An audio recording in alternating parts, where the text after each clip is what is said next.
All right. Good morning.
All right.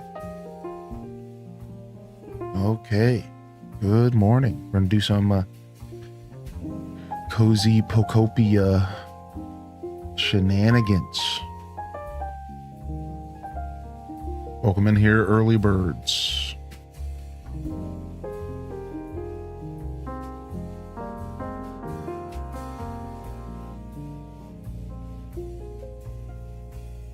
All right.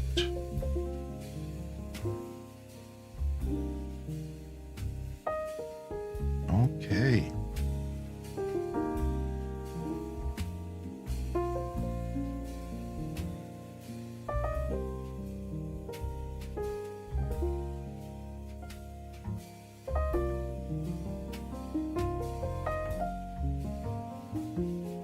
All right.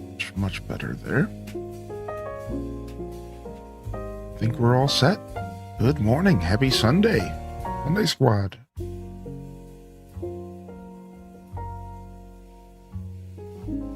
Good to see the early birds in the house.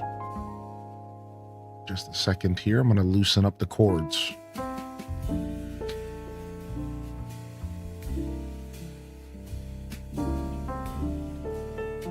Got a frog in our throat this morning.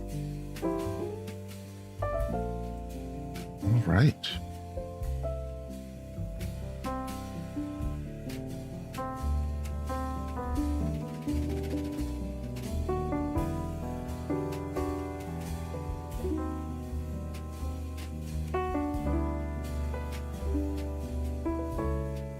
Back into the Pokopia grind.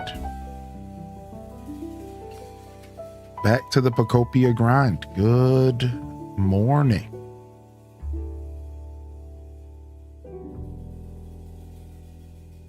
All right. Sound off if you're out there. Good morning. Welcome in. I hope you're doing well. If I haven't heard from you here this weekend, I'd love to. Just a second here to settle in. Just a moment. Finally got our first break in the heat wave. At least a real break. It might be as low as 67 tonight, which will be amazing.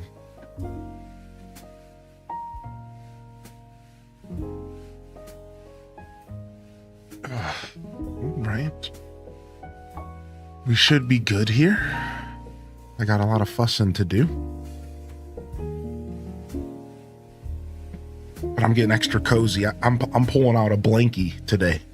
I'm getting extra cozy. I'm pulling out a blankie today. I mean, I have an air conditioner in front of me, so. I'm pulling out a blankie today. We're under a heat advisory. Yeah. I mean, it's still hot today, but tonight we're getting a little break here.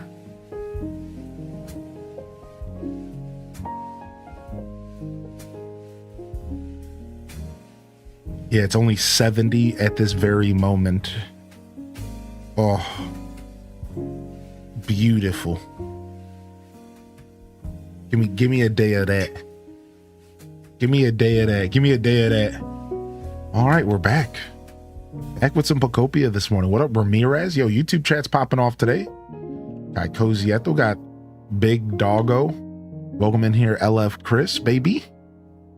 Ramirez, hope you're doing well, man. Good to see you in here today. What up, Townov? Good morning. Diva Kini, good morning. Kerbutashi. You were dreaming about me. What up, Chell Dog? Overall, good morning. All right. All right, we made some progress. Slowpoke family is taken care of.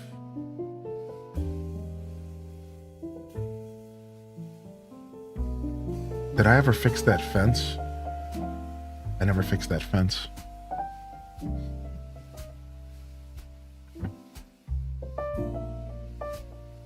All right. For those that are tuning in for the first time, welcome to my Pokopia Fuchsia City, my withered wastelands. We're building Fuchsia City from Gen 1, inspired by Let's Go specifically.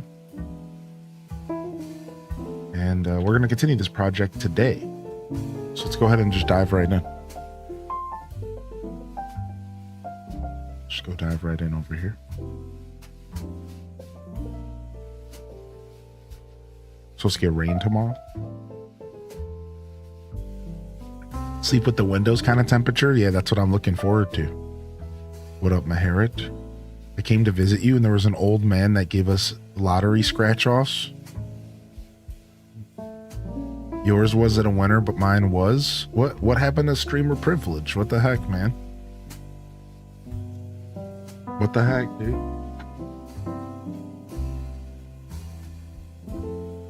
Minda's hanging out this morning for a little bit. I must not be too loud. All right. Where is let's bring Lapras. Oh, she's stuck behind the fence. She's never gonna come. She's never gonna make it now. Why is that even an option? Why is that even an option, dude?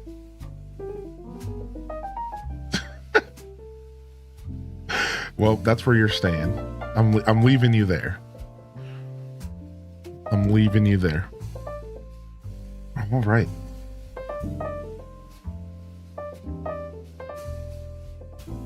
But now she's pissed. Well, that's your fault, not mine. Shouldn't have spawned in there.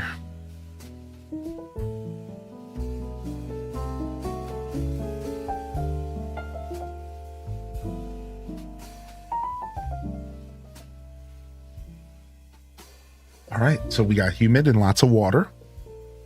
Ocean vibes. Oh, we want to put ocean water in here. Will that work, you think?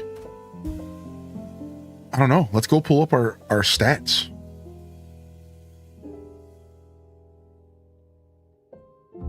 Let's go ahead and pull up our stats, dude. Ocean vibes, huh? Obviously, it's items. I wonder if ocean water is the play here. So it's like resort stuff, ship's wheel, sandbox. Maybe I'll move the horseshoe fountain over here. It's not a lot.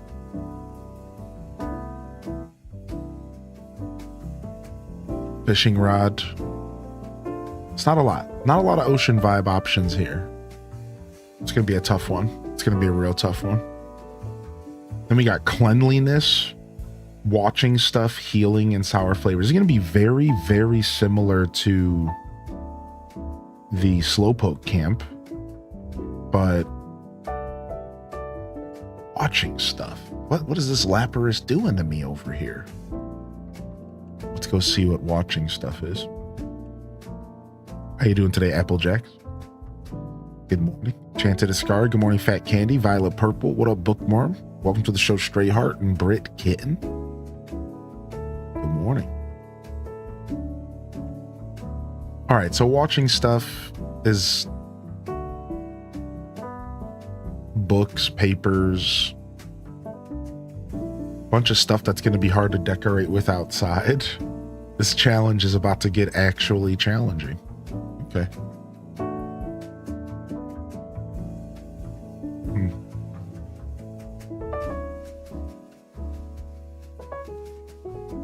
This challenge is about to get actually challenging. What up, Woolly Socks? Working myself up to go out and sit in the sun. Nice. What up, Divakini? What up, Band Slam? What up, Thrasher? See Prof in the house. Good morning, Jita Chan. Berry Delight. I hope you are very well today. Hope you are very well. Peppers wants to tune into the stream. Yeah, this one's going to be weird. There's also something about chocolate cake. Chocolate cake. This one's going to be very, very, very weird. All right, well, let's start with ocean vibes, and let's start off by putting ocean water in here. Even if that doesn't do anything, that's still going to be like the vibe. You know what I mean? Like, we got to role play a little bit.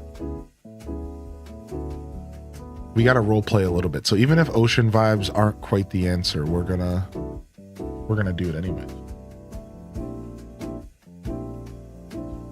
What are the rules of the challenge? So you have to build a perfect habitat, and you have to use everything from the favorites list while also making sure that they have an amazing status in town.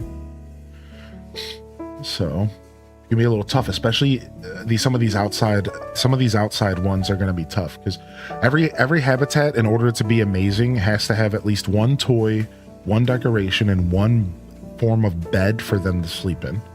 Then you have to follow all the rules from the favorites list as well as the ideal habitat. And then they still have to also be amazing status. So it's actually kind of tough once you get into it. It can be easy, it can be tough, it just depends. All right, looks like we're going to switch out all this water for ocean water. The only problem is that means I need to grab Magikarp. And I need to grab Lapras because they're not going to have a home temporarily. And my Magikarp just spawned underground. What's going on with these Pokemon spawns? What's going on with these Pokemon spawns? Oh Lord.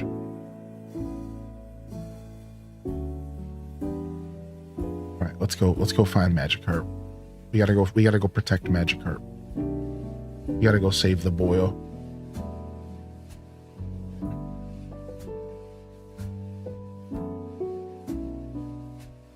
Cave dweller Magikarp? Yeah, apparently. Does watching stuff include the telescope? I think it does include the telescope from Jirachi, yes. I believe so. Yeah. Alright, come with me, dude, if you want to live. Let's go. Game Boy would work. I watched a bunch of Pokemon be attracted to that. Yo, what's up, Twitch Thomas? Good morning. Altanor's in the house. What's everyone been gaming on this weekend? What up, Sunday Squad? I cleaned out the apps on my iPad so I could keep the ones I use every day. Smart. Those apps build up fast. No, am I going deeper? Uh-oh.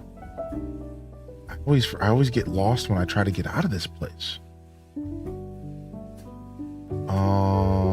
All right, Magikarp, we're in this together, dude. We're in this together, dude. We might be lost for the rest of our lives.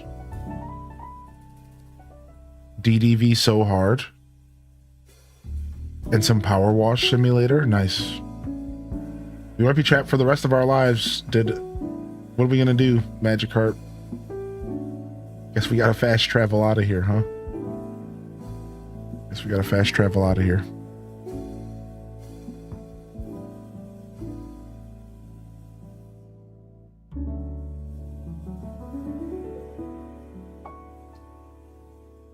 Been playing Pokemon Pokopia.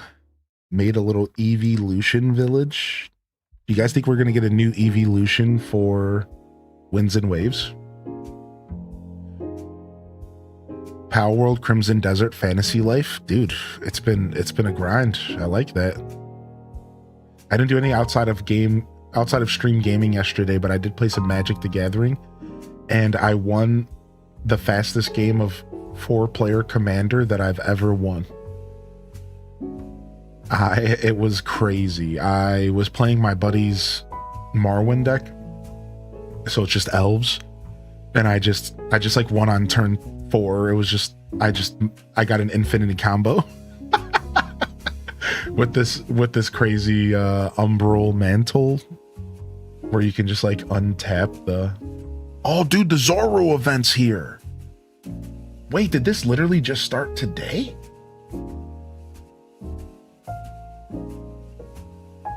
I didn't do that on purpose.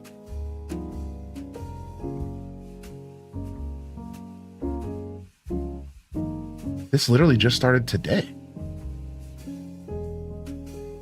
I think it's like another Bulbasaur style event. It's going to be like Bulbasaur jump rope. Let's go see what it is. I did see the Stardew collab, yeah.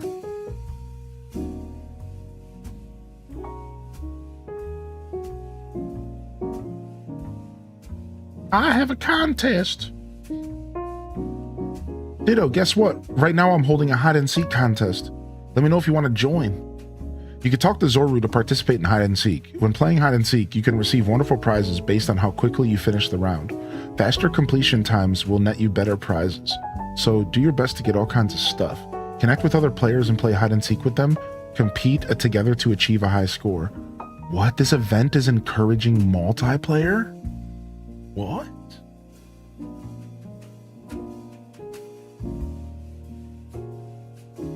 You want to try for a new record? Sure. What? I'm so curious about what's going on here. Make it to the Pokemon Center and touch the PC without being spotted. So, like, how can you play this with other players? I never thought that you could talk to an NPC and play hide and seek with other players. I didn't think that was possible.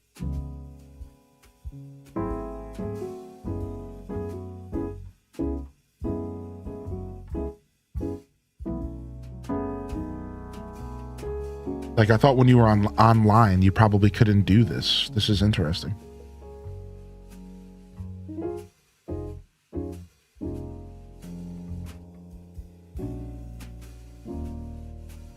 No! Kamigawa Kaju. I don't actually know what that is. Pacific Rim? Somebody mentioned it last night, but they didn't give me any context, so I didn't know what they were talking about. Last night they were excited. They're like, "Oh, did you see the Kamigawa?" And I was just like, "No clue. No clue what that is." Pacific Rim? I do know what Pacific Rim is. The perfect cozy game to watch while all snugged in bed. What up, Junior Mafia? All right, I got under a minute. Pieces of lumber, lepa berries, jars of honey, large relics, and a hide and seek trophy. And rainbow feathers, and silver feathers, and a star piece. Wow, what the frick? Was under a minute like was that like what they wanted you to do? Okay. Well, we beat the event. See ya. No. It's just like the jump rope. You can keep playing and keep playing. Cool. This is a cute little event. The fact that they mentioned multiplayer is really, really interesting. Like that's cool. I didn't know you could play with your Pokemon while also in multiplayer. I thought that those things were separate.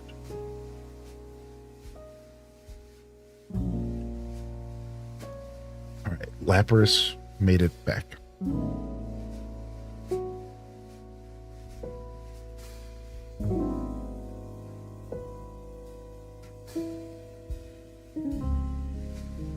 What was the event? Today it just started the hide and seek, the Zoru hide and seek event. Today just started the Zoru hide and seek event. I forgot, it was the 17th, or it might have started like 2 days ago even. I thought it might have been the 17th actually. Either way, it's cute. It's just like the jump rope where you have to play hide and seek and try to beat like a certain time and get rewards. It's all pretty nice. The jump was actually kind of hard, yeah.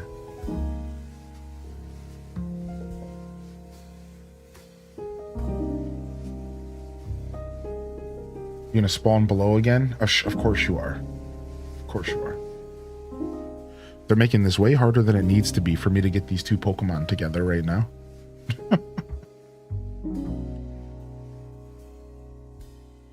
Okay.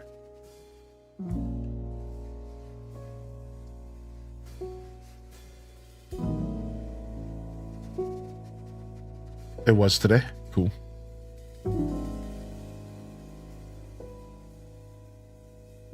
I didn't read the rules at first. I thought you just had to go to the front of the center. I didn't realize you had to touch the computer. Ah, yeah. I've played a little bit of the hide and seek in the game. Just normally. So I kind of knew what I was doing.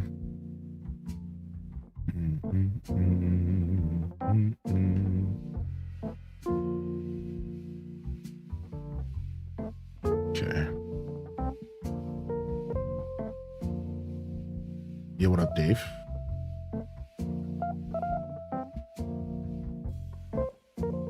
Good morning. Good to see you over on the YouTube chat. All right, can I get these Pokemon together, please? Just only a little bit obnoxious that these Pokemon are spawning underground.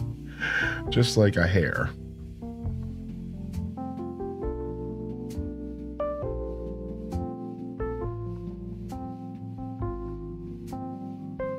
Yo, good morning, Saidi. ETB, I don't know what that is. What's that mean? ETB of Pokemon? What's that? Enters the battlefield? I still got Magic Brain. ETB enters the battlefield? Elite Trainer Box. It has 8 to 10 packs. Oh, sick. Nice.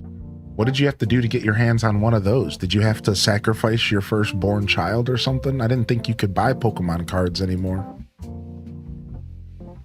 I didn't think that buying Pokemon cards was even possible. How did you do that? How did you pull that off? Did your uncle work at Nintendo?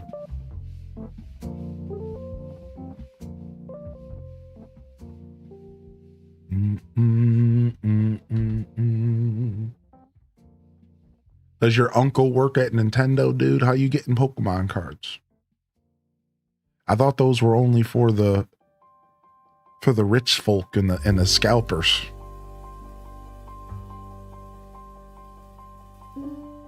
Probably sell a kidney. Is this Magikarp still following me? Thank you. You too? Follow me. All right, see? Was that hard?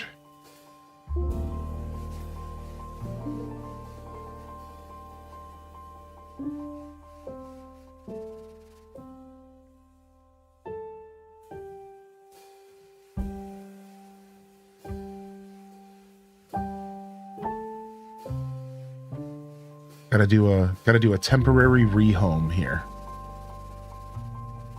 Gotta do a temporary rehome here.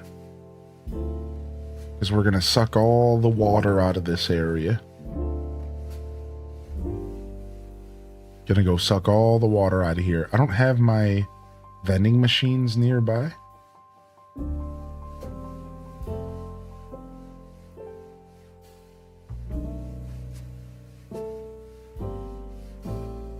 No, stop. Stop that. What are you doing?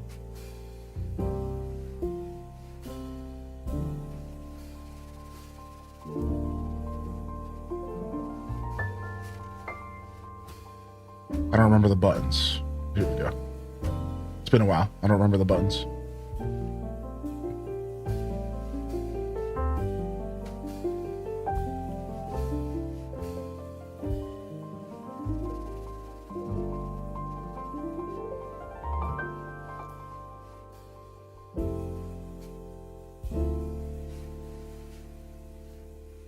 Okay. Grab this for now.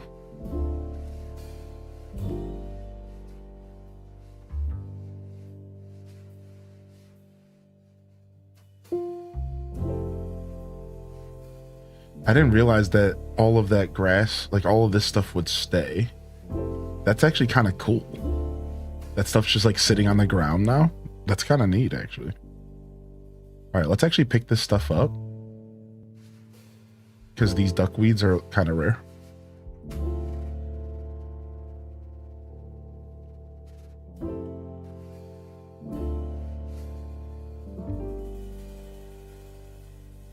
Digimon TCG Online.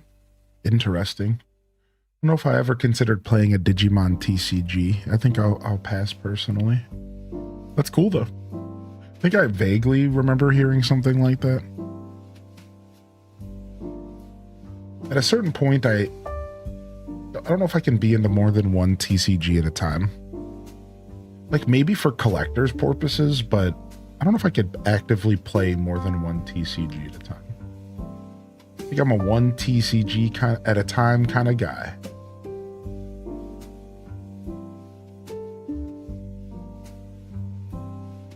I remember when I briefly played like official Pokemon TCG when we were like 22, and I had this 6 Staraptor and Luxray deck that I was like super proud of.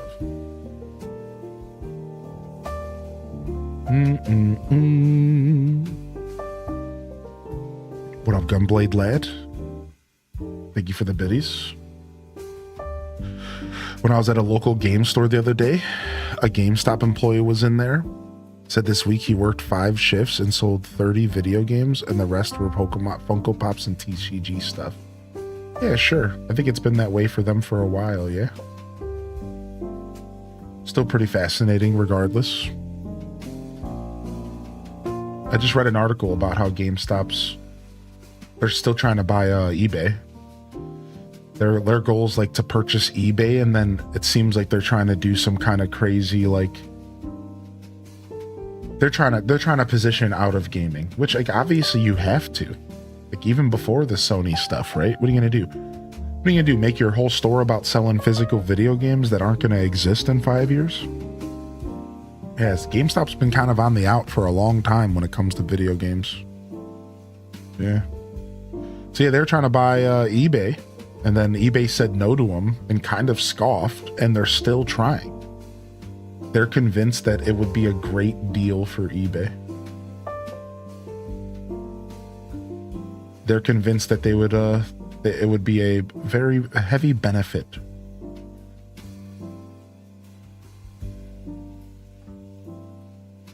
So they're still trying. They're gonna, I think they'll get them. I think they're gonna get them. Because I don't know, just business is weird like that.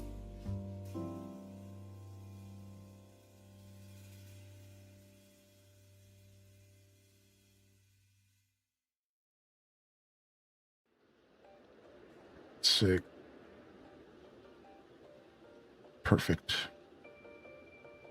All right, ocean water it is. Ocean water it is. Nice.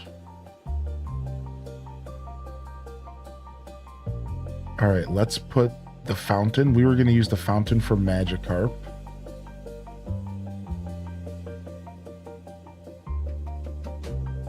And we were going to do duckweeds here. To hear first account was kind of wild. Yeah. Yeah, not surprised to hear that.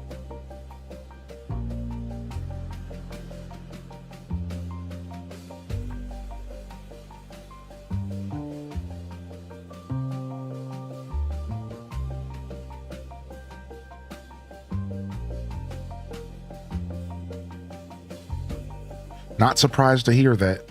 The UK equivalent to GameStop is Game, and it's become so poorly performing that they're now relegated to corners of the Sports Direct stores. Dude, somebody mentioned Pokemon TCG Pocket last night. Pokemon TCG, the Game Boy game. And I forgot how good that game is. I was playing that game not too long ago. I wasn't paying attention. No. I don't remember any of the buttons. My fingers cannot play this game today. Frick.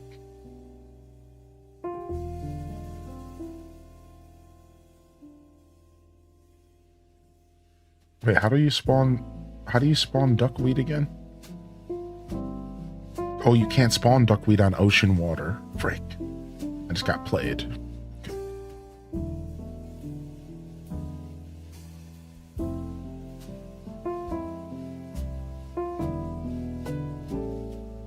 Haven't been to a GameStop since I picked up my ACNH Switch console. So you're talking about like back in 2020?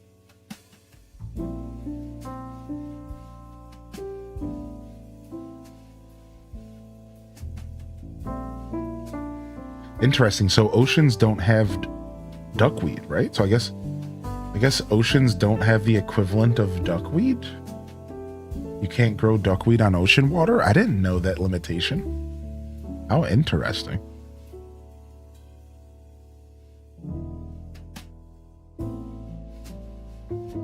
Yo, what up, Shadows Benji? Yo, can I get a flowering one ever? Sheesh. Jeez, that's what I meant, dude. The flowering ones are rare, dude. That sucks that I killed them.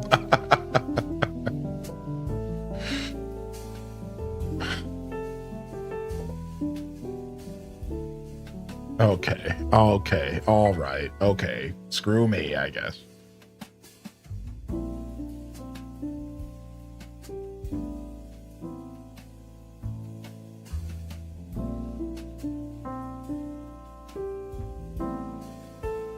That they all start as non-flowering? Nah, they spawn randomly. They just spawn randomly.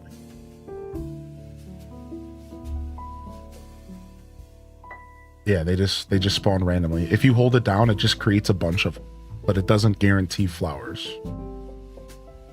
Yeah, it's just all random. How do I power up leafage again?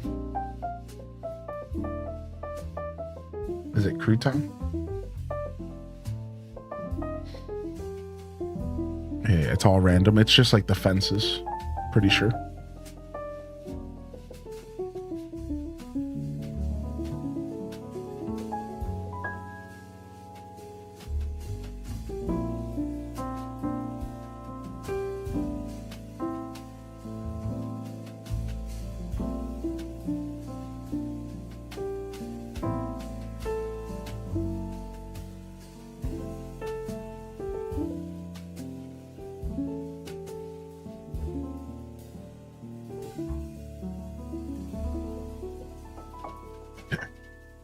Nice. I did get 2 of them out of that though, which was very nice.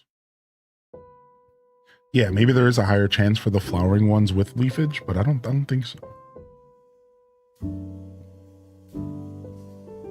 Nice. Got 1 that time. Sick. Maybe there's like a slight higher chance. I'm pretty sure it's all just RNG though, like 100%. We'll take that. Don't mind if I do.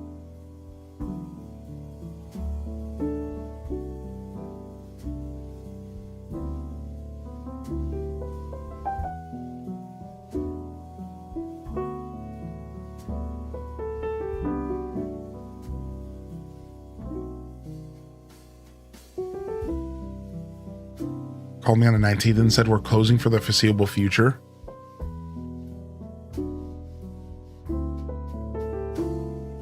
Oh, with the ACNA Switch, you're telling the story of your Switch. So you can't get a habitat with ocean water and duckweed here. Isn't that so interesting? So the habitat that I was using in the water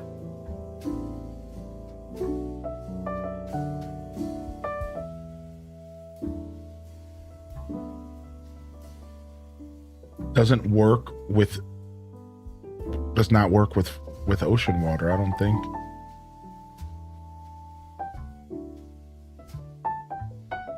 Did I scroll past it?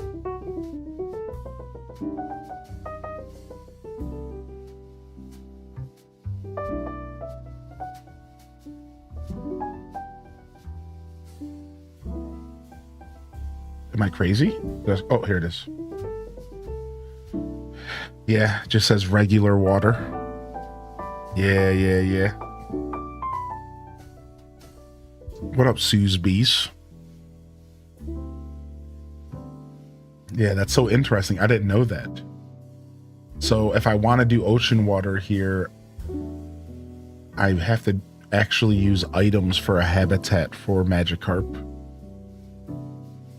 which is real interesting. I wasn't actually anticipating that.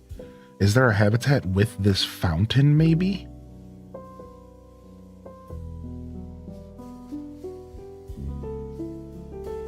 Yeah, maybe. Is there a habitat with the water fountain, maybe?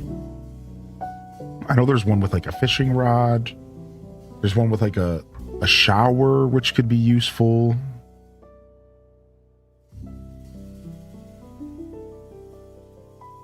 Some sort of search would be really, really nice, actually. I do agree with you.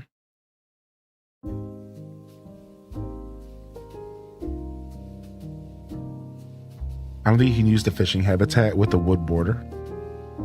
Ah, interesting. Yeah, good call out, actually.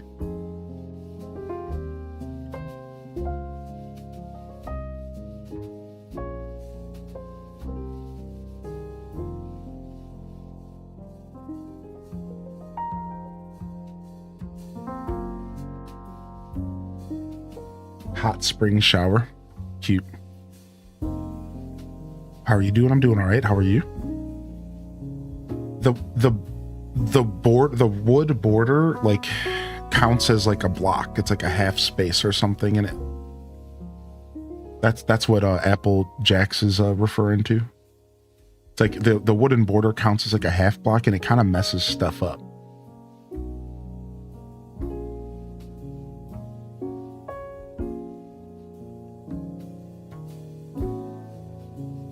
I could have sworn there was a habitat with the horsey fountain. Did I make that up?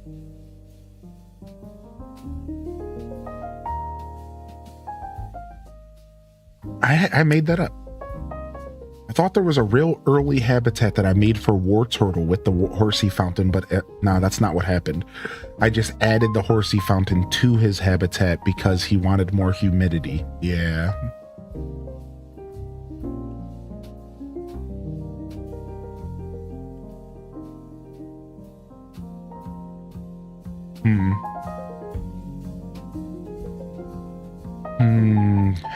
I'm in a creative slump. Can someone pick an area for me to focus in Pokopia today? The Rocky Ridges is my call out.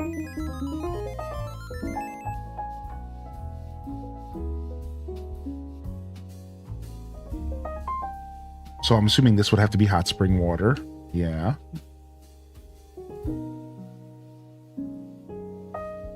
Yeah, we might end up using like the fishing rod. Ooh, the water side dinghy. It has to be regular water as well, I think. And it has to be a high up location. That's such a cute little... Look at this cute little habitat, dude.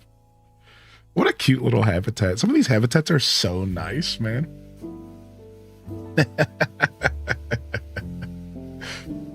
What a cute little habitat.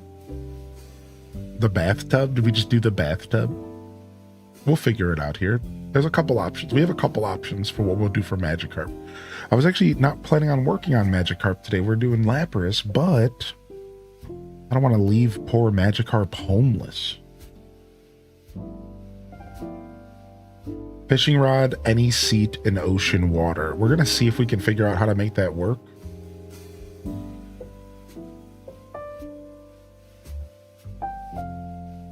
Let's see if we can make that work somehow.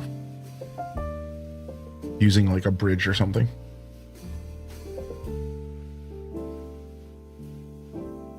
Yo, what up, dude? Do, do, do, do.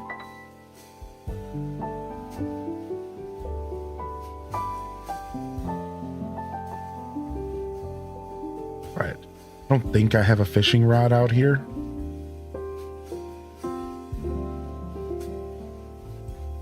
And I'm not sure if I can craft the fishing rod yet.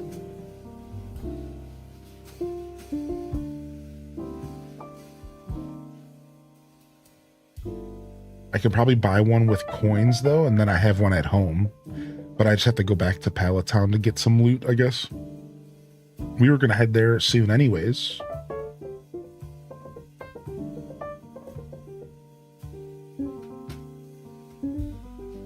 Yeah, it doesn't look like I have a fishing rod recipe, so I might only be able to buy one.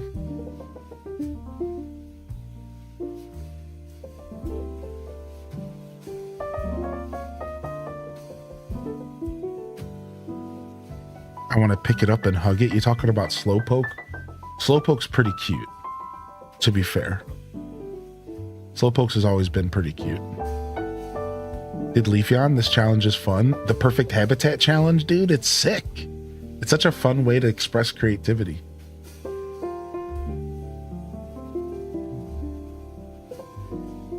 right, no fishing rod in here, so I must have purchased it, and it's just I gotta go use the one at home, and then I gotta photo print it to the 3D printer. To the 3D printer. I wasn't expecting ocean water to change everything so much. Here I thought I was going to be able to just plop those duckweeds back down and call it a day. This kind of changes everything. What up, Angel? Makes me want to go back to freshwater, but let's just stick with ocean water for now. See if we can make it work. But it does kind of make me want to go back to freshwater because it's a little bit much.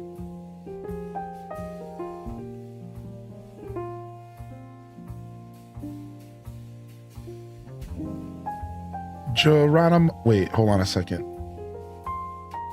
Do I still have a fishing rod way over here? I do.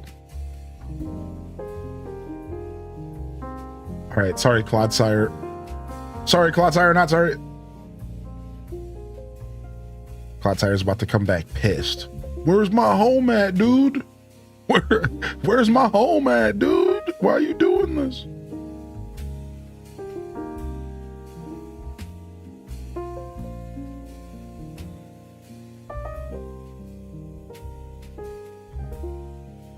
You could have taken a picture. True.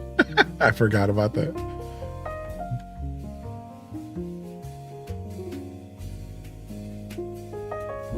Inflatable boat. Am I?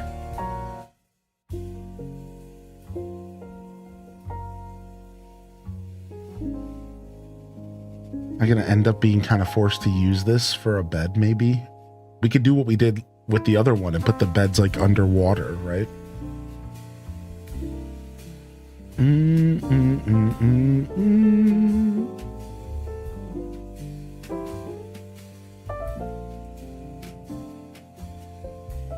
Because that was fun. That was a cool idea.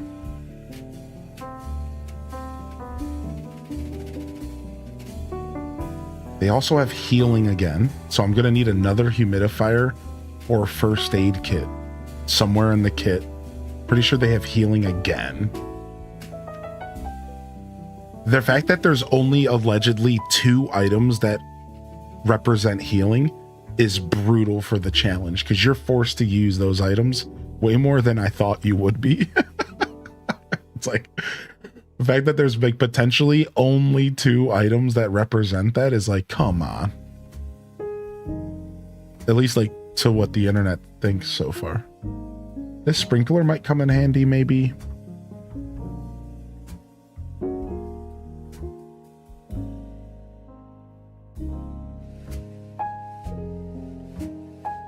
Yo, what up, Classy Sai? I'm wondering what potted plants will look like in the bottom of the water. I'm wondering if you like put a potted plant in the bottom of the water section, and like maybe like the little bush popping up out of the water could like weirdly look good. You know, like maybe like that's weirdly gonna be a good thing. Let me grab this water basin real quick. I don't think I need any tables. Not sure. Could you grow a tree and then surround it with water? And have like a tree coming out of the water and just have like the bush part of the tree hanging up? Like that would be sick too. Dude, I wonder what if you can do some of that kind of manipulation.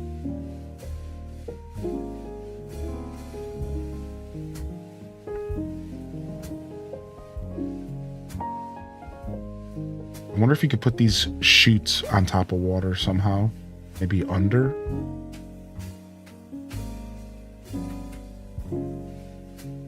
Like, it's making me think of like New Leaf. Like, did anybody ever hack New Leaf or even New Horizons and put like foliage under the water, like in your rivers, to make your rivers look all cool and like full of life? Like, that's what I'm like thinking in my head. I'm like, actually, I wonder if I could secretly put grass under the water and put a bunch of foliage down there so that when you look into the water, you see like a biome.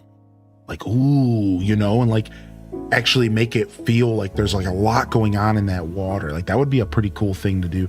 I can't wait for the diving update coming, because that's the kind of stuff people are going to be doing. Like, that diving update's on the way, and they're going to give us the ability to go underwater. Oh, it's gonna get bonkers. We're gonna start seeing some bonkers stuff. You put some flowers underwater? What up, lovely Cindy? It's gonna get bonkers for sure.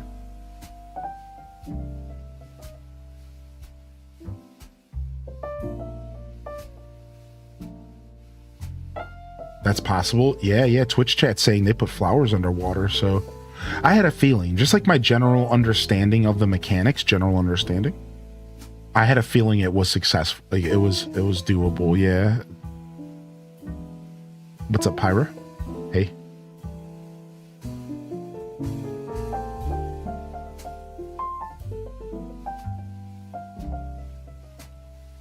Yeah, I guess it's August. We don't have a set date, though. It's just August.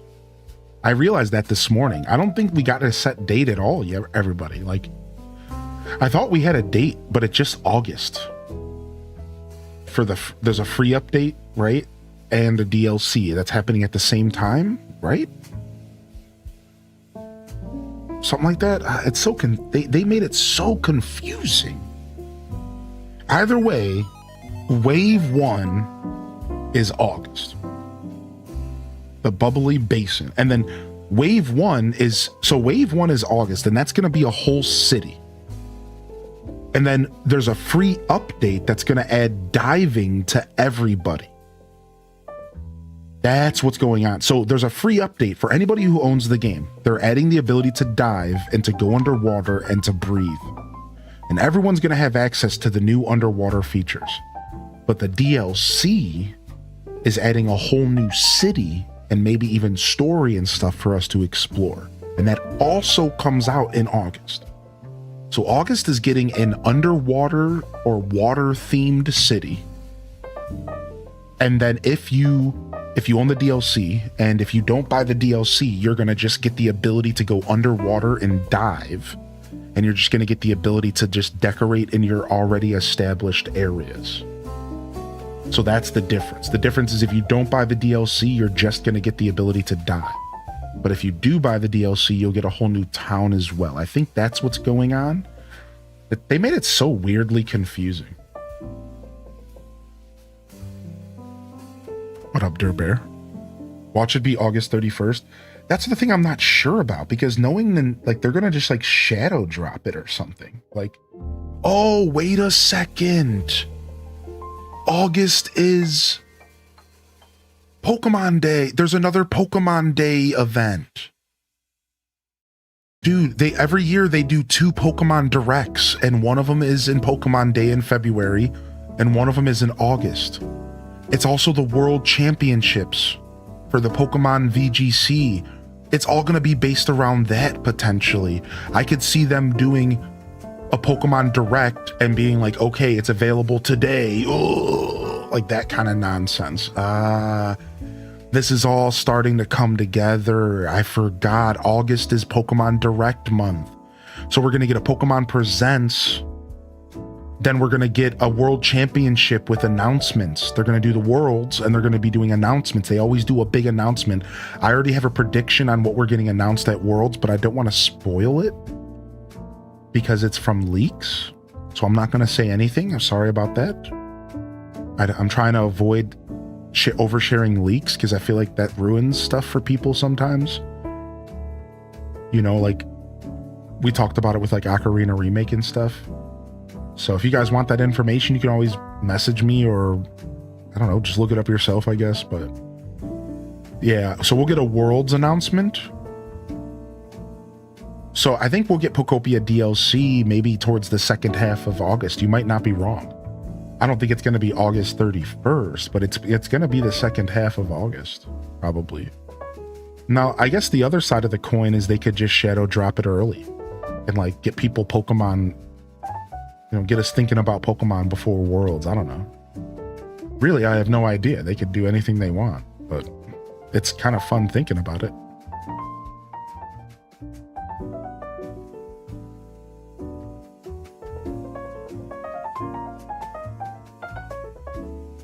What up, Johnson Boyo? I'm doing all right today. How are you, bud? I don't want a table. I want a chair. Why did I? Where's the chairs at? Here we go. But gonna get underwater Pokemon habitats with underwater Pokemon.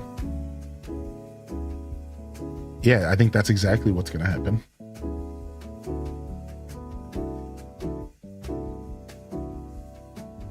And I think it'll be like Hello Kitty. I think it's gonna be like Hello Kitty, and they're gonna make it to where we can set up homes underwater, and we can like go into a house underwater, like secret base status.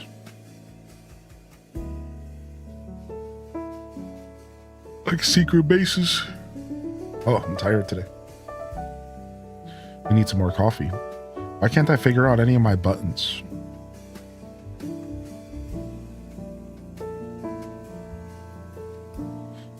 All right.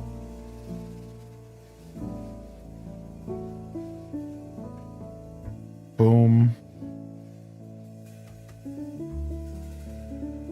How do I rotate it? There we go. Boom. Nice. Boom. And then let's see here. So as we were saying, we might not be able to get the fishing rod to work with the ocean because of the freaking wood, right? Which I actually believe that is about how this is going to work. Yeah, see? So the wood is making it so it's not acknowledging the ocean. So the only way you would avoid this is if you do something like use a bridge, which we've done a lot of this, so I don't mind doing some of this. So we'd have to do something like this.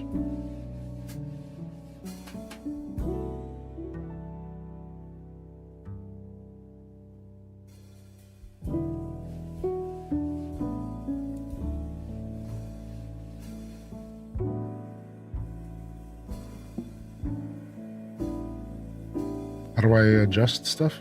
There we go. See. So we could maybe do something like that for now. I'm just going to do it for now. Get Magikarp back into his home, but we're going to have to work with that later. Imagine Wailord. I think that would be sick, especially if he was like somewhat to scale. Even just somewhat would be cool as heck. Even if it was just even somewhat to scale.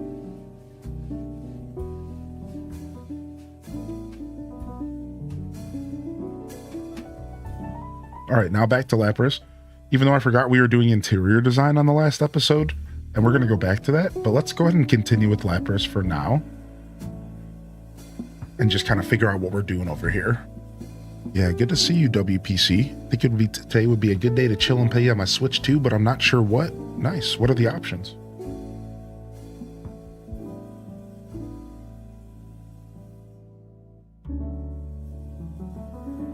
All right.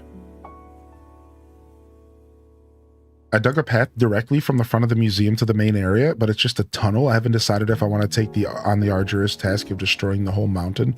I know. That's kind of the vibe that I'm at with the Rocky Ridges. It's tough. I was thinking about just doing an underground city and keeping the mountain the way it is. Because think about it. I know Generation 1 pretty well. I'm not sure about you. But just in case you don't know Generation 1, Rocky Ridges was based off of essentially Pewter City and Mount Moon and this like area of Generation 1 where it was these iconic caves going through the Mount Moon caves. Clefairy, it was in season 1 of Pokemon Gen 1 as well if you watched the anime. And Pewter City was all about rocks, right? Okay, so you're hip. Well, then imagine this.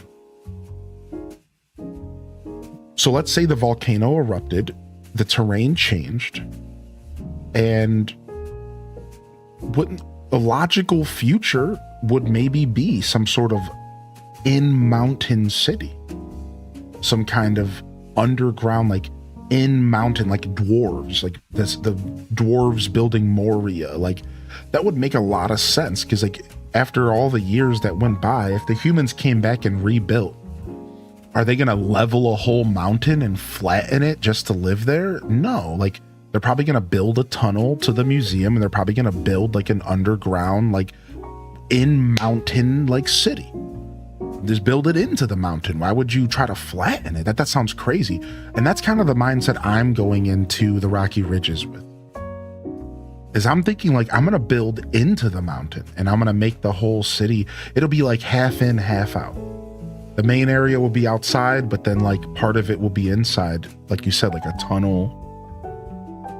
You know, I think it would be cool. I don't know. So that's kind of like what I'm doing. Because I feel like trying to tear down all the ash and trying to break down the whole mountain is a massive undertaking. I'm going to tell you right now, you are probably going to burn out before you even finish that project. And that's the only reason I made up this headcanon. Because I'm being logical here. Like I've seen what it's like when you try to destroy a whole Animal Crossing island. It's like, dude, by the time you're done flattening it, you barely have energy to keep going, let alone start designing. So then you take 6 months off and you come back and then you're like, okay, well, where do I begin? And if you're lucky enough to find the motivation to continue then maybe you'll start popping off. But like, that's a lot, dude. Like you have to be a little bit realistic in these games. Are you really about to tear down that whole mountain? And then are you really going to build it back up after? Nah, man. Like some of you will, and those people are epic. But nah, man. Like, like, no, nah, man. Like you're going to spend most of your time tearing it down and then you're going to play another game is what's going to happen. So I had to create like a headcanon so that maybe the Rocky Ridges feels approachable. Because I don't see myself tearing all the ash down and stuff. It's just not going to happen. Like, there's no way I'm going to stick with it. I could barely finish this project because I stupidly flattened the whole map. And then I was staring down an empty canvas and I was like frozen. So now I'm just trying to pick at it and I'm trying to because I figure any progress is good progress. So I'm just trying to pick at this project because it's just so much. I'm building on top of the mountains. I'm being somewhat inspired by one of my favorite cities from Golden Sun. Dude, I was just talking about Golden Sun last night. That's so crazy. Golden Sun's such a good series. I hope Nintendo makes a new one, or I think it was Camelot. Camelot made that game?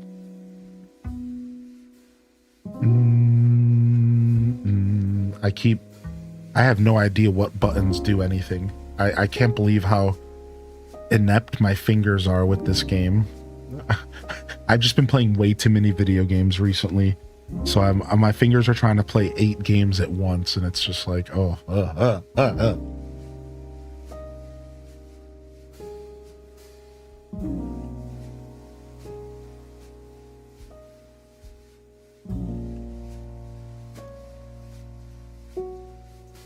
So we were trying to get a starting point here.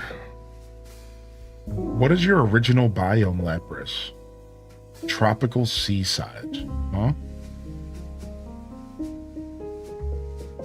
I don't really want to do that for this area. That's the problem. I really do want this to feel a little different. Hold on, let's go take a look real quick at something. Hold on a second. Fuchsia City.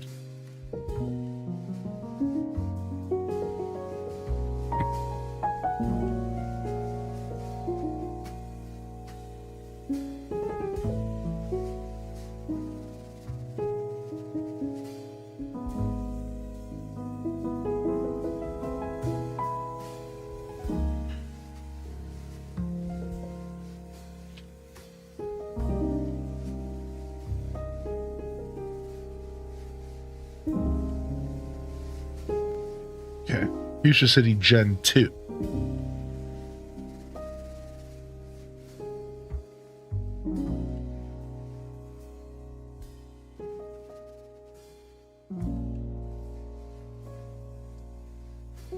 So Gen 2 did have like more bushes and stuff and fences and stuff around some of this stuff. So maybe I should lean into some bushes and stuff. Because Gen 2 and does actually a pretty good job. And then like this is what it looks like in Heart Gold Soul Silver. So in Heart Gold Soul Silver, it evolves to where they're actually putting fences and bushes around these little plots, but there's no Pokemon in them. And then like obviously we have the pictures from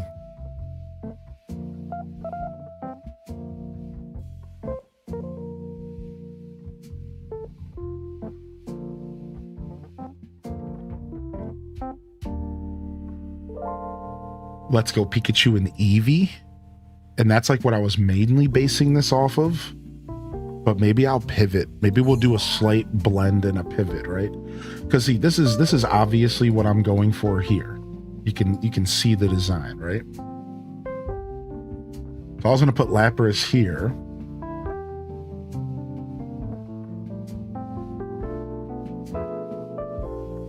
But maybe I'll pivot a little bit. And I'll add some more foliage in this area. Maybe I will. The Lapras one's going to be the most challenging, I think. I have some ideas though. I'm cooking. What's up, bearded beer fan? How you doing, dude?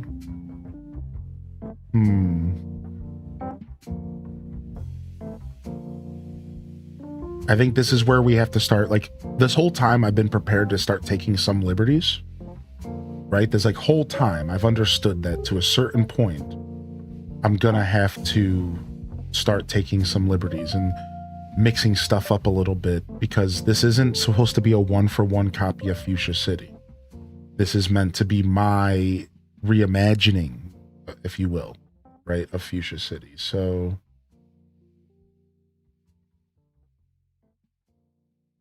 I think that we have hit a crossroad where we're gonna change stuff up here. I want to go back and see if I have any more of these bushes at home real quick. I'm inspired. I got an idea. I think if this works out the way I want, I might try to create a little tropical scene within her little biome. See if I can make this happen. This might look nice. What's up, Toon, by the way? Getting used to the controls of this game because of game switching seems annoying. Yeah, dude. It's like recently I played 2 different Mario parties, A Link Between Worlds, Pokemon Pokopia, a little bit of World of Warcraft.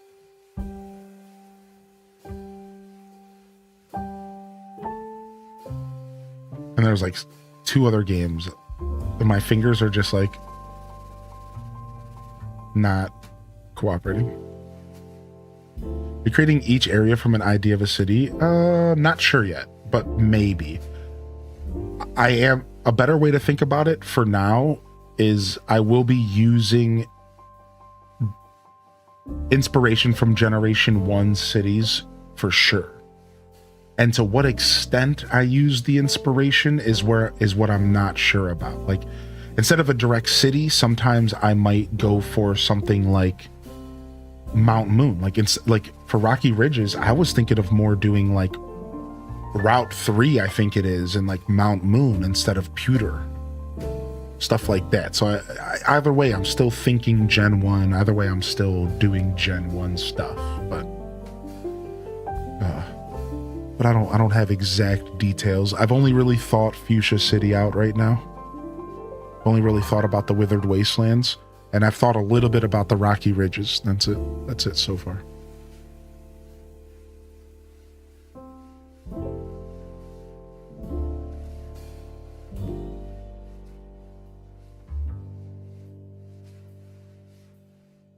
Gotta keep your brain on its toes. I'm just tired, that's all. Hey, what up, Cubbies? Happy nice National Ice Cream Day. I always fall into the trap of having too big of a project from the start and burning out. Yeah, I'm the same way. The way that I always interact with decoration video games is I always go over the top. Not always, but usually. It's happened like anytime I've ever tried to actually decorate in Minecraft, which mind you is not a lot, I've ran into like a weird burnout where I was just trying to do way too much. One time I was trying to create to scale Mines of Moria by myself, and I never even got past the digging out the mountain part because it was just too big. Like, there's too much mountain to dig out. I spent weeks digging this mountain out so I could create the big hall. You know, if you're a Lord of the Rings fan, you know the big hall that they run through with the pillars when they're running from the Balrog, essentially. I was trying to create that area, this massive chamber with these pillars that you can't even see the ceiling above you. It's so tall. I was trying to create that in Minecraft, and I couldn't even finish digging it out before I was like, this is crazy. What am I doing?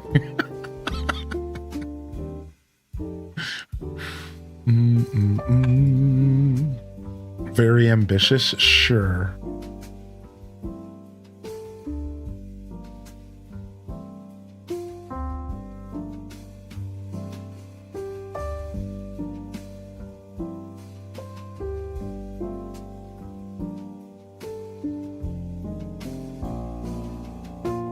Reminds me of an Aesop Rock song where he talks about how one day he liked to draw, and he was drawing pictures of pigeons, and then one day he decided that he hit up his homie. So this is like a song he wrote, and he hit up his homie and he told him that he's inspired and he's going to draw 1,000 pictures of pigeons, because he feels like once he draws 1,000 pictures of pigeons, then people will start to finally see that pigeons are like one of the most beautiful creatures, and people like down talk pigeons, but they don't deserve that.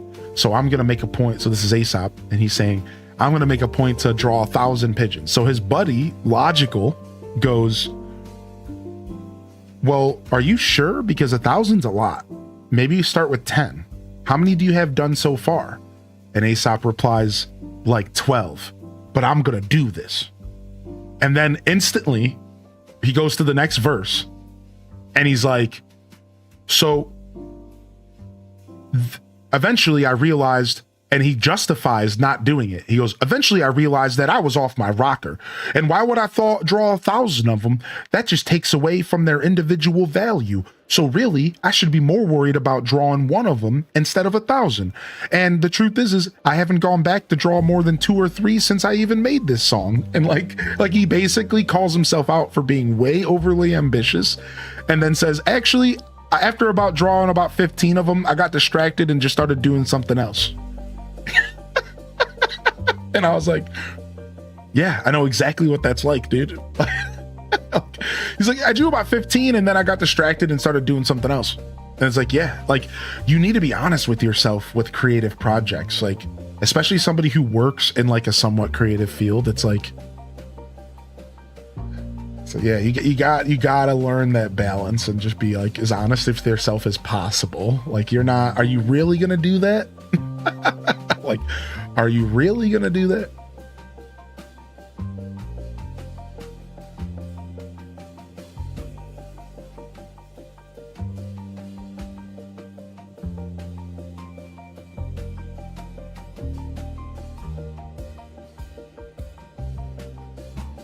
But I do always believe in like pushing yourself to do outlandish stuff. I am a big proprietor of like never underestimating yourself. So, it's all a balancing act. Ugh. I didn't realize that I only had palm seeds, which is just not quite what I want. All right, let's take a trip to the beach, and we can go do our Snorlax buff while we're there. You know you can fly in this? Yeah. You can glide and fly. You could fly with style. You could fall with style and fly in this game.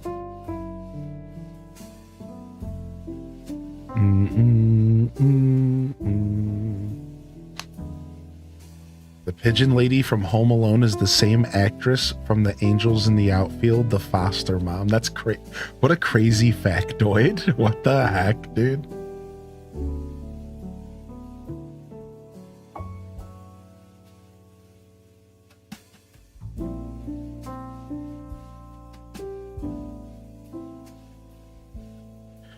All these half-finished projects all over every town in Cloud Islands.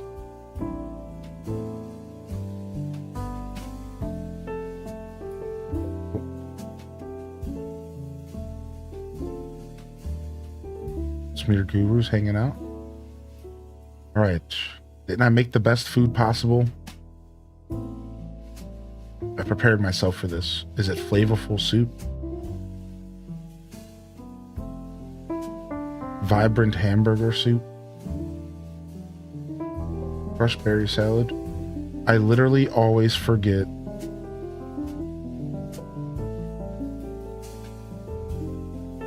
I literally always forget which one I need to feed.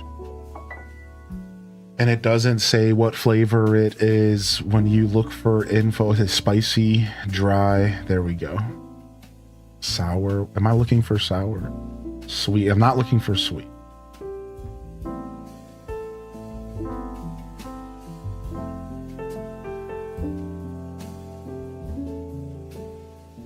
Yeah, I don't remember. I gotta look it up again. I look this up every single time I play this game.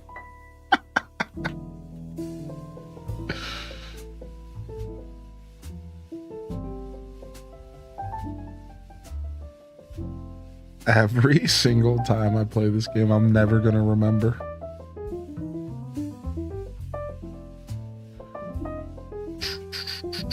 I think it's flavorful soup that we made. Increase the chance of having good items. Increase the chance of Pokemon appearing in habitats. Increase the chance of finding rare items. There it is. Increasing the chance of finding rare items. That's what I'm looking for. And that is bitter. Yeah, because I don't want ancient artifacts. I want rare items, so bitter.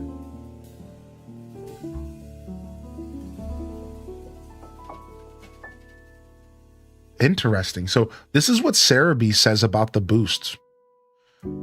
I think we maybe misunderstood how the boosts work at the beginning of the game. Listen to this. So there is increase the rate you grow closer to Pokemon. Then there's increased chance of finding rare items. Nothing to do with recipes. Then there's increased chance to see Pokemon with rare feathers. Then there's increased chance of shop having good items and offering a 10% discount. Increased chance of Pokemon appearing in habitats, and then increased chance of ancient artifacts. Not a single one of these says anything about recipes. I think that we were under the impression that the one that was rare items was also increasing your chance to get recipes. At least I think I was. So in all reality, I'm at a point where these buffs are useless unless I want to do shopping. The shopping buff seems to be the best buff. Right? Because then if you have a shopping district, you're getting a chance at good items and a 10% discount. I mean, it seems like that's like really the play here. I wonder if rare items includes recipes. That's the thing I don't know. So let's go with bitter anyways.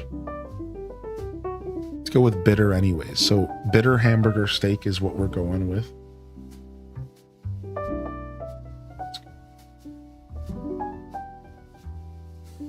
Yeah, maybe the recipes count as rare items, right? Like that's the impression that I used to have. And I'm wondering if maybe we were wrong. I don't know, Applejacks, but the way that Cerebi worded it, it's making me question our original belief on how it all worked. You know, I'm very curious. I'm like, maybe it doesn't work quite the way that I originally thought. Or maybe it's just Sarah B not using the right words, you know? Ooh, nice. Speaking of recipes. Ooh, we got a recipe for foundation. Nice. That'll be useful at some point.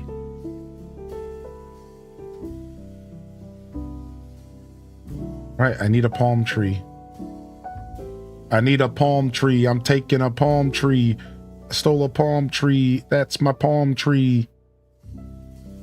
All right, is there any of those super dope bushes here? Oh, how about where I originally built Lapras? I bet you they're there, so I don't have to use seeds. Yeah, see, you can glide in this game as a big dumb baby looking Dragonite. Looks like if Dragonite and Tommy Pickles fused with the fusion dance, but made a slight mistake, so their head is 3 times bigger than it should be. But this is only gliding. And then you're slowly falling down. You just can't tell because it doesn't happen at a fast rate. But you're slowly falling down.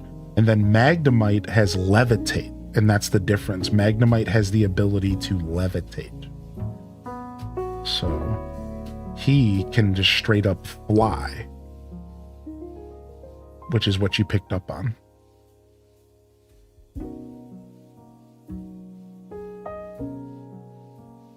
Sorry you're in the rain, Growlithe. That sucks, dude. Sorry, gotta go. Figure it out.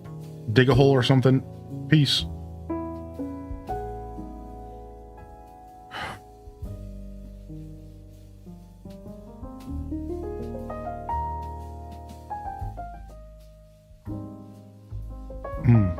Still similar stuff at the bottom.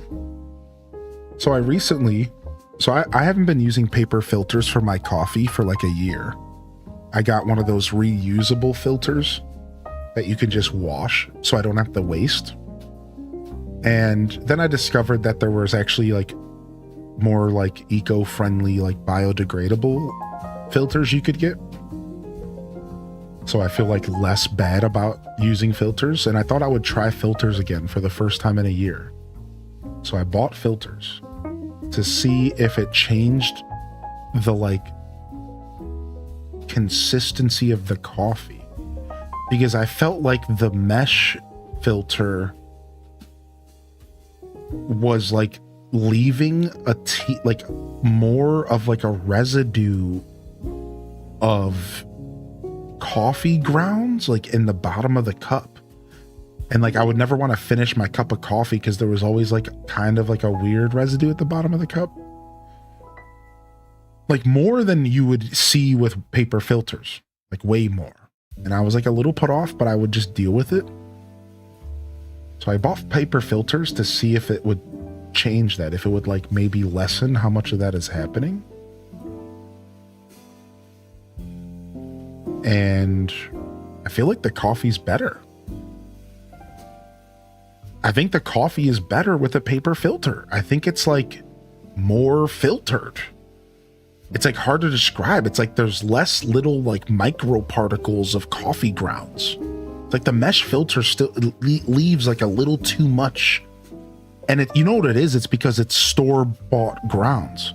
So store-bought grounds are very, very, very ground down. Whereas like if I buy beans and grind them myself, I can grind them a little bigger. I can leave it a little chunkier. And maybe I can kind of solve that a little better, right? But either way, I think I might like paper filters more. And, you know, I would have never considered that there was a difference, you know? Like, I didn't really think about that. But I think there might be a difference.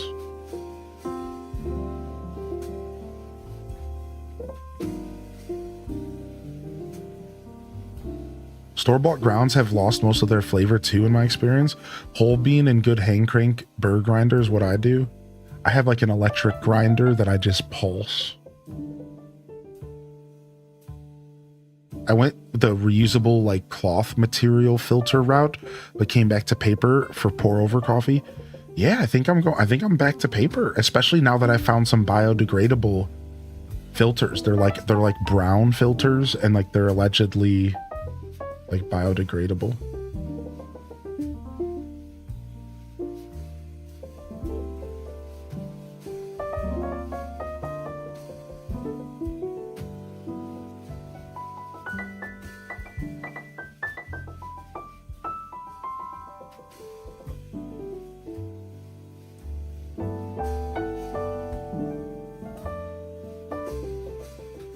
Huh. Gotta be careful. I can drown while I'm doing this.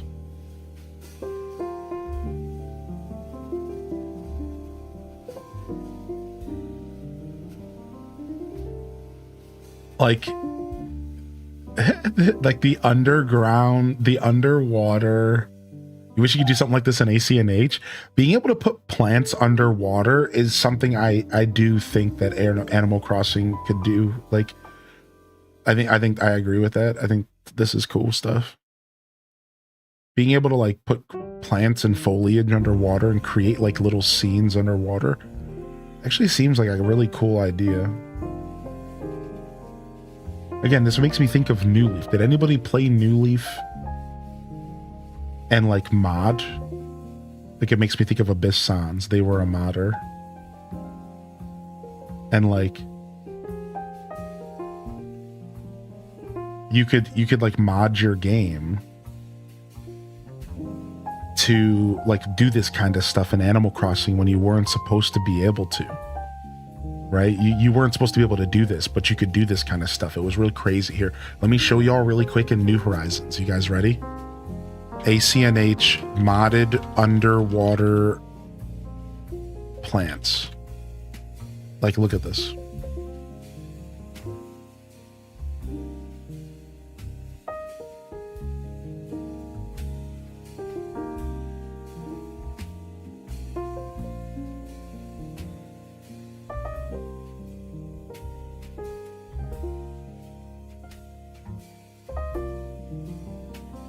There's no way this is real. Yeah, no way. Hold on.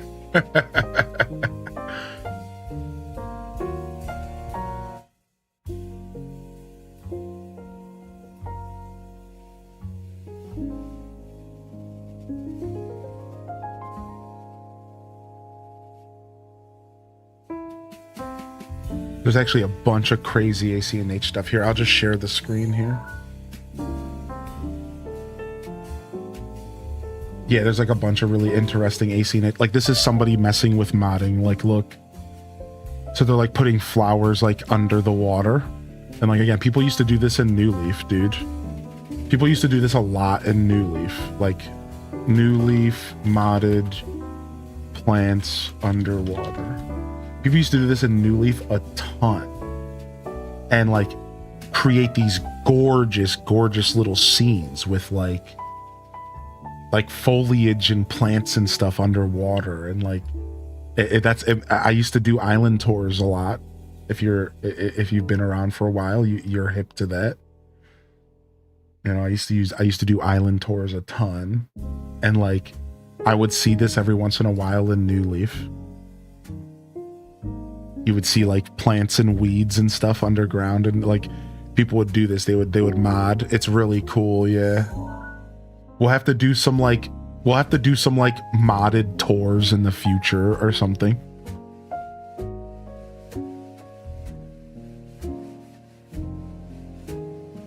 We'll have to do some like modded tours and stuff. Let me see if I can find like a couple more ACNH examples, because I'm just so fascinated by this. Hold on.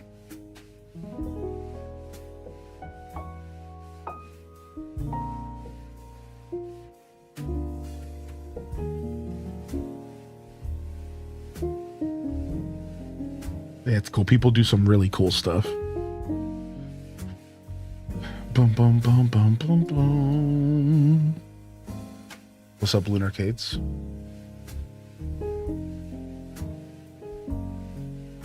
Right? And this could actually be where Lapras lives. And then we decorate the biome off of that. I don't even think I'm going to do any more foliage. I think I'm literally just going to leave that just like that. and then everything else is going to be what I want it to be. I think so. The other option is to just make this a tropical biome. Like we could just turn this whole thing into like a little tropical oasis. I'm not sure yet, but let's go grab Lapras so that we can at least give her a proper home now. And we have a somewhat of a start here. Follow me. Follow me, follow me.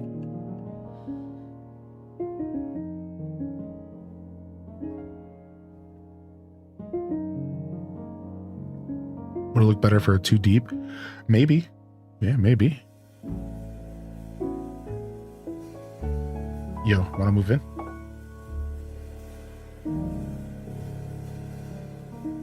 All right, sick. So Ocean Vibes were the start, and Ocean Vibes were kind of rough.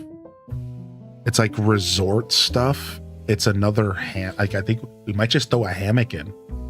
We might end up having to do hammock again, dude. Did we end up ever? Oh, we never ended up using the hammock last time. Never mind.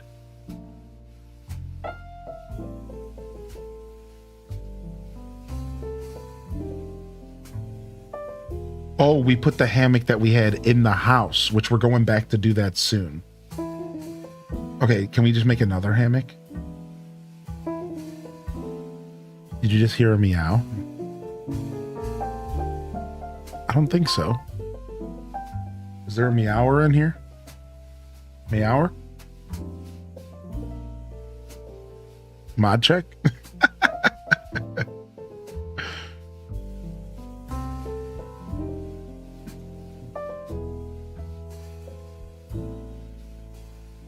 Maybe I'm tripping.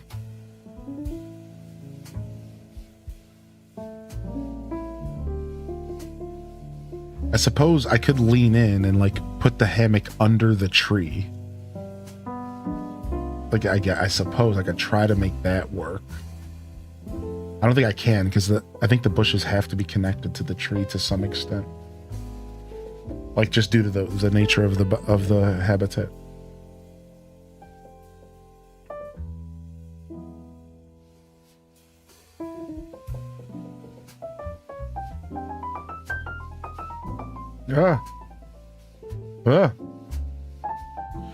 Approximately how many rescues are missing? Like a third from the game or so. Maybe like 2/5. Like a third, maybe.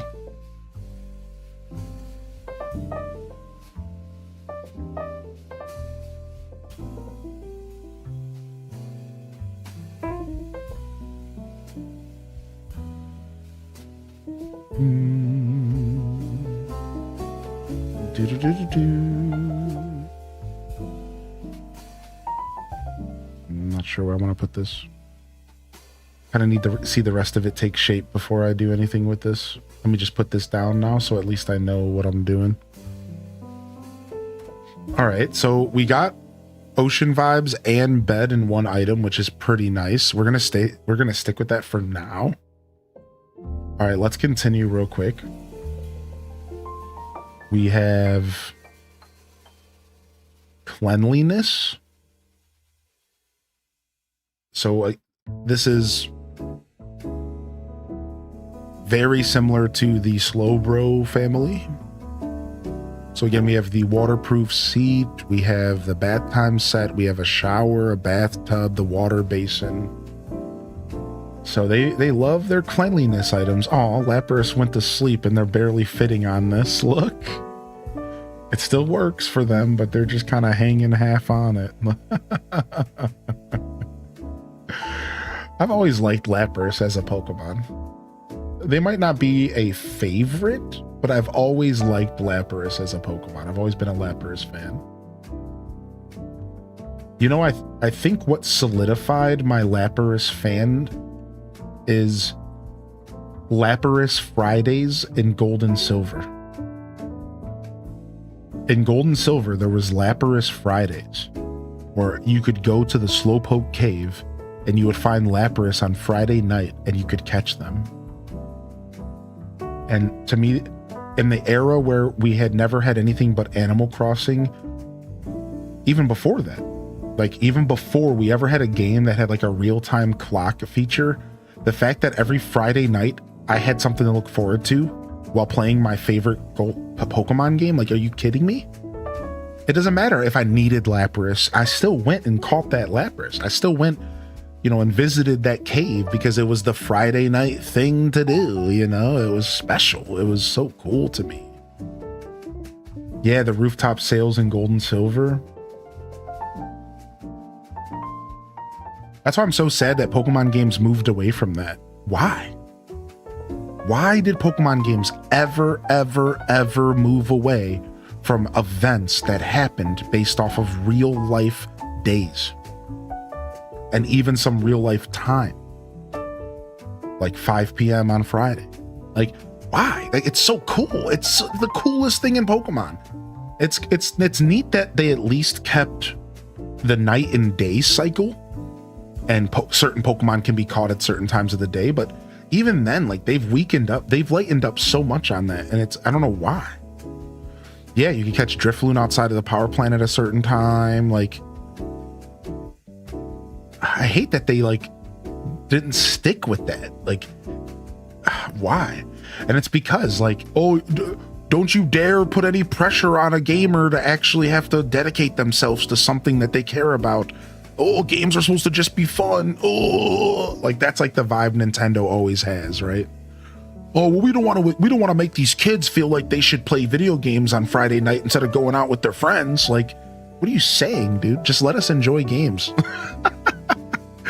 We don't want to make kids feel like they shouldn't play. You should be doing your homework. Like Nintendo's trying to be our dad or something. This is why Heart Gold Soul Silver is so loved. Dude, I know, man. Heart Gold Soul Silver ports coming to the Switch 2 would make me scream like a little child, dude. They would make me scream like a little child. I know I said I wouldn't talk too much about leaks, but there was some Gen 2 stuff getting tossed around in the leak universe, everybody. I'm not going to go any further because I am going to stick to my guns about not talking about leaks, but there was some Gen 2 / like Johto stuff being tossed around in the leaks the past couple weeks for a potential future of announcements, and for the Switch 2 and the Switch 1. And oh boy, would I go insane if they ported Heart Gold Soul Silver to the Switch. I would be living, dude. I would be living.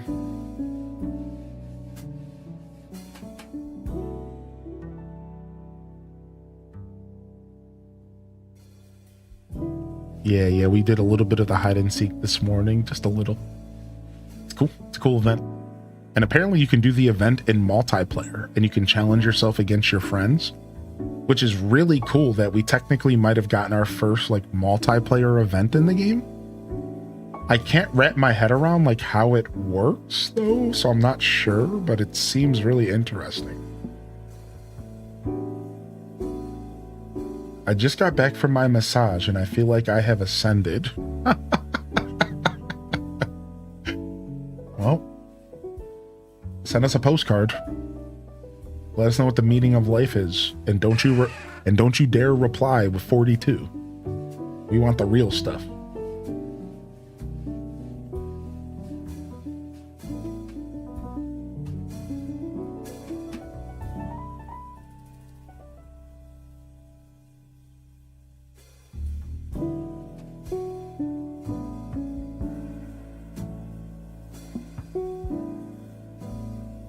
Must be nice.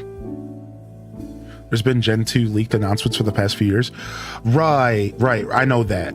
Yeah. There's been a lot of Gen 2 leaks, but this one was of its own unique variety. And again, I'll kind of leave it at that. It was backed up with some different information that we've never had before, which is why it's kind of exciting, because over the past couple years, a lot of times the Gen 2 stuff was mostly speculation, and there was nothing really ever with weight behind why we would see Gen 2. But there was recent leaks that directly pointed to like Johto Gen 2 style content, like something like, and again, I'm trying to avoid too many leaks here. I don't want to talk about this stuff too much on stream, but there was like some stuff that like felt a little heavier, just a little, just like a smidgen heavier than I've personally engaged with over the past couple years. And I keep myself pretty deep in the sauce. And I got a little more hopeful. I got a little more hopeful that this could be something that we could see. And there's like 2 or 3 different kind of things being tossed around. And if any of them come true, as a Gen 2 fan, if any of them come true, I'll be happy. If we do anything with Johto, anything with Gen 2, I will be happy. Whether it's Gold and Silver and Crystal popping on the Switch, whether it's Heart Gold Soul Silver coming to the Switch, you know, whether it's a new game that's based in that universe, like whatever it is, I will take it, you know? Sign me up. Yeah, it looks like the telescope counts for watching. Looks like the jeweled wall decoration counts for watching. The inflatable pseudo widow counts for watching stuff. Watching stuff is such a weird category, dude. It's such a weird category of items. It's a bunch of plants. It's randomly the wacky waving inflatable arm flailing tube man pseudo widow. It's like town maps and cutouts and a couple portraits and paintings. Oh, I just got an idea. Sometimes it just takes sitting and yapping. Boom, it hit me. Boom, boom, boom, boom, boom, boom, boom, boom, boom, boom, boom, boom, boom. This was not a direction I was planning on going, but this could be really cool. What's up, Dweeby? But yeah, dude, there's been so many Gen 2 leaks for years that like it's kind of obnoxious. Oh no, it's a little too far away. No, it's too far away from where she is. Unless I want to switch what side she's on. I wanted it to be here. I was going to put a painting corner here. All right, what am I working with again? What's my biome space here?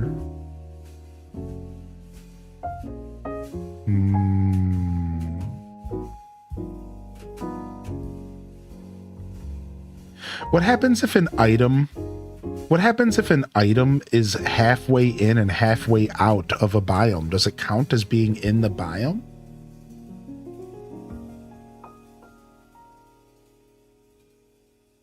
It has to count. I think it counts, right? Because she laid in the bed? I don't know. I think it counts. I don't think they would be too punkish about that. Like, I think this system's probably designed a little bit more fluidly than that. And I don't know why I've never asked myself that question before. And I've played a lot of this game. You know what I mean? It's like, wait, how have I never asked myself this question? I think it counts. Yeah, I think it counts. Just kind of a silly moment of my, like, wait a second. I guess I don't know. How are you able to see that? You press the right stick in. So you got to go up to the biome of the Pokemon, and you press the right stick and you can see their home. So this is how I figure out the perfect habitat, right? So as a part of the perfect habitat challenge, this is really important because this shows you the space in which items are going to count. So now we know that this dotted line is everything in this dotted line is going to count for Magikarp's biome. And you can utilize this to your advantage. And you want to know why? So let me give you a better example. So you'll notice that over here, we have a Pokemon that's living inside of a house. Well, guess what? Houses also have this outline. And so much, in fact, that the stuff outside of the house still counts for the Pokemon who live in the house. Let me rephrase that. So my Venonat and my Venomoth that live in this house have all of this space outside of this house for me to put items that still add to their request, to their wants, and to their needs, and to their happiness. So not only do I have the inside of the house to decorate. I can also decorate the outside and give them a yard, and it all counts for their happiness. Very important you identify this for the Perfect Habitat Challenge. And the reason is because the Perfect Habitat Challenge specifically wants you focusing on stuff like the ideal biome, the ideal habitat. So, like, for example, if the ideal habitat, like we were talking about, like some things only count for outside, some things only count for inside, and then some things count for both. So I don't remember all the details off the top of my head, but like, for example, let's say that Venonette likes dry food. If I were to put a dry berry tree outside of his house, he would count it. So it's bitter. If I were to put a bitter berry tree right outside of his house, he would count that as being in his biome, and he would thank me for that. He would say, thank you for bringing me the food for my favorite food for my biome. So some stuff can go outside. So you can put bushes and trees and stuff around the house, and that counts for the happiness of the Pokemon living in the house. And the way that you're going to gauge that is by pressing the right stick and getting the outline. It's very important. I just want my niece to give me back a copy of Soul Silver. I loaned her 10 years ago. Oh. So, to go back over here, we're trying to figure out watching items for Lapras.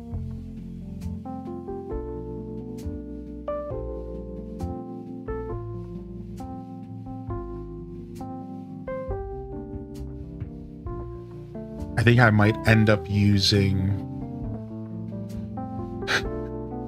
I kind of want to use the inflatable Pseudo-Widow. Like, why not? Where else am I going to put him? Technically, Pseudo-Widow was in Johto, not even in Kanto, so there's really like no little cool references I can do besides for just putting him in the woods randomly and letting him pretend to be a tree. That's like the other idea. But I might use the inflatable Pseudo-Widow here.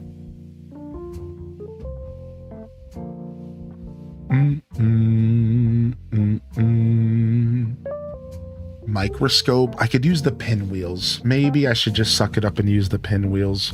I wasn't planning on using the pinwheels at all, but I think I'm being stubborn for no reason. They're a cute item. I need waste paper? What?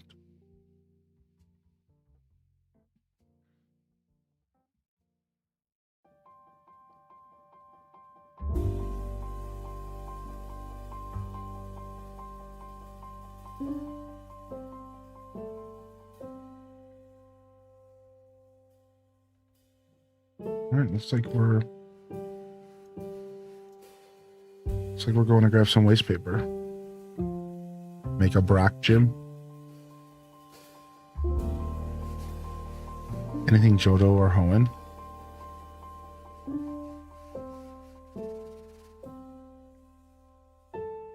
I think they'll stay on trend and they'll stick with Game Boy Advance stuff. I think if they do more retro games, I think they stay on trend and they only do advanced or higher. I think they're going to skip Gen 1 and 2 on the Switch. They're not going to do red, blue, yellow. They're not going to do gold, silver, crystal. I think that they've already shown that they'd rather do the games that are a little bit cleaner and a little bit more approachable and a little bit better representations of Pokemon. So they gave us Fire Red and Leaf Green. This, in my opinion, means that we are going to see... I'd like to think that means we're going to see Game Boy Advance or higher. So what does that mean? That means Gen 3, Ruby Sapphire, right? Gen 3, Ruby, Sapphire, and Emerald. That means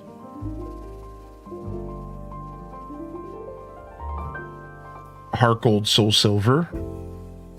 They already remade Brilliant Diamond and Shining Pearl, so we're not going to see those. That means maybe black and white. And then X and Y, I think was the last. And then, I mean, of course you have like sun and moon as well. Yeah, so those are like the possibilities that we would see come to the Switch 2. I feel like it's going to be the sweet spots like Gen 3 and 4, which at this point is basically Heart Gold, Soul Silver, or like Hoenn, right? I think that's like the logical choices of what we see happen if they bring more games. Right? I think the sweet spot is Gen 3 and 4, because I feel like 3, 4, and 5. Sorry, 3, 4, and 5, because 6 got a remake, right? Wasn't there remakes of 6? No, there wasn't. No. I'm thinking of Omega, Ruby, and Sapphire. I don't know. That's tough. I don't know. So they never remade Emerald, right? So they only ever remade Alpha, Sapphire, and Ruby. They never remade Emerald. Right? Emerald never got touched, did it? Very interesting. We never got Gen 5, Black and White 1 and 2.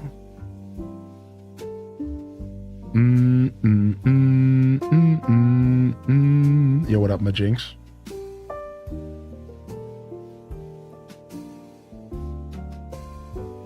Do you think they haven't put the 3DS games on NSO due to the nature of the system? They have put 3DS games on. Well, I don't know. No. To answer your question, no, I don't think that has anything to do with it. They brought Luigi's Mansion from 3DS. That has nothing to do with Pokemon, but the point is that it's possible, and that's all that matters. I don't think Nintendo would have brought Luigi's Mansion from the 3DS to the Switch if it cost more money, if it was a lot of work. You know what I mean? Like, if it was so much work, if it was this impossible task, they wouldn't have done it.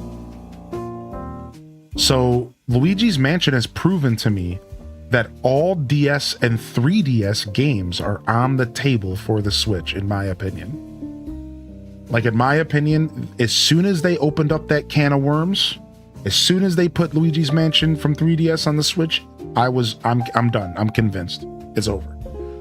We have a complete open door. If they were able to do it with a game that used keep in mind, Luigi's Mansion for DS or 3DS used the touchpad a ton, and they converted the whole game to a full release on the Switch 2.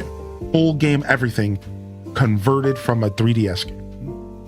And it used the touchpad very much in the original. I was looking it up. So it's like there's no universe where games aren't able to be ported from the DS era. Like, there is no universe where they cannot and are not willing to do that. Because again, they did it for, of all games, Luigi's Mansion. And now we're talking about Pokemon games that barely even use the touchscreen. Right? Like Pokemon games barely even use the touchscreen. Think about it. Like, they're like mini games and like maps and like little handy features. It's not at all a major part of the game. And that's why I'm even more like certain in my mind. Like, DS and 3DS games are super on the table. It just might take a little extra work, but like not much, I don't think. You know, like I don't think it would take much at all for them to get those games available. Also, the Switch has a touchscreen. True. Yeah, we played Luigi's Mansion Switch. We played that game on stream. Yeah.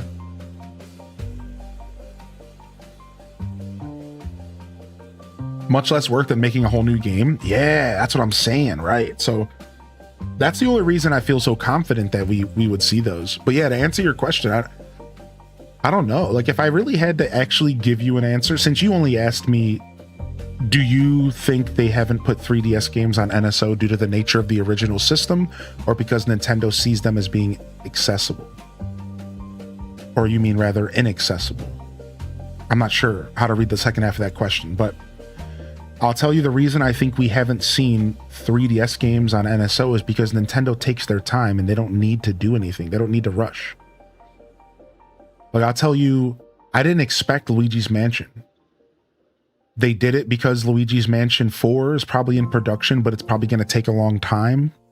And maybe they weren't confident that they could keep the Luigi's Mansion IP moving consistently. So they said, all right, why don't we put Dark Moon? Let's resurrect Dark Moon from an older era, put it on the Switch. Maybe even they'll do something with Luigi's Mansion 1, even though I think they just put it on NSO, right? So now now all 3 Luigi's Mansion games are on the Switch, and now we're all just waiting for the next entry. I think that Kirby is next up. There was a lot of rumors like 2 years ago that we were going to get a Kirby 3DS games on the Switch. There's like a Robo game and stuff like that. So my mindset is that the main reason we're not seeing 3DS games on the Switch is because Nintendo doesn't need to put 3DS games on the Switch. Because they're not in a rush. Because they actually have a strong stream of content. Think about it. I know a lot of times even I can get caught up like complaining about the lack of stuff releasing. But if you, and maybe you guys disagree, I'm not sure, but if you step back and look at everything that releases directly from Nintendo, not third party, tell me that it's not a pretty smooth stream of content, right? Like, I think so. Like, am I going crazy? Like, even like right now, like what games have released from Nintendo the past, like, let's say like game releases this year, because I don't actually know. I'm very curious. Like, I feel like Nintendo's stream of content is thick, so they're not going to keep adding more to that, is what I'm trying to say. And I think we forget that. So when you ask questions like, why do you think that maybe Nintendo's not doing certain things? It's like, because they don't have to do anything. Don't forget that. Like, they have this on lock. Like they are releasing stuff. Like, all right, so that's just this month. We have Splatoon Raiders on the 23rd. Right? That's a Nintendo IP. Nintendo game. Then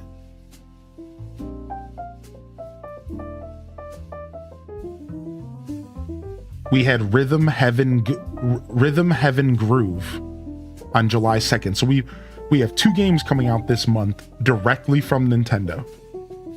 And we just got new NSO Game Boy games, did we not? Does anybody remember? I think we got NSO Game Boy games within the past like 2 weeks. So just within the past, like, counting next week, going all the way back to like the end of June, we've already had 3 technically like announcements from Nintendo. Like, just actually, why don't I just go to their X? Right? So like the point I'm trying to make though is just like, you know, that's what I always like to think to myself. I always like to think to myself, Nintendo's not doing stuff because they just don't need to do stuff. Because we're only talking about first party Nintendo. They also have third party, right? They have all this extra stuff coming out around the side. You know, look at all these games they have coming out. Pokopia is getting DLC. You know, we just got Fire Red and Leaf Green in April. You know, we have Splatoon Raiders coming. We have Game Boy games just got announced, so they can always just do random NSO announcements anytime they want, right?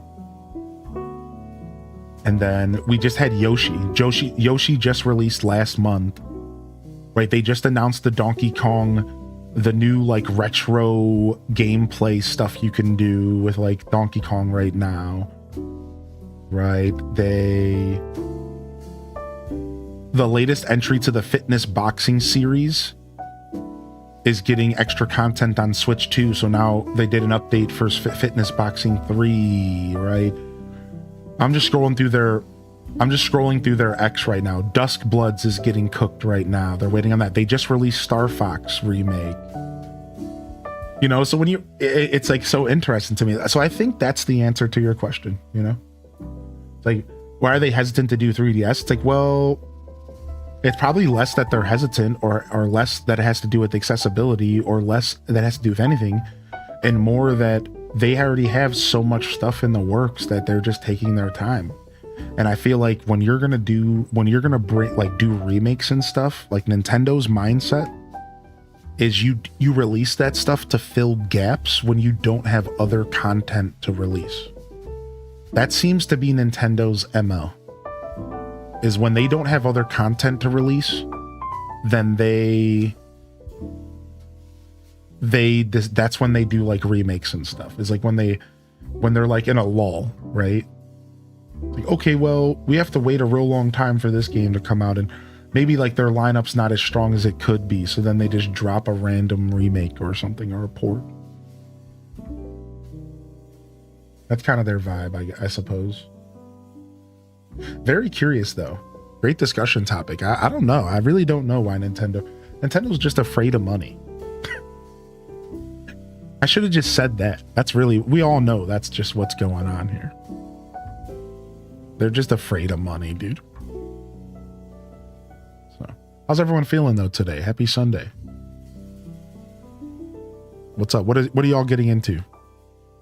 My buddies were talking about TV shows last night. I don't ever watch new TV shows, but they're talking about House of Dragon or something like that. Isn't that the isn't House of the Dragon the Game of Thrones stuff? Anybody watching that? All I know is I have at least 3 bangers that I know of this year. Kingdom Hearts 1-3 collection, Oblivion, and OOT remake. That's not even taking into account unannounced games, right? Like, and remember, you got to remember this one statistic. Your average person only buys, like 30% of gamers only buy 1 to 2 new games a year.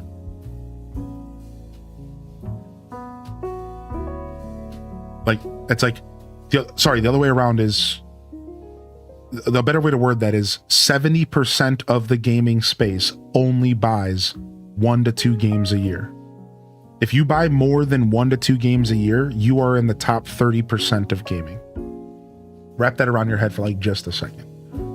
If you buy more than 1 to 2 games a year, you are instantly in the top 30% of gaming. Like right out the gate, I'm pretty sure is the revised statistic. Because I talked about this in the past, but I went and got a cleaner version of it, because there's like a 10% number where if you buy a single game, if you buy 1 game a month, you're like in the top 10% of purchasers of games.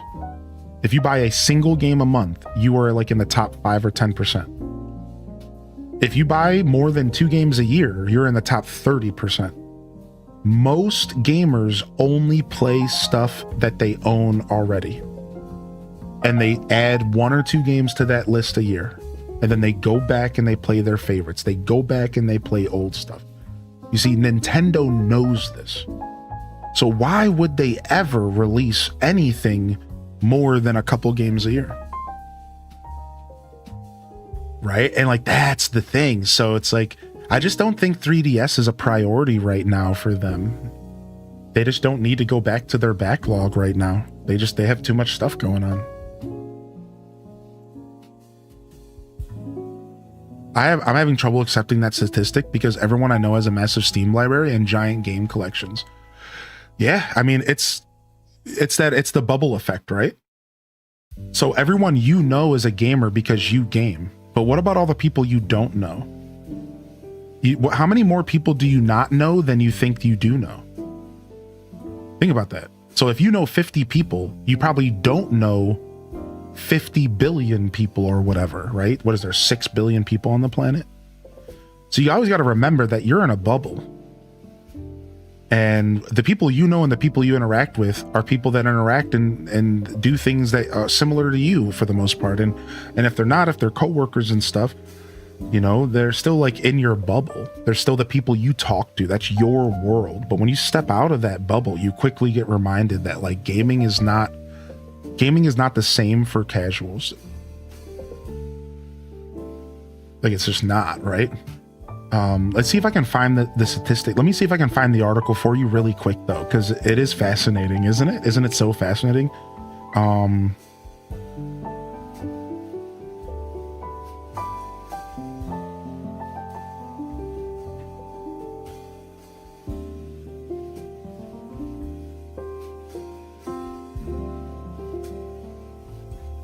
Yeah, let me see if I can find the article again. So I'm ignoring the AI stuff because AI sucks. So give me just a second.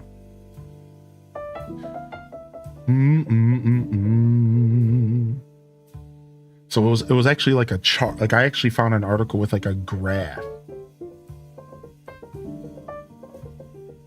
So I'm gonna try to get you like the real stuff.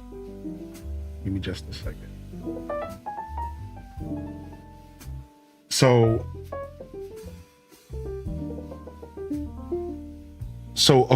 this is from Video Games Chronicle. All right, so this was 6 months ago. So here's the headline. More than 60% of US game players only buy 2 games or fewer per year, survey finds. Only 4% buy more than 1 game a month, Circana's data says.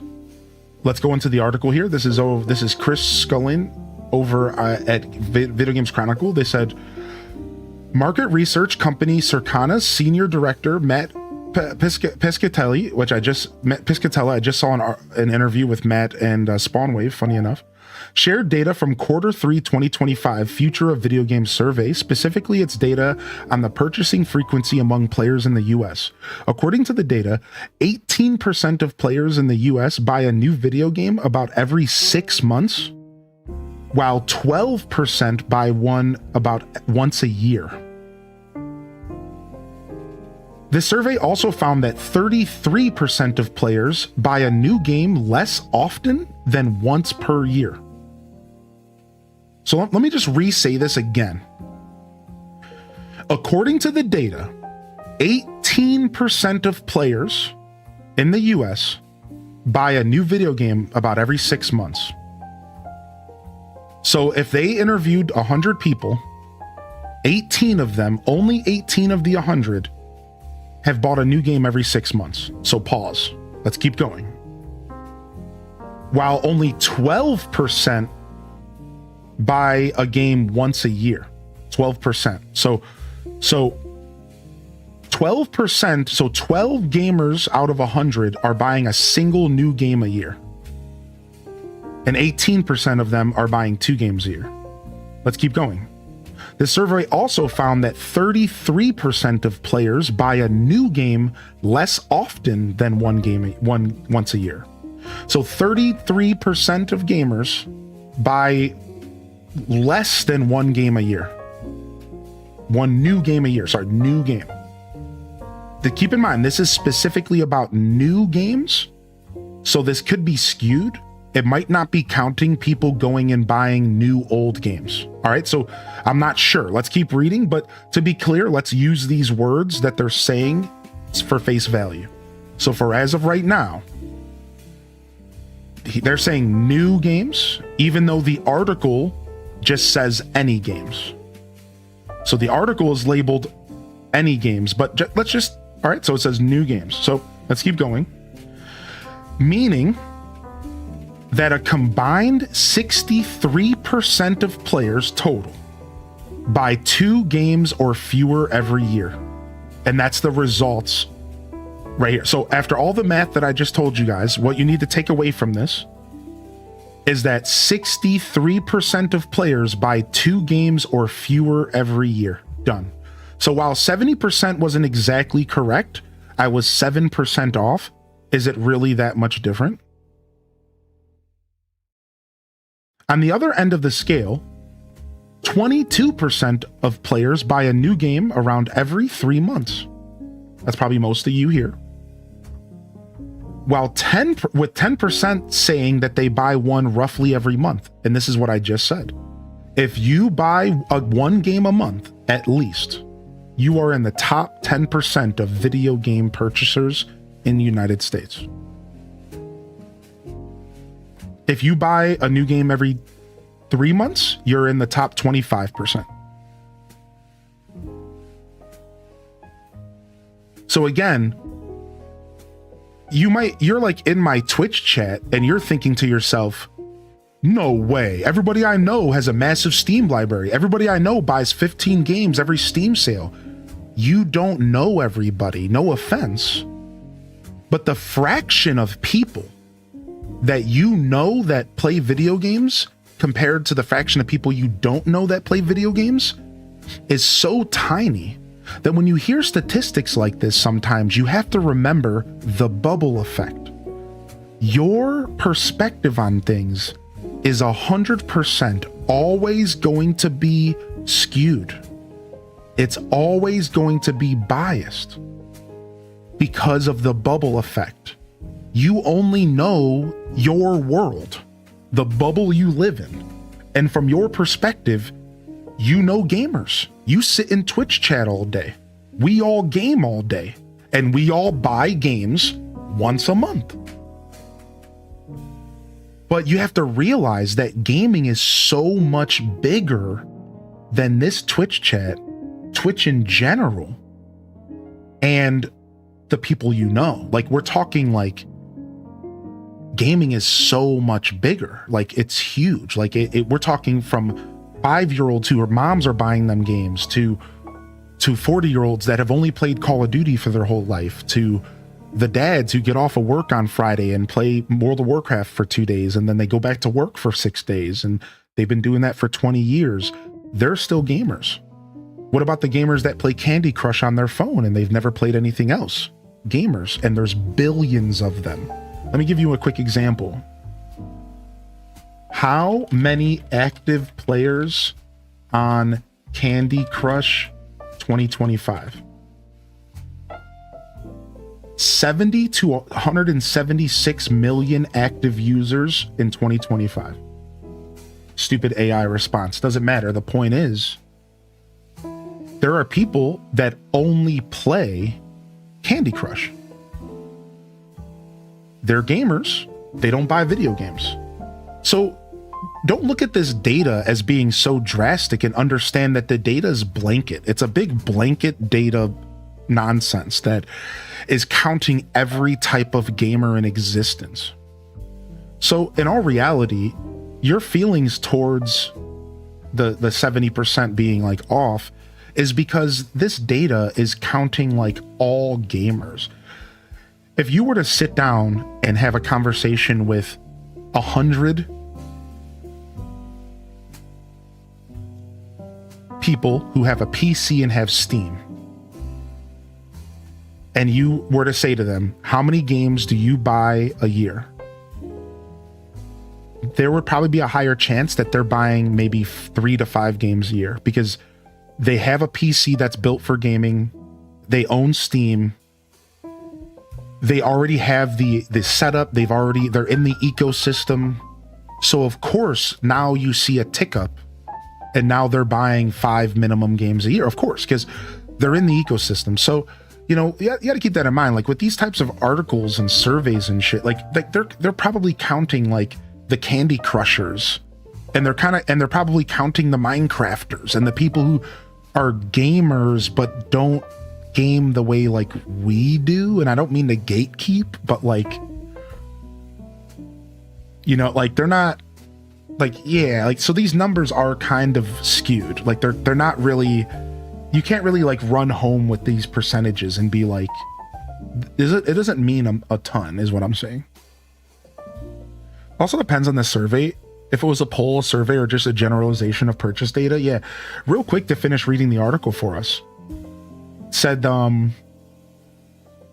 just 4% say they buy more than 1 game a month. Commenting on the findings, Piscatella suggests that those 14% of players who buy 1 game or more a month are mainly responsible for the continued trajectory of full-price games.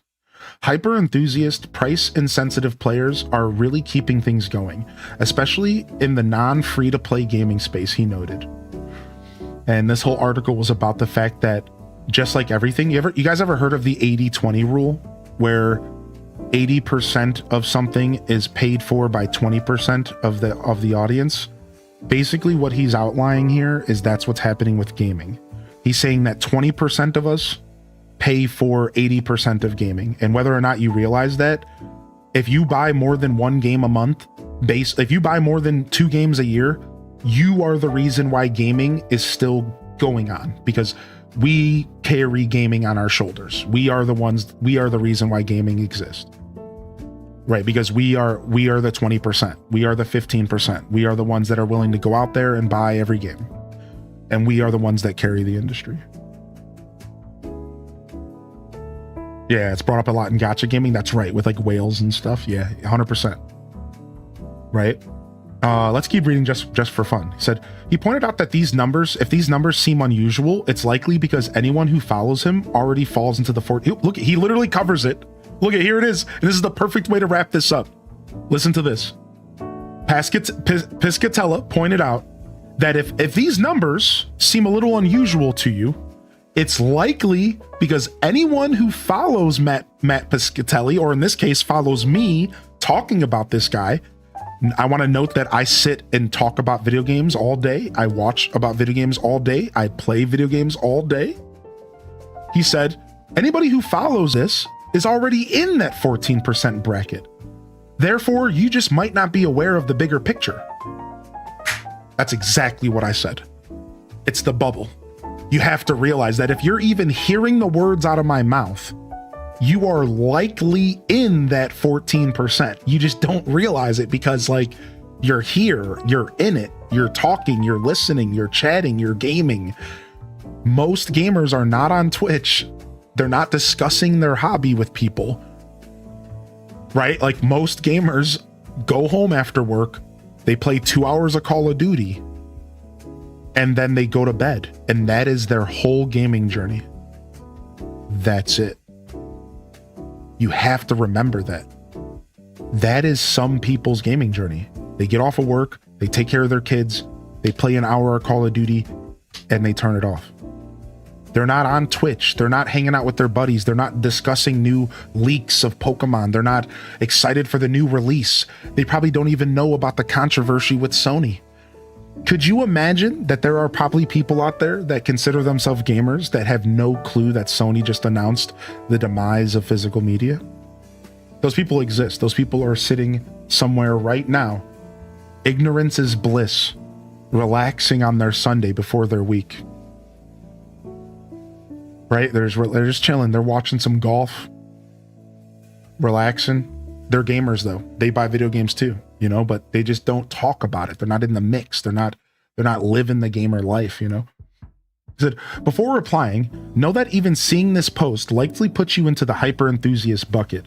So actions of you and your immediate cohort likely do not match those of the general gaming audience, he explained. In a separate post, but related to this point, hyper enthusiast and price insensitive players are the reason why gaming prices are rising and deluxe editions are becoming more commonplace is because the 14% of gamers are less likely to worry about the cost of games, meaning most pricing is focused on them. This is the same thing that happens to gacha games, but I disagree with this a little bit. I understand what Matt's saying here, but it almost sounds like he's pointing blame, and I think that this is a tone-deaf comment. Been talking about this trend for years when it comes to game spending, he wrote. Why are there premium gamepads, $149 collector's editions, pro consoles in general rising prices? Because the price-insensitive, affluent players are the ones doing more of the spending as everyone else shifts to free-to-play. So basically, this last part of this article is him trying to say that because people are willing to spend the money, then they're willing to charge for it. And this is true. This is literally how this works. This is, yeah, true. Like, if somebody says you have to spend $120 to play Grand Theft Auto 6 to its entirety, and then you pay that $100, then they know they can charge $100, and the next time they'll try $120, and then when you pay $120, they say, okay, well then why don't we try $140, and then it just keeps going. So he's right about that, but I think that this sucks because, and the way he should have worded this is not, if you're willing to buy video games at the prices that they're at, then you're the problem. That's basically what I took from this, and I feel like that's kind of gross. like no, the problem is these greedy ass companies who are taking advantage of us. That's who it is. Don't get it twisted. Why would you not say that in this article? You can call out that people being willing to spend money can sometimes lead to inflated prices, but why don't you call out the truth here, Matt Piscatelli, or whatever your name is? It's because these companies are greedy goblins. That's why. Yeah. Don't blame the consumer because we want to just live our lives, dude. Like, that's so tone deaf, man. There's people out there that truly believe that too. Like they're passing the blame off from these greedy companies. Like, no, dude, it's not my fault that I had to spend $80 to play Legend of Zelda. That's Nintendo's fault. Don't get it twisted, homie. Yeah, that sucks. So is the value of the demand though? Yeah, and that's what he's talking about. He's talking about, like, right, supply, demand, you know, if the demand's high, people are going to keep paying more. And like, we're seeing it happen in the Pokemon community right now. Like, look what happened to Pokemon. You would think that when Pokemon cards started getting scalped, people would stop buying them. Nope. They just got more expensive. Think about it. You would think that when Pokemon cards started getting scalped, people would step up and be like, all right, well, I'm not going to pay those ridiculous prices. No, actually, now Pokemon cards are just more expensive than ever, and everyone's going to pay those prices. Yeah, like, it's true. Like, it happens, and I get what he's saying. It's just a little unfair to put that on us. It's like, how about we talk about the fact that these companies are overpriced and overcharging us and taking advantage of us? Why aren't we talking about that? Like, why are you making it seem like I'm the bad guy because I bought the collector's edition of Zelda? Like, that's not what that doesn't make it's not that's not the reason why prices are going up. What? That's so unfair to say. You know what I mean? Like, you got like, no, like, that had nothing to do with that. What do you mean, man? Like, I just wanted the collector's edition. Yeah, MTG, same problem. Yeah, same problem. Anyways, there you go, Armazale. You know, I'm gonna be real. I wouldn't have looked up that article myself specifically if you hadn't mentioned that. So thanks. It was a cool discussion. I only had heard that statistic from SpawnWave and in an article like covering SpawnWave's video. Like, this was like 6 months to a year ago. So it was kind of cool to actually see the numbers in front of me and, like, yeah, because, like, as much as I believe SpawnWave, you should always do your own research, you know? So, like, yeah.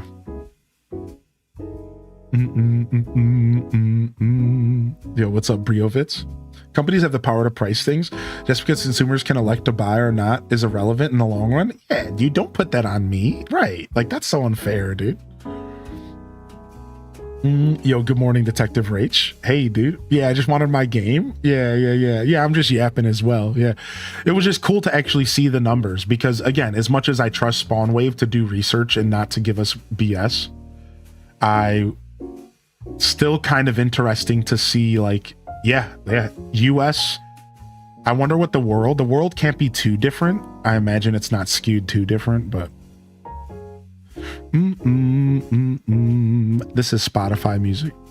Yo, what up, Moonchild, by the way? Thanks for the kind words. I appreciate that, by the way, Moonchild. Thanks. Yeah, fun. Sometimes it's fun to take a little bit of a deep dive into something like that and to really, like, break down and figure out why stuff works the way that it does. I'm a nerd and I enjoy that kind of stuff. It's like, yeah, there you go. The bubble effect. Man, these pinwheels are going to kill me here. Guess we can put it, like, right here.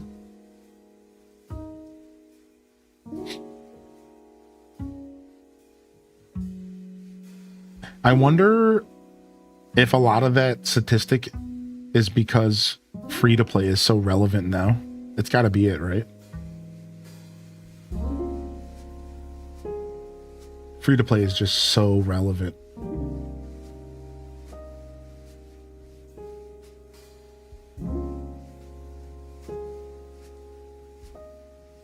Or you have, like, Final Fantasy.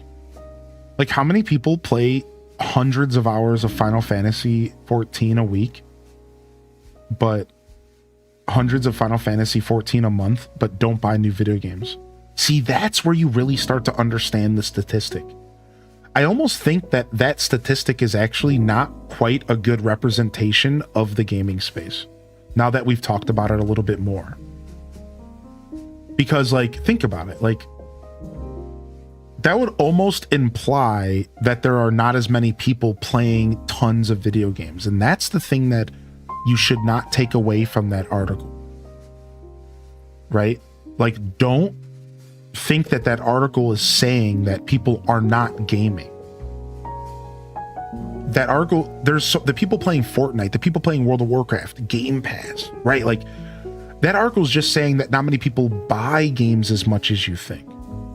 You know, so like Armazel, you mentioned your coworkers with like Steam libraries or just people you know. Yeah, those people are gaming every day probably. They're just maybe not buying new games. Maybe they're just playing games in their catalog. Their backlog, right? We all have these backlogs with hundreds of games. You don't need to buy a game every month when you have a backlog like mine. Anybody else? I could probably ride my backlog out for like 3 years and I could play a new game every month. I could probably play a brand new video game every month for 3 years and not buy a new game for those 3 years. That's how big my backlog is, right? You know, it's like, so yeah, you gotta like, once you start to think about that, the statistic makes a lot more sense because it's only talking about purchasing games. It's not considering borrowing, renting, backlogs, MMOs, free to play. Dude, I revisit World of Warcraft every like 6 months and I play it for like hundreds of hours. I've been doing that my whole life. I revisit World of Warcraft. I load it up. All the time, you know, like I'm not buying new games at all. You'll enjoy your lurk, Taco. I feel the same way as you. I have hundreds and hundreds of in my catalog. I'm good for a whole year. Yeah, you know, like, so once you really start to break it down, it starts to make so much sense that like those numbers are actually kind of bogus a little bit. They really only represent the purchase. They're not really representing people who are gaming. Like, I think the amount of people who are gaming is as drastic as you probably think. Like, I think we all know just how popular gaming is. And that's not something that should be like confused here, right? Like, but we're in an era, like, let me give you an example. We're in an era where you could pick up a game like TCG Pocket and never buy a new game for months. TCG Pocket's completely free to play. You know what would be a better statistic to look at? Maybe would be like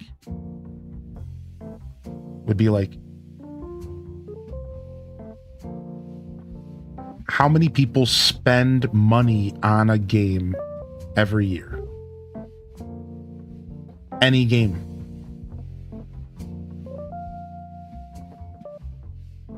Any game, any microtransaction, even just $5, Game Pass. How many people spend money in the ecosystem of gaming every year? What's the percentage of gamers that spend money in the ecosystem like every year? Because like, I bet you if you take a statistic like that and then you start counting all the little $5 nickel and dime microtransactions that the free-to-play players are doing, you would instantly see an uptick where you would see probably, I'm going to be bold and I'm going to say this. I'm going to be super bold, right? I'm going to be bold and I'm going to say that I bet you like 80% of gamers spend like at least $5 on a video game every month. I bet you it's like massive. I bet you so many people are willing to throw $5 at a costume in a game. I bet you it's like some crazy above 50% number. Like, because people are, dude, I feel like people are willing to throw $5 at a game pretty easily. Maybe not though. Maybe it's a lot smaller, but like I feel like I do know a lot of people that spend money on games. But maybe I'm in the bubble, right? Maybe I'm just in the bubble. My spouse will absolutely spend $5 at a game pretty easy, right? Just a little $5, just a little. Oh, I'm gonna get this gun skin. Oh, it's just $5. Yeah, dude. I bet you there's a lot of people. I bet you, dude. I bet you that number skyrockets the percentage. Transactions add up. Yeah. Nice balloon. Is that why you were hiding? Because you're that person? I love buying gifts. I love buying my wife gifts just to see her smile. Aw, that's so special, dude. Being a good spouse. Being a good spouse. I'm gonna go grab some coffee, y'all. I'll be right back. All right. I'm gonna grab some coffee, and then we're gonna figure out what we're doing here. I don't like the pinwheels. I haven't been talking about it, but I don't like the pinwheels. I think the pinwheels look stupid. So I'm kind of stuck. I don't know what I want to do here.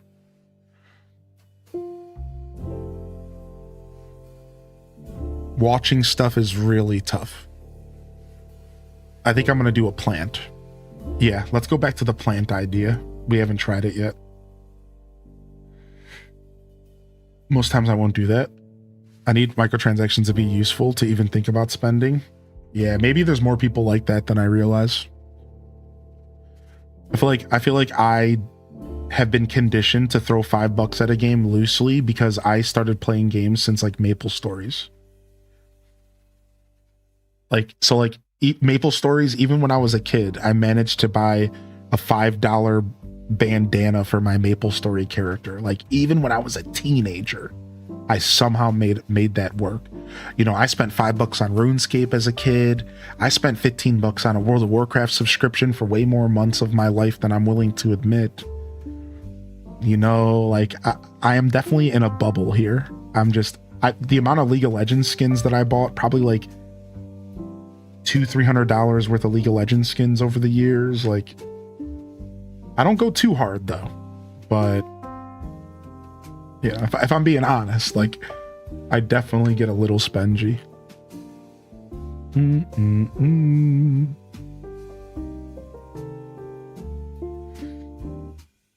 How you doing, by the way, Monka Man?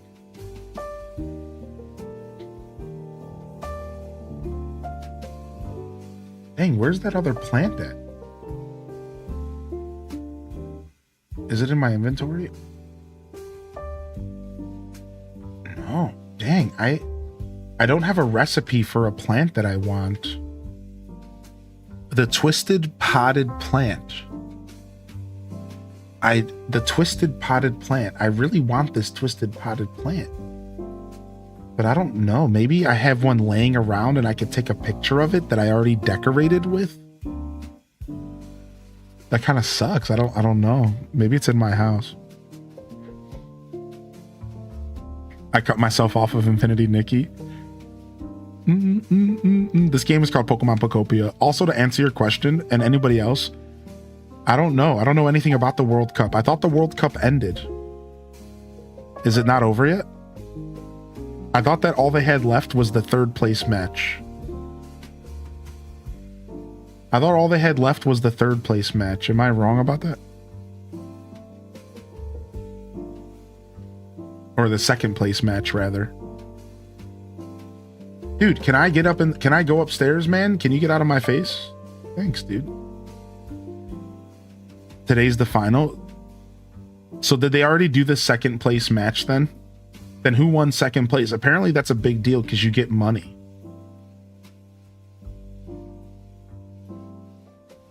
Apparently second place is really important because you get more money. So like I was reading about how like the second place match is just as important. It was third place. Sorry, third place. That's what I meant. Yeah, because second place would be the person who loses today. Yeah. So apparently, like, third place is actually still really important because of the cash. It was England.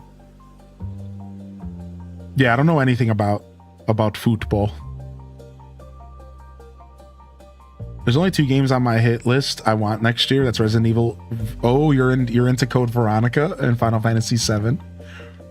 Yeah, I can't. It's hard for me to talk about buying games because the streamer brain has just rotted my brain out, and I just buy way more games than I need nowadays, and so it's tough. It's I don't have like an off switch for buying games. I don't have like a limit. Like I could just justify buying any game, even if like it's just a justification. It's like, well, I'll just buy it. Maybe I'll stream it one day, like kind of vibes. I'll just go ahead and buy it. Maybe I'll stream it one day.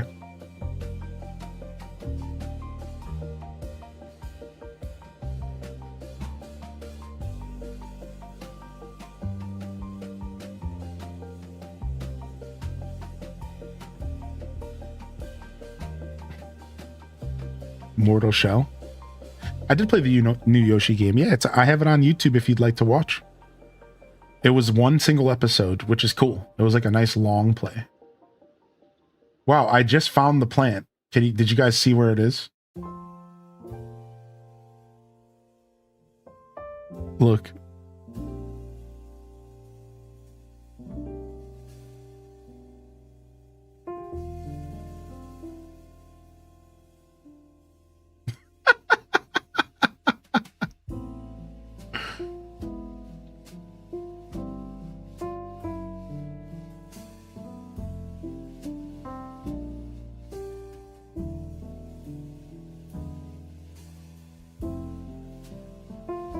Will you stop? Thank you. It's like this game's controls are so quirky that it's so easy to get frustrated with this game if you haven't played it in a while because you're always pressing the wrong buttons. Perfect. It's like I forgot how strangely frustrating the controls in this game are.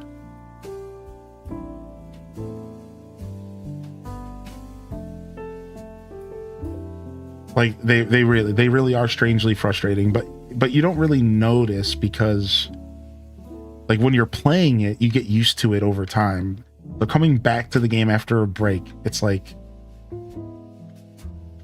sometimes the controls in this game are a little wonky.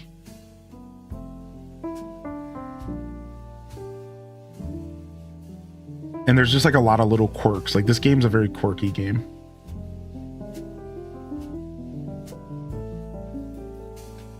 I'm the only one that changes my button setup for every game.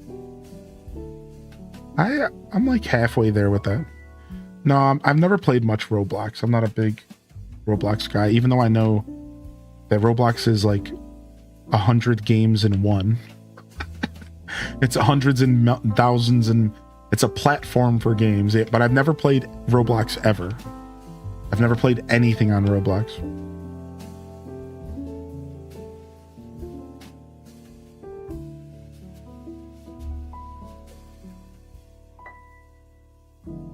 Whoa.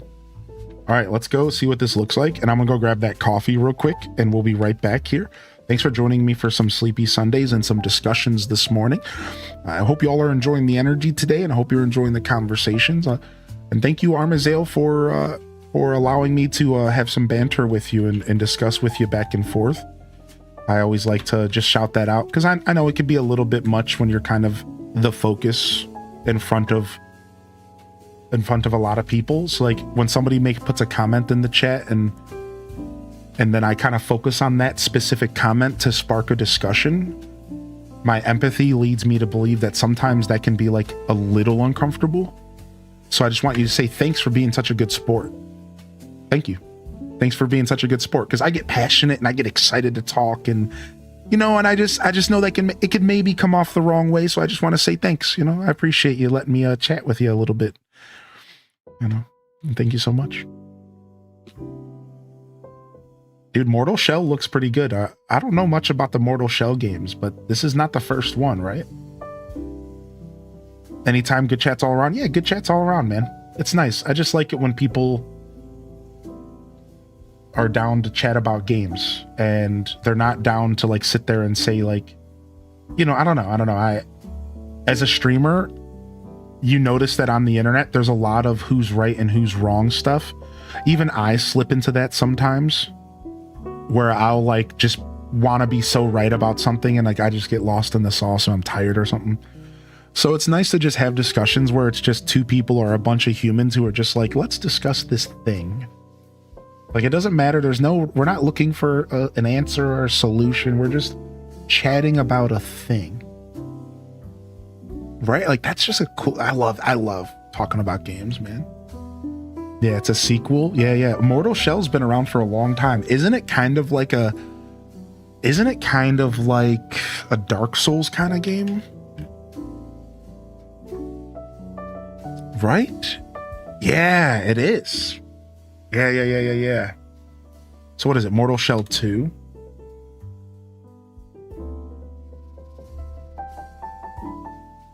August 20th. Yeah, it's like a Dark Souls kind of game. Yep, that's exactly what it is. Yep. Souls, there, it's even labeled a Souls-like. Dope. All right, I'll be right back. Give me just a second. Just a quick tinkle and some coffee, and we'll continue our Sleepy Sunday vibes with a little bit of some more designing. I'm taking my time. My creativity this morning's taken a second to get moving, but I think we're getting there with our Lapras build here. I think we're getting there.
Dude, my office is so chilly, actually.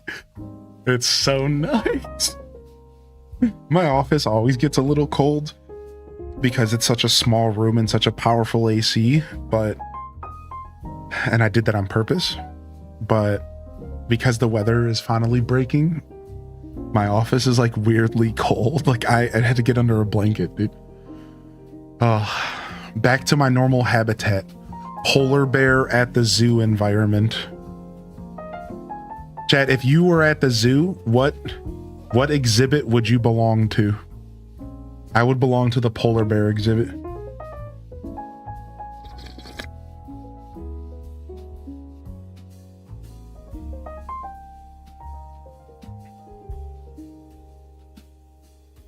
You gave me a follow on Spotify to keep in touch with your playlist. Oh, thanks, man. I really want to sit down and like turn my Spotify into like something I share with people. I am really excited for Splatoon. I think we're playing Friday, Llama. I think we're playing Friday. We're going to skip the Thursday release of Splatoon so that I can buy it physical, everybody. I hope that's okay. I think I've decided I'm going to go ahead and take advantage of this release. And I think I'm going to go with Friday and get the game physical. Is that cool? Some sort of big cat. How you doing, Cyan Pepper? Or it would be Cayenne, whatever you prefer. Yeah, so we'll do Splatoon Friday. I'm going to buy the game physical. I don't normally do that, but I feel like with this release, that would be okay. This is one of the releases where I feel like I can get that physical. I can go ahead and hold off. I won't be able to do that for every game, you know? Yeah, Cyan. How are you? I'm good today, thank you. A little sleepy, but we're finally waking up. There's a diamond next to my name. Oh, I threw you a VIP for 30 days. Enjoy. Thanks for calling this place home, dude. I love your energy. I don't think the Switch 2 is worth it. It might not be worth it yet. A game will release that will make you say that later. Here's what I've been telling people, Llama. I've been telling people, if you don't think the Switch 2 is worth it yet, then it's probably not worth it yet. And you can keep waiting. Does that make sense? Like, if you truly in your heart, if you're like, man, it's just not worth it, it's not. It's probably not. You're not wrong. Because if you haven't been convinced by like a specific game or something to pick it up, it's just not, you're not ready yet. You know what I mean? Like, I would just wait. And then the only reason why waiting could be wrong,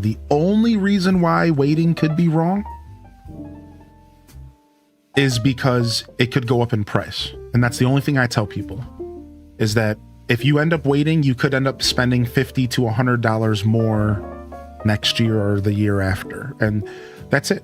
It could be go up in price, and then, but don't give into FOMO. I don't think giving into FOMO is the answer here. I think you stick to your guns. I think you say $50 is just $50. And I think you wait until you're ready, until that game that gets announced that makes you go, I need it. Then go buy your Switch 2. I don't think you give into FOMO. Don't give into the price hike nonsense. Even though it's true, and even though the Switch 2 will probably be roughly $50 to $100 more expensive this time next year. So like, if money is a factor, consider it, you know, just sharing the knowledge. Right. But don't give in. I don't think the FOMO is worth it ever.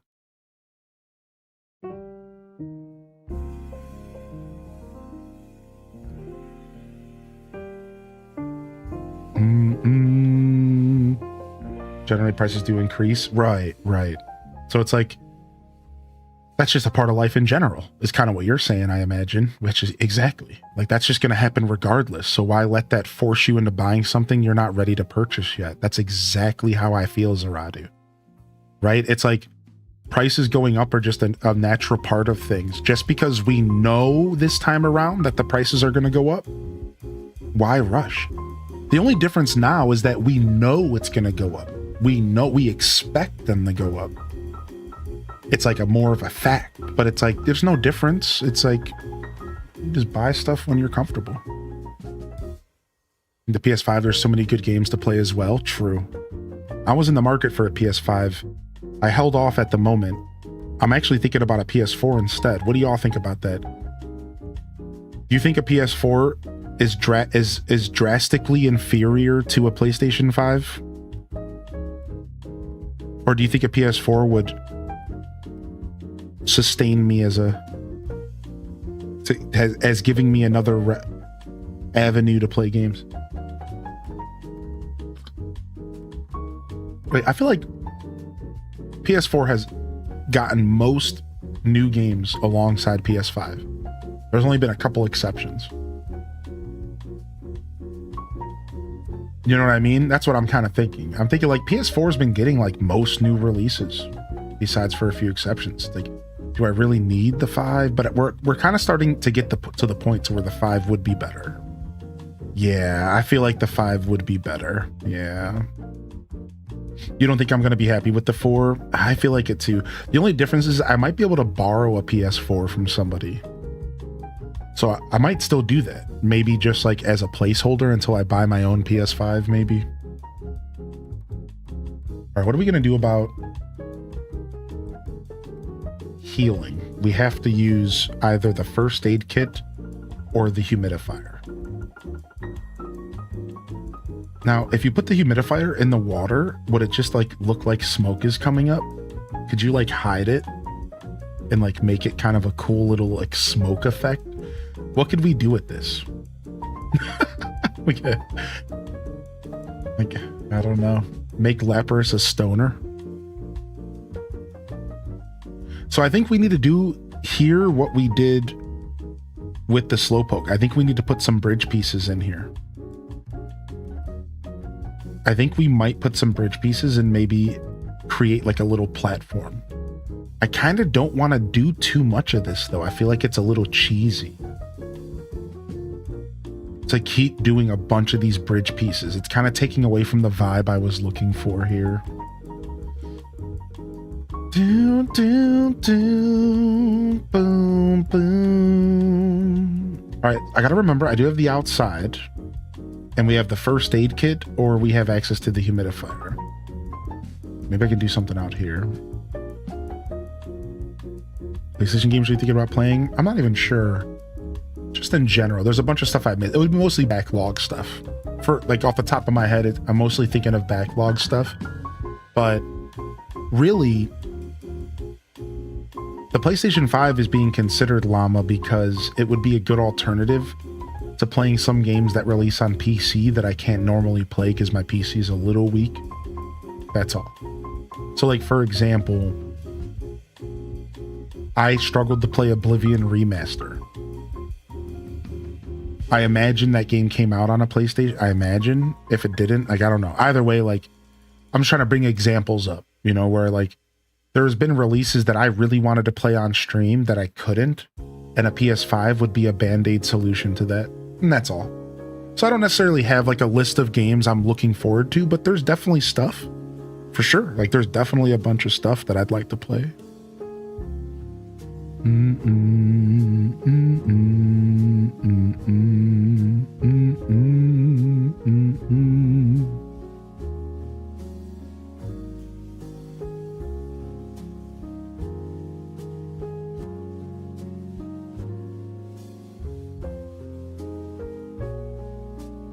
I'm super indecisive today. It's a problem for my creativity.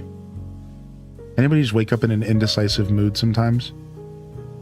Where you just like don't want to make decisions at all? Bad day to be creative.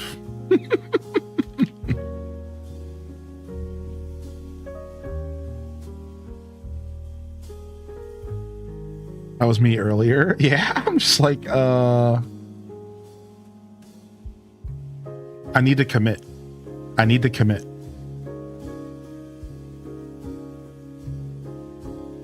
And I think I know what we're committing to.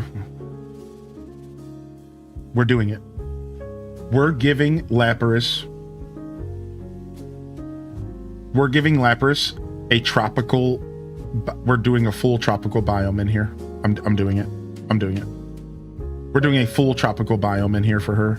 It's just the best way to go about this. And then I can hide certain things in here.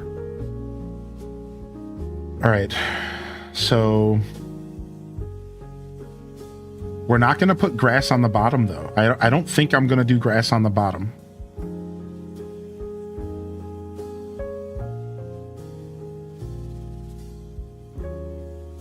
So for now, we're going to put grass because this is how I can plant stuff. Then we're going to switch it back, actually. We're doing a full tropical biome because I'm waffling on this. I'm like waffling on this. I wasn't going to do this, but I think this is going to be cool. You guys are going to like this. This is going to be super cool. We're going to make this look super cool. So I'm going to do a palm tree in each corner. And we're going to do bushes in each corner as well.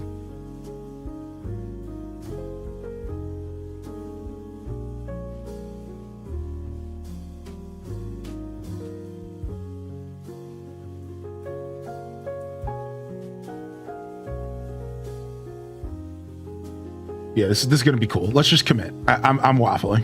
What's this creative tip you're talking about? I wonder if I can get Bellsprout to get these trees moving. We'll do that in just a second. All right, and then I'm going to be using some moss. And I'm going to try to incorporate like some moss in here to kind of really hit home that this is like a tropical little biome. I'd like to maybe scatter a little bit of moss about here.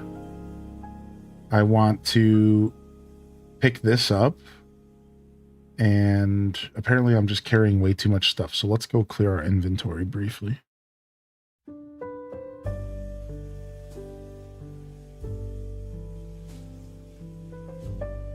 Hope you've been okay, or a random 18. Drop this stuff off. Hope you're doing well today, buddy. I hope you're doing all right. Same thing with you, Aelith Zana. Have you thought about playing a game like Wheel of Fortune or Monopoly? Oh, we have. Yes, dude, we've done Monopoly on stream. Would you guys like us to do Monopoly again for community game night?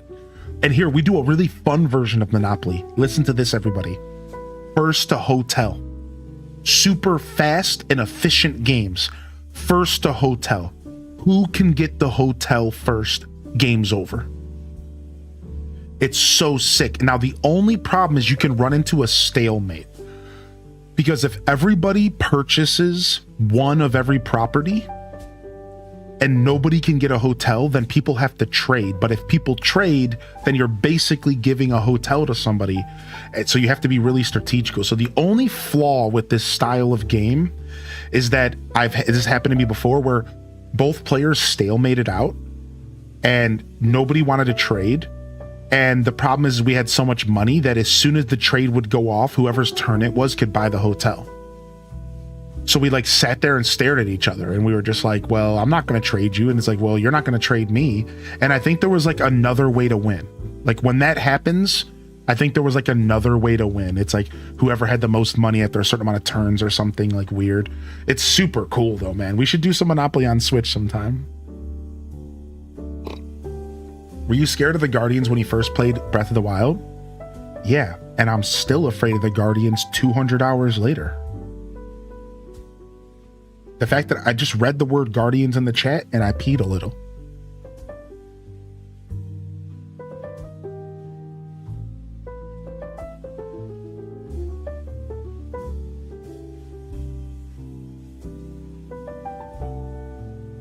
And a bad guy hit me in the shin and I peed all in my pants. Shut up. All right, so what flowers do we think would go good with this tropical vibe, huh? It would be the sea flowers, the ones that are like in the bleak beach. I wouldn't mind using those. Sea breeze or something. Yeah, seashore. And a bad guy hit me in my shin and I peed all in my pants.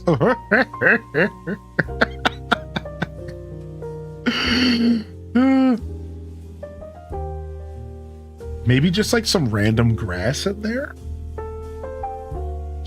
Maybe just like some random grass in there as well could be kind of cool.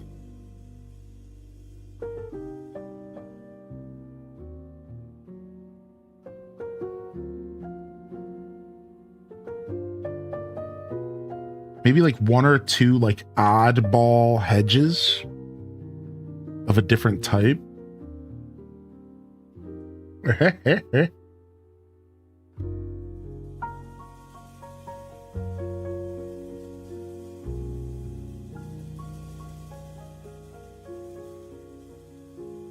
I'm gonna put some of these like these shoots on the dude.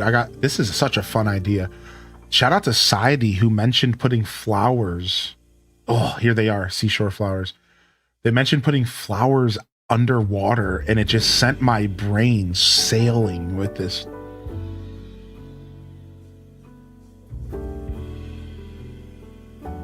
These robust flowers would look so good coming out of the water. Unfortunately, I don't have a ton of robust flowers. Where do you even get those from? Here we go. Oh, here we got some red ones too. Okay.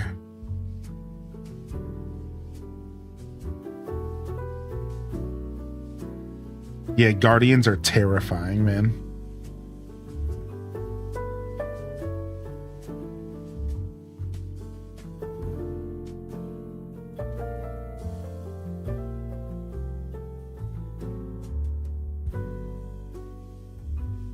Do do do do do do do do. No, I hate that drowning effect.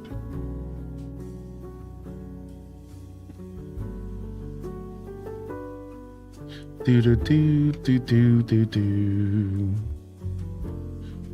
do do do. Beat a bull bull.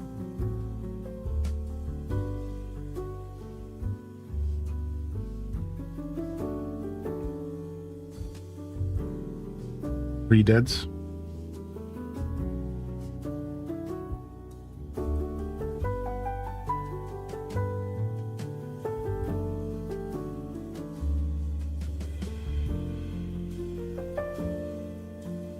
Redeads are pretty crazy.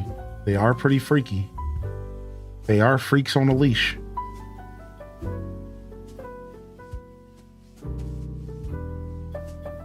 They are freaks on a leash.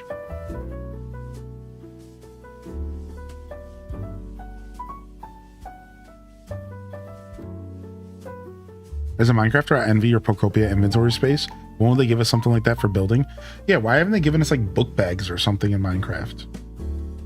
Right? Like the mods have done that for years. Like why like that should not be hard to do, right? Like it's a very interesting comment there, Aelith.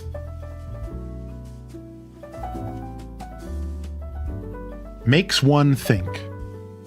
Should I do more than just green? Should I do like yellow grass as well, maybe? What would that look like? And there's also like pink grass, right? Dang it, we're carrying too much stuff again. I need to just go empty my inventory. This is making me angry.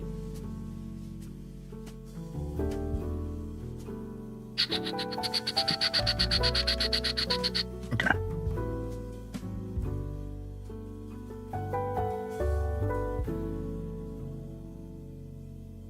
Yeah, we could make this like super tropical.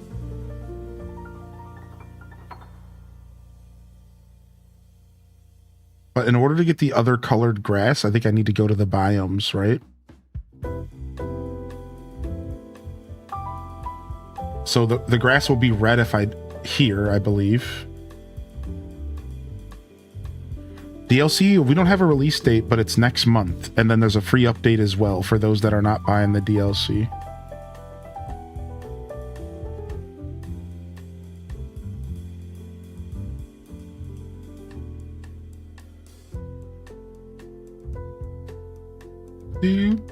Do. Put away. Give me that red grass. Give me that red grass. All right, and then do we not have any of the Skyland around here? What other different colors grass are there? So there's green, yellow, red, and pink. Off to the Skylands we go real quick.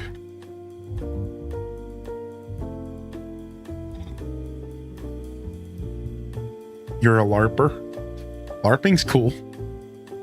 Guardians and Redeads are the scariest monsters for me in Zelda, Moonrose. What about the hands from Tears of the Kingdom? Long time no see. What up, nerdy lady? Life's been lifing? Hey, good to see you in here today. What's up, homie? How you feeling today? Good morning, nerdy lady. We got a visit from a kitty here. I hear you. Yeah? What else you gotta say? What else? Yeah? Uh-huh. Meow, meow. Did you miss me? Don't worry, I missed you too, buddy.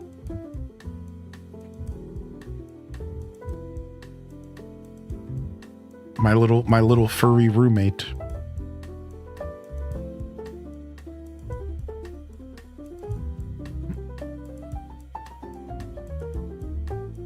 Meow? You meowing?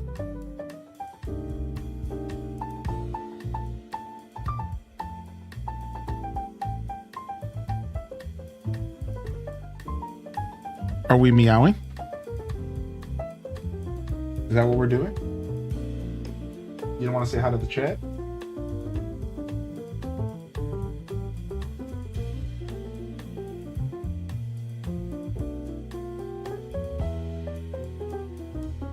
You're getting me into Nintendo again? I feel my Nintendo phase coming back. Breath of the Wild brought me back to Nintendo.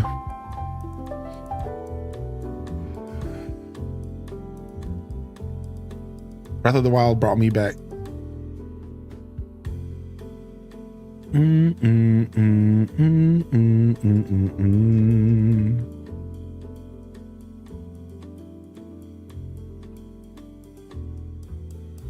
This morning I tried to need to sleep, but the meowing wouldn't let me. Dude, sometimes it's like that. She tried to get me this morning, but I rolled over and she stopped. Midna's pretty respectful. She's not too ridiculous with the meows. Like, usually in the morning, if I roll over and I don't give her any attention, she'll actually stop. So far, she's shown that. Now, when she was hungry, she wouldn't. When I needed to feed her, she was like, nah, I'm not stopping. You're getting up. So she still has that cat-like quality where if she wants you, she'll get you. But for some reason, she's like a little extra respectful, and she'll like, if I just like roll over and I just ask, I'll just ask her, right? I'll be like, Midna, I'm so tired. Like, can I just have a little bit? I'm like, I need a little bit. I need to go back to sleep. And I'll roll over and she'll usually stop me. Like, I'll give her like one or two pets and then she usually stops. She usually just chills. Oh, she's gone. She went out on an adventure. Cats can be unforgiving when it's time to get up. You're not wrong.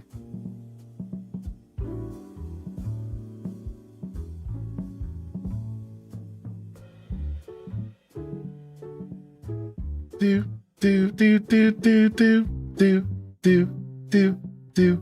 Well, good morning, planet kitties. Good morning to you today. Today. Good morning to you, planet kitties. Welcome to the show. We were talking about the potential of Zelda MTG last night, and the potential is so actually real, dude. It's a real thing. I think it's potential. I think the potential is real. I don't know. Nintendo hasn't done anything like that yet, and you would think, why wouldn't they have already done it? But then you remember that we're talking about Nintendo, and it's like, why haven't they done, like we just talked about that with Taco earlier, like, you know, they just sometimes don't do stuff because they just don't do stuff. Like, they're just weirdos, dude. Like, so I don't know.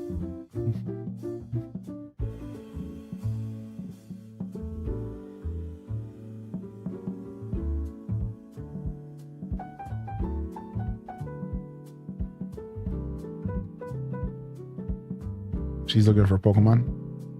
And my Switch is dead. I needed a break anyways. Dang, nothing worse than the Switch dying. That's all right. Like you said, probably get to take a break. I get smacked if I try to ignore my cat. Like your cat comes up and smacks you. You dare ignore me? You dare ignore me? Me? You think you can ignore me?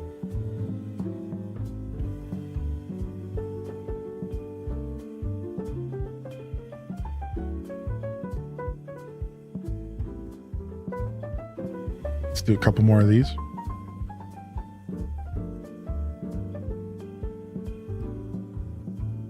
Let's grab a couple more blues as well.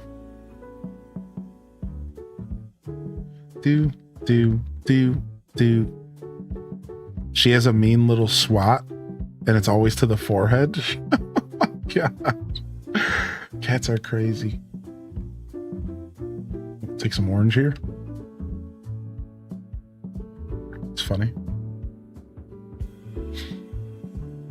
Majora's Mask scares you? Like the game in general? I mean, that moon is pretty frightening. Any sensible person would agree with that.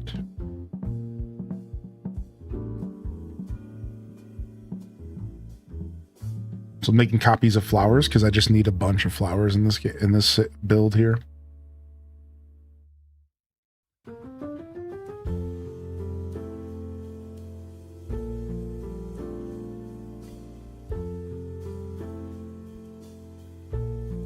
All right, let's go. Nice. This little Lapras spot is going to look really cool. So my only hope is that it doesn't look out of place in the end, but I think it's going to be fine. I'm excited.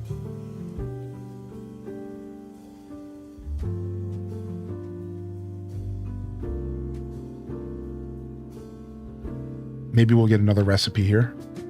Good morning, Kels. I love that question earlier, and some of y'all had some great answers. Yeah, I'd definitely be the polar bear exhibit if I was a part of the zoo. Or I'd be on Monkey Island. Dude, the last time I swear this is something, did this happen to me or was this like a TikTok?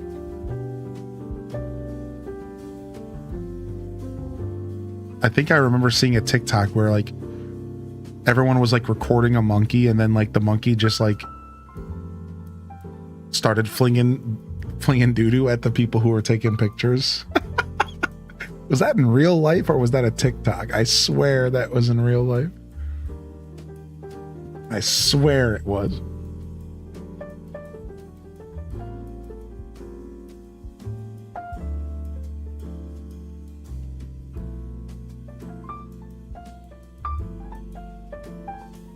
Oh wow, you could put the chutes down on top of the stone. You don't even have to... Ah, I was not expecting that. I thought you were going to have to for sure put these chutes on top of grass first and then switch it out.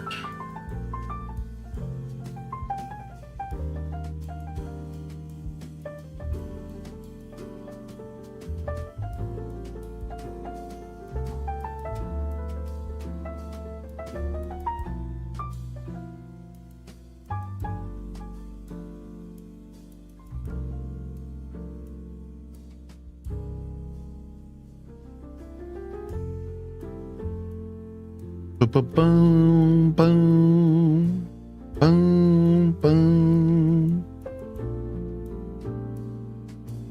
Yeah, true. It was just crazy to think like how self-aware he was. He was just like, "Oh, you're recording me? Oh, I got this."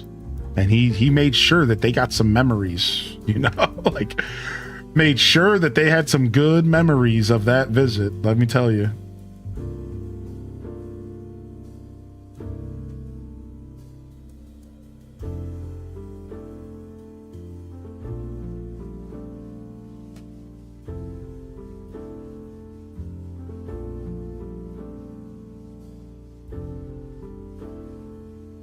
Ah, don't draw them. So I have to do some blotches of grass, or I have to do some grass, and I'm going to switch it all back to stone. I actually think it's going to look better if I switch this all back to stone. But for right now, I have to put this down because I can only put flowers on top of grass. And I think it's going to look better once I switch it back to cobblestone. So I'm not going to cover every inch of the water down here up. But I figured it would be cool to like get some good foliage down here and like really mix it up and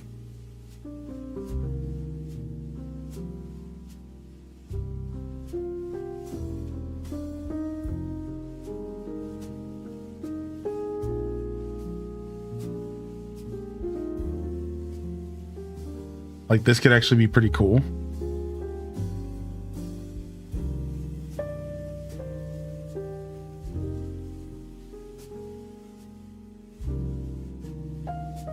Take this back, actually. Everything fully grown can be planted, by the way.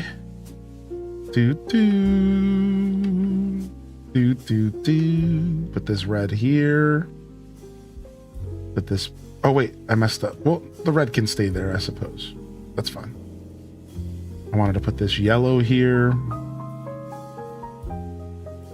And I wanted to put another pink, like,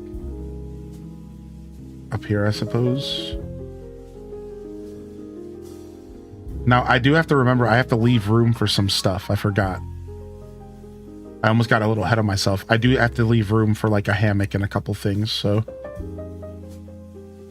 I almost forgot that I did have to leave some room for stuff.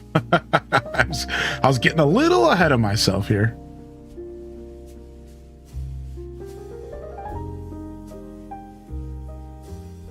All right, and I think we'll fit the hammock right here.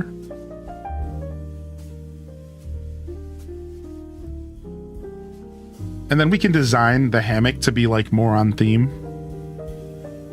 But all right. I guess we could even put the hammock back next to the bushes to kind of make it feel like the hammock's under the tree if I really wanted. I suppose that wouldn't hurt.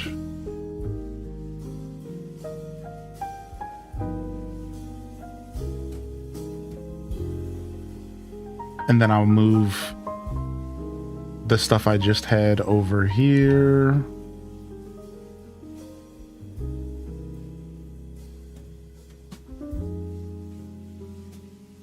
That's what I had. I have a red, I have a yellow, I have 2 pinks, I have a couple greens. Why don't we put another yellow up here? And then another one of these sea breeze flowers. And actually, having a couple blotches of grass, like, is actually not too bad. Like, it kind of does look kind of cool and tropical. Maybe I will keep some grass down there. Grass blocks, rather.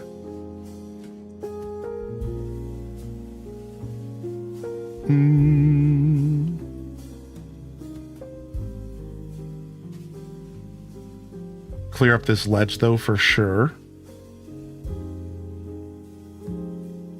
All right, nice. This is cool. You're crocheting a little Mew while watching you play Pokemon. What up, Unitado? While Detective Pikachu plays on the TV in the background. Oh my gosh, you're locked in today. Unitado's locked in. Hardy welcomes in the chat. I like that. I like a locked in Unitado.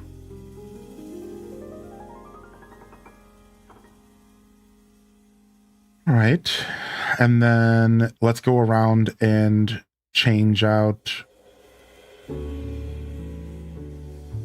some of this grass.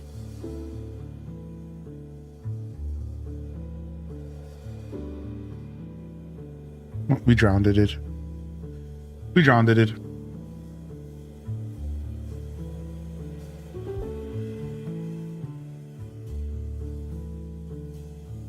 I used to volunteer at the Great Ape Sanctuary. Michael Jackson's chimp Bubbles is there. He's a huge butthole. Really? That's so crazy. I mean, I can't blame animals for treating us that way, considering we put them in cages. So, like, it kind of makes sense. I'd be kind of mad too.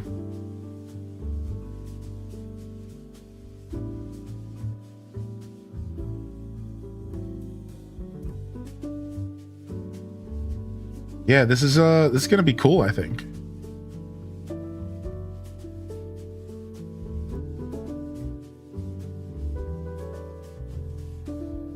All right, so we need to put a water basin down here somewhere.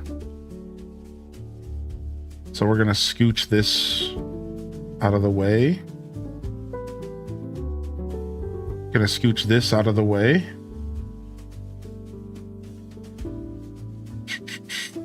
Put this down here.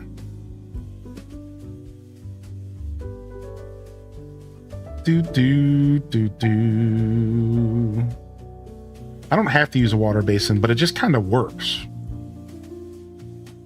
It just like weirdly works. I've used it before. It just kind of works, so.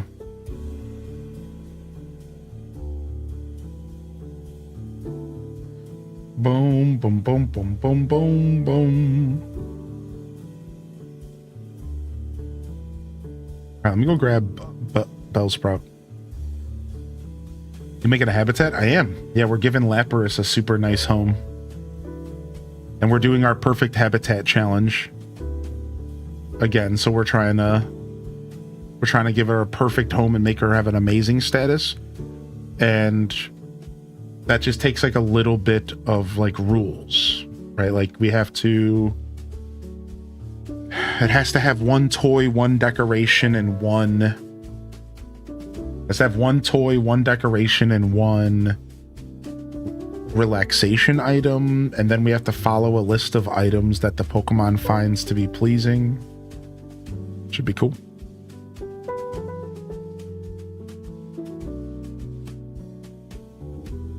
What up, Dr. Peppy? Yeah, Nintendo and Hasbro teamed up to make Zelda action figures, or they're calling them figurines. and Hasbro's the people the parent company of Magic the Gathering. So I see a future where Zelda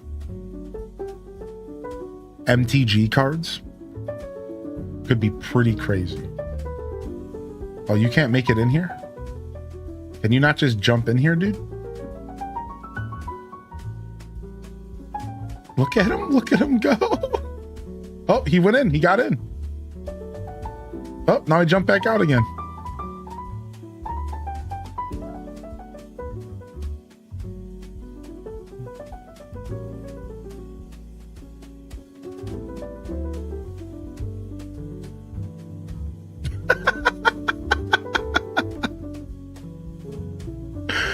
He just keeps getting warped out.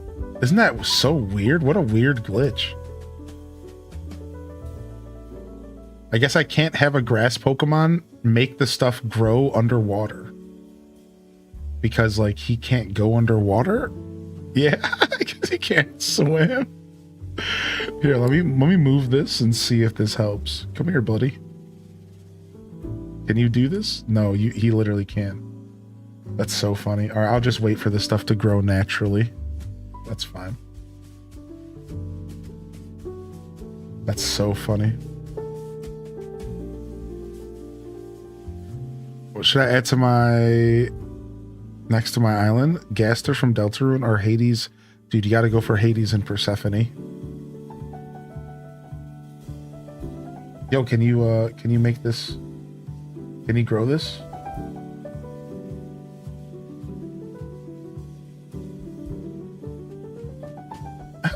He's glitching out. He doesn't know what to do. That's fine. No problem, buddy. You can go about your business. Yeah, Magic the Gathering Stardew collab. So I got some research done from the boys, and the boys told me all about how secret layers work. And basically, just like everything else on the internet, if you are somebody who wants Stardew Valley secret lair magic cards because you want to have them just for a collector's piece because you're just a big fan of Stardew, or maybe you actually play Magic the Gathering. If this is something you're interested in, so apparently you're going to have to like sit in line in a queue on a website, and you're going to have to like hope that it doesn't run out of stock. It's like one of those situations. You're likely going to have to pre-order them or something like on a website, and you're going to have to sit there and click and try to get the stuff to go over to your cart, and it's going to be one of those games. So I'm a little sad to hear that, because I know for a fact the Stardew Valley fans are going to come out for this. And then on top of that, you have the scalpers, then you have the Magic the Gathering fans, and it's just going to be a nightmare to get these cards. And I want them so bad. It is going to be a nightmare.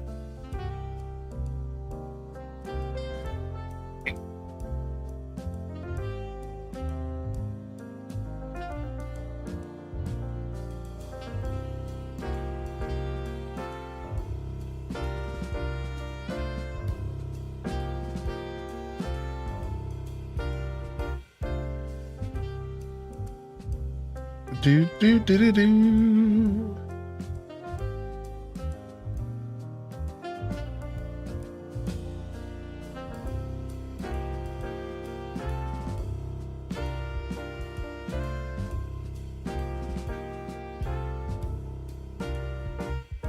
Sort of fan that wants them to put them in a binder. Yeah, like, so it's a really cool idea, and it's really sick that Concerned Apes doing this collab.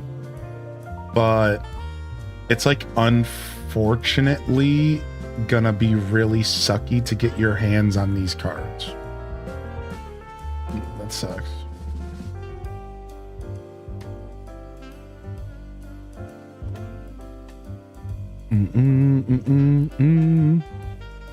Speaking of Palworld, have you checked out Palworld? Yeah, I've played Palworld, and I reinstalled it for the 1.0 update, but I haven't I haven't had the gumption to go to play it. I just haven't had the energy to play it.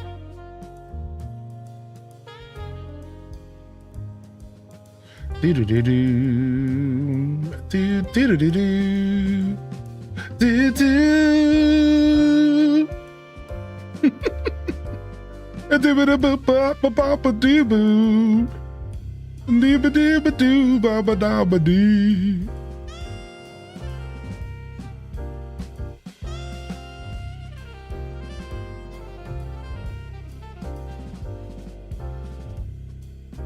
Yeah, I just haven't had the gumption and the time to just load it up and start playing some more Power World again. It's been, I just can't commit to it right now because it's not the kind of game you want to play like just a little bit. I don't know if anybody else deals with this, but I have a problem with like anytime,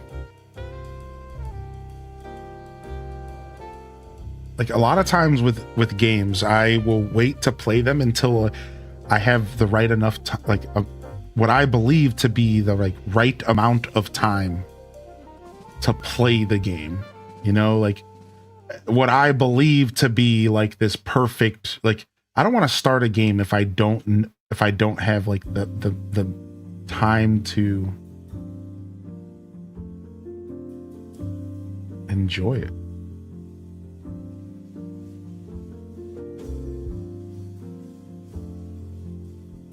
All right, where'd you go, Lapras? Come on, where'd you go, Lapras? You were just here. Do not tell me that you're just randomly gone.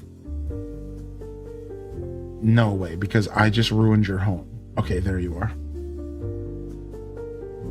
It's looking great. Thanks. Yeah, we're trying to do something a little different here today.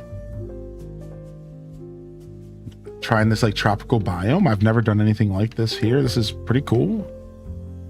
I unfortunately forgot that we were in the middle of an interior design project on the last episode. So we're kind of splitting up our creativity here because we're halfway through an interior design project and now I'm in the middle of an exterior. So I figure let's just finish this up to some extent and then we'll go back to the interior as well.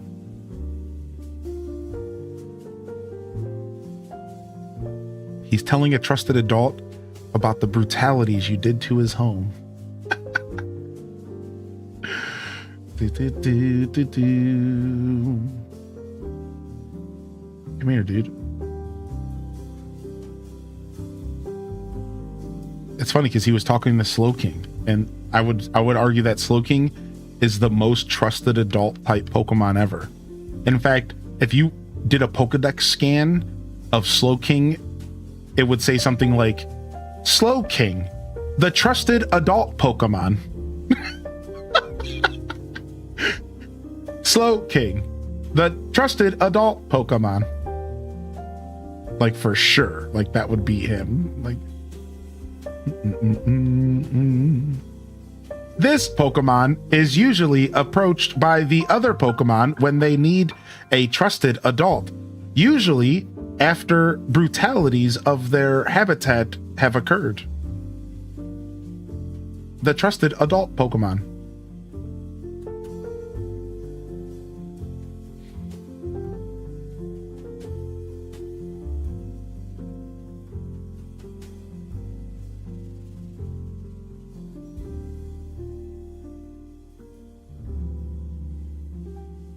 Do do do do do do, and be boom boom boom boom boom.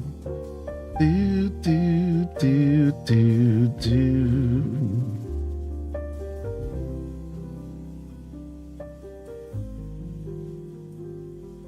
Take this back, which means I'm gonna have to do another grass real quick. So because I'm such an iterative creator. When my creative projects involve me, like when the creative projects I'm working on involve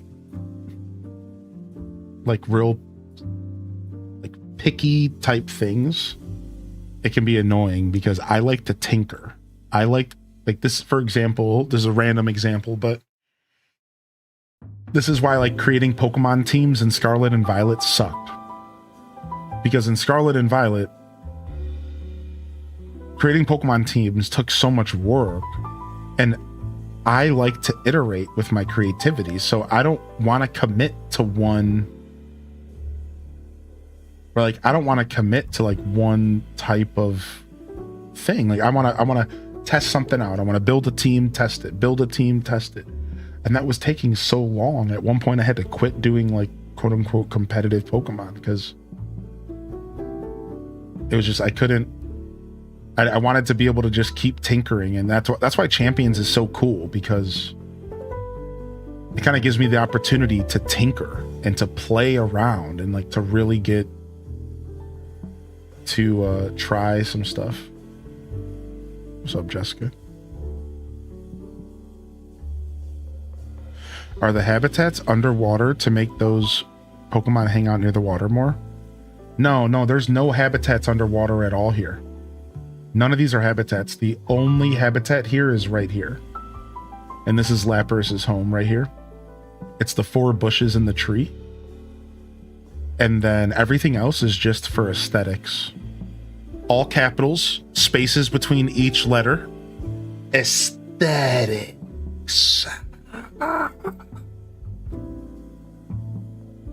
You know? All right, so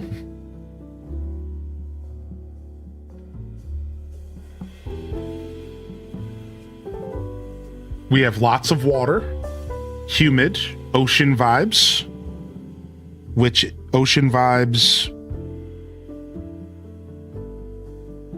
wait, what? Ocean vibes was the hammock, right? Yeah. Then we got cleanliness, which is the water basin. And then we got the twisted potted plant for watching stuff. Healing, we have to use either the first aid kit or the humidifier. And then sour flavors we don't have to use, but we might. So the last thing we need to add to this biome, for now, is the healing. So it needs to be the humidifier, which, as goofy as this is, I might just straight up throw this humidifier right like here in the water, and I'm going to turn it on, and I'm just going to have this smoke coming out of the water. I don't know, like it weirdly works, and I'm not I think it's fine. Like it like weirdly works, and it's like whatever. It's kind of cool.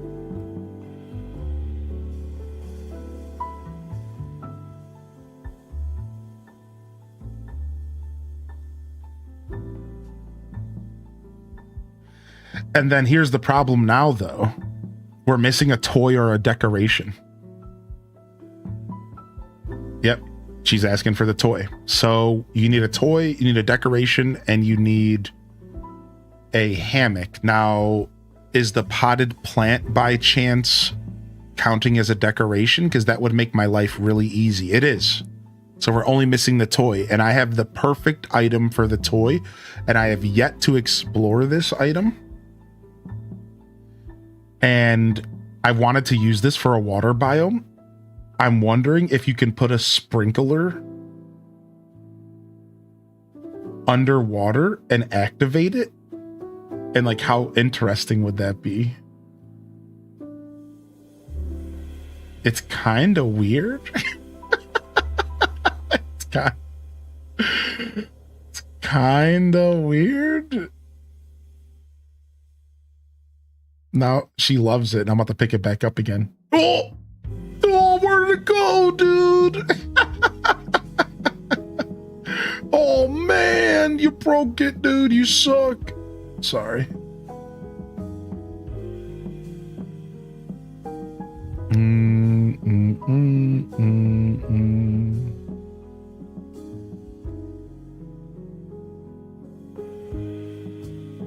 Can't put it on top of that, unfortunately.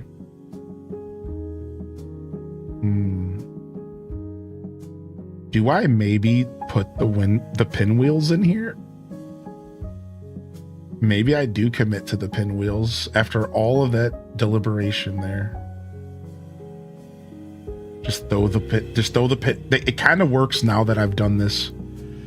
Now that I've done this, the pinwheels actually aren't really that out of place. It's really weird, but it's like not too bad.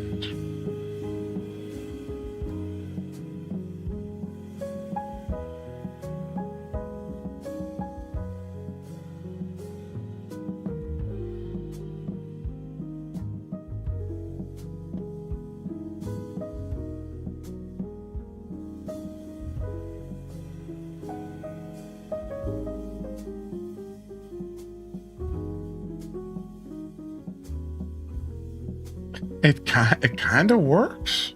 All right, let's go find Lapras and their trusted adult friend. They went to Mama Skiploom this time. Skiploom, the trusted adult Pokemon.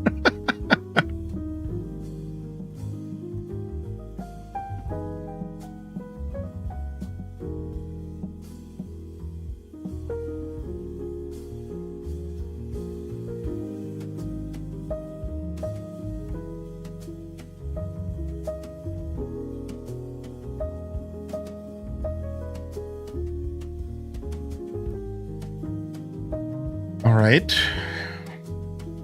We should be pretty close to an amazing status. We're about to find out.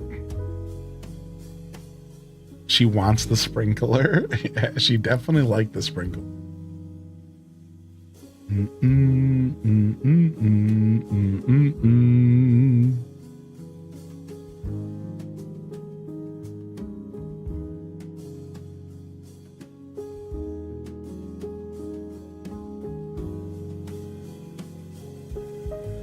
Can you come in here? Yeah, come on. Let's split up. How's your comfort level? I want a toy. I got you something. All right, now I just need her to like acknowledge the toy. Then I need to talk to her again and make sure there's a check mark. Can you acknowledge? Yeah, go have a look at the pinwheel. Go. Thank you.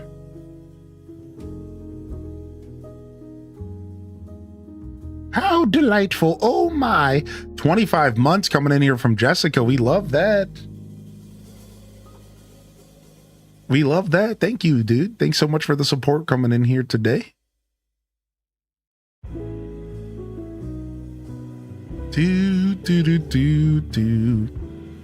Thank you very much. Appreciate the subs on YouTube, by the way. We did get a little bit of support in there as well.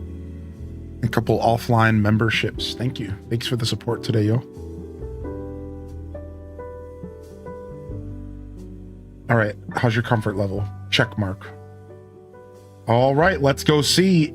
Did we successfully create a perfect biome, a perfect habitat for the perfect habitat challenge for Lapras? Survey says, and there you have it. The awesome status is locked in. We have our perfect habitat for Lapras. Let's go take a look at it. Let's go see what we created, dude. This took a long time. It took a lot of thinking and my brain was just tired. Now, everything's not grown. So you guys can't judge this yet. There's going to be another tree in here. And like, I could even just go grab another tropical tree maybe and replace it just so we could like see what it looks like. I don't have one on me. So there's going to be another tropical tree in the corner. So it's going to be kind of like nice and closed up a little bit. I'd really like to see what that looks like. Let's go grab a tropical tree from Bleak Beach that's fully grown so that we can like see what this looks like real quick. I just want to see, because I think the two trees are going to be really important for the scene and for the vibes. It's going to make it feel, I hope it makes it feel snug. Maybe the word I'm looking for.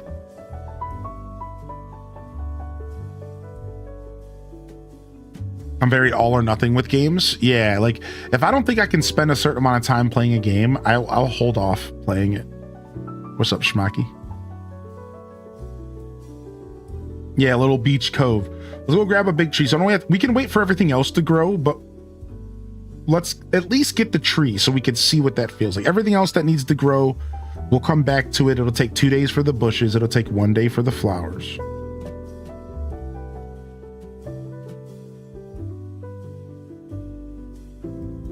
But the tree, I don't want to wait on the tree. I don't want to wait for this tree to grow. I can't wait that long. That's like 3 days. I don't want to wait for this tree to grow. It could take like a whole 3 days. You know what I'm saying, dude? That sucks. I'm from Germany. So I guess Guten Tag. Yeah? Guten Tag. Guten Tag. Welcome to the show.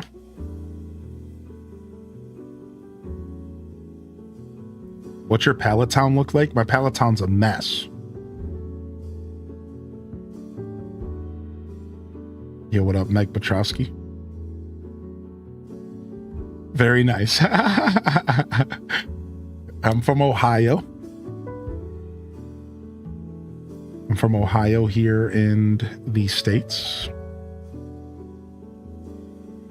What up, Rainer? You throwing it back in the chat this morning, Rainer? You feeling it? We're throwing it back on a Sunday? I'm down, dude.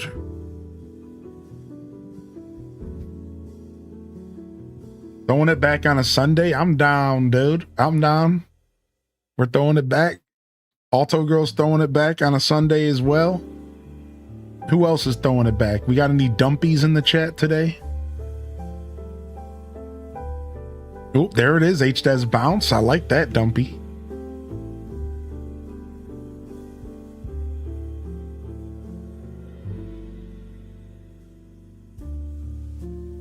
Do, do, do. Boo, boo, boo, boo. See, look at that.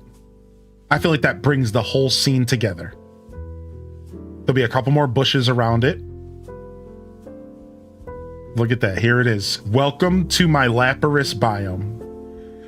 You know, I had no intentions of doing this. I was going to keep this like pretty fresh and like pretty clean. I wanted it to be kind of a clean, simple build. Maybe similar to kind of what the center of these guys over here look like. Lots of green, but like somewhat simple. I'm not done over here yet though. I got to do some like little details on the sides of the pools. Like this side is a little empty. I'm going to add a little bit more. And this side's a little empty. I'm going to add a little bit more. And now that we've done this project over here, I'm realizing how I'm going to do it. I'm going to use some of these underwater plant techniques. So we'll come back in the next couple of days and we'll see everything fully grown and we'll see if we need to adjust anything. But I think this turned out really good. And it's an awesome biome, which means we succeeded in our challenge of making the perfect habitat for Lapis.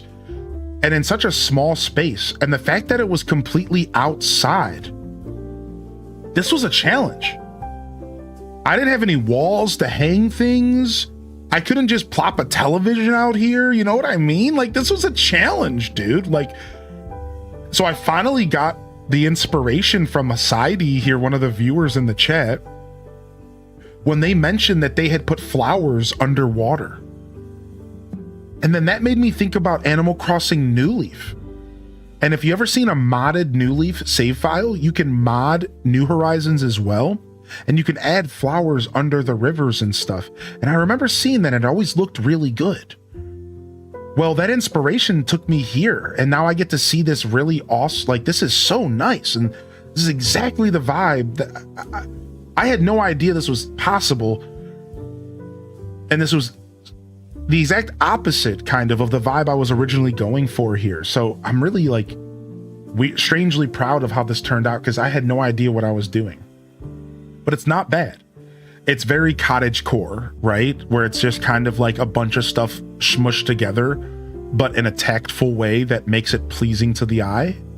that's kind of the definition of cottagecore, right? It's like you kind of smush stuff together, and then you smush stuff together, but in a way where it's tactful and presentable, but it's also kind of a little scatterbrain kind of vibe, you know? It's like, I think cottagecore is like a blend of like that scatterbrain kind of collage, but also it feels purposeful, and that's what this is. This feels very purposeful, but it's also kind of chaotic, and it worked.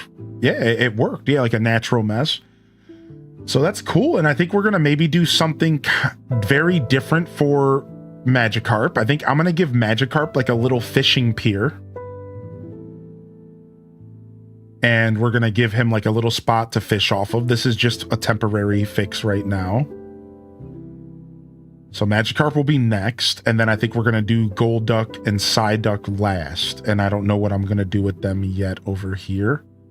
Meanwhile, we did start some interior design. So let's go ahead and flip the script back to what we were continuing on the last episode. Before we do that, we're going to do a couple little touch-up things here. I never got a chance to finish putting these flowers down. And then I made some more flowers for this. So let's go ahead and put these bad boys down.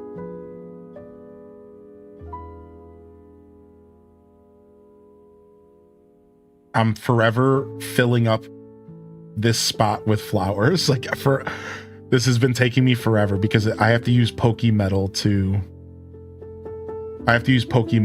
like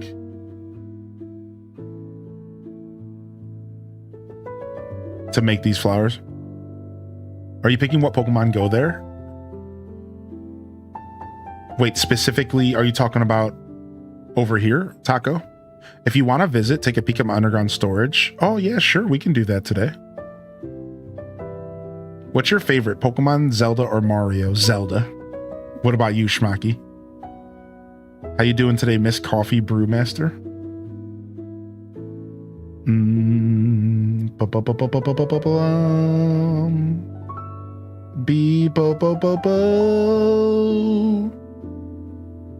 then a little boo and bow.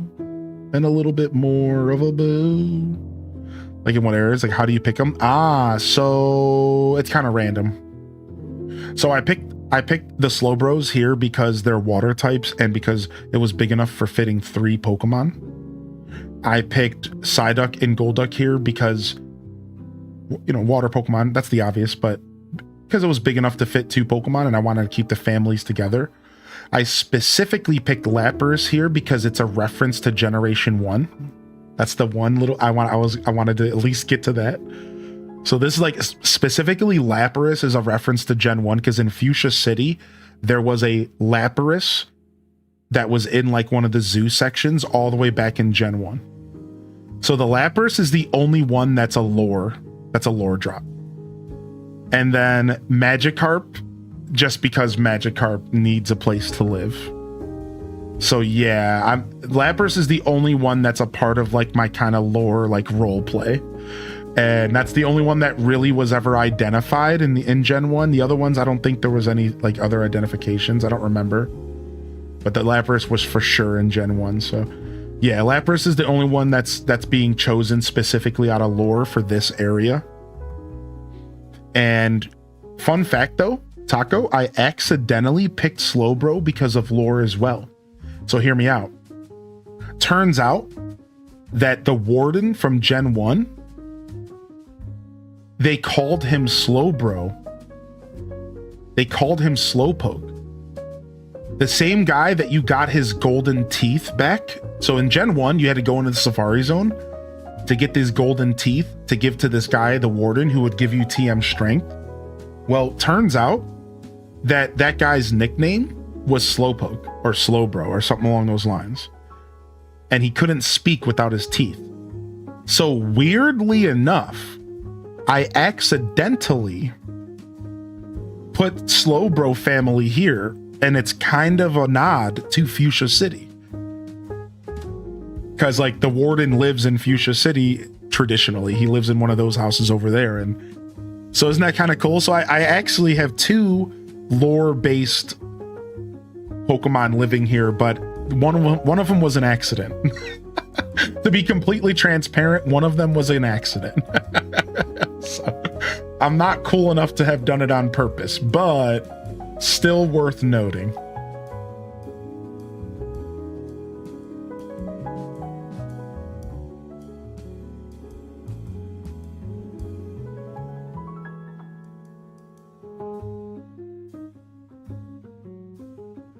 Work sucks today, y'all. Keep me in your thoughts. We got you, homie.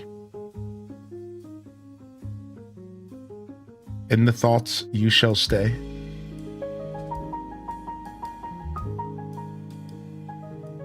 Do you... Looks like Link is a German Zelda icon creator.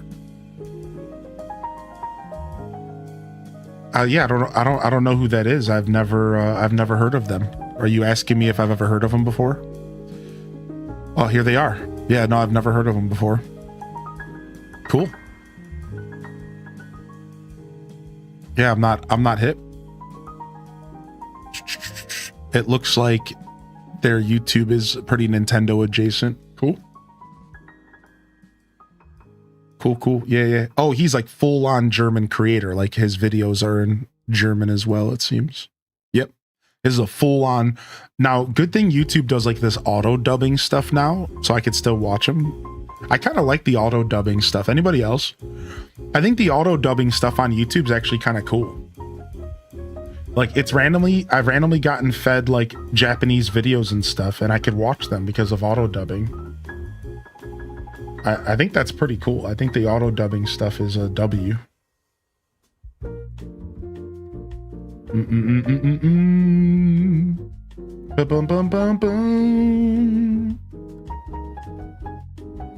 Where are you from? US.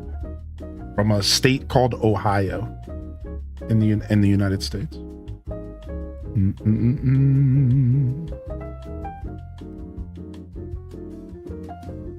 Can you come do my garden like that? Yeah, of course, Dave. Sign me up. How you doing, Mandy Rocket, by the way? Thanks for popping over on the YouTube as well. It's good to see you.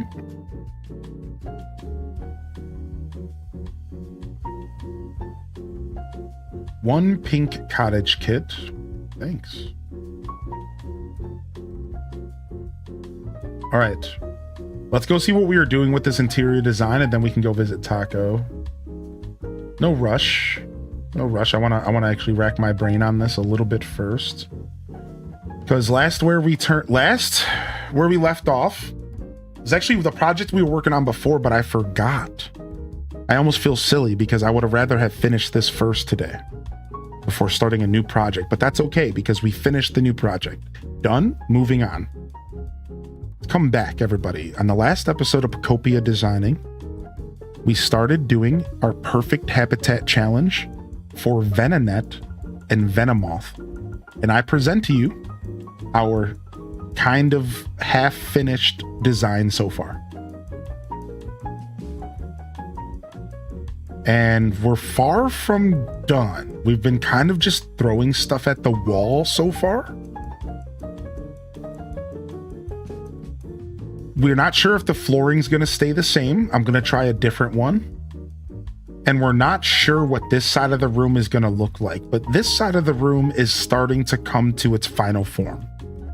I like what's happening over here.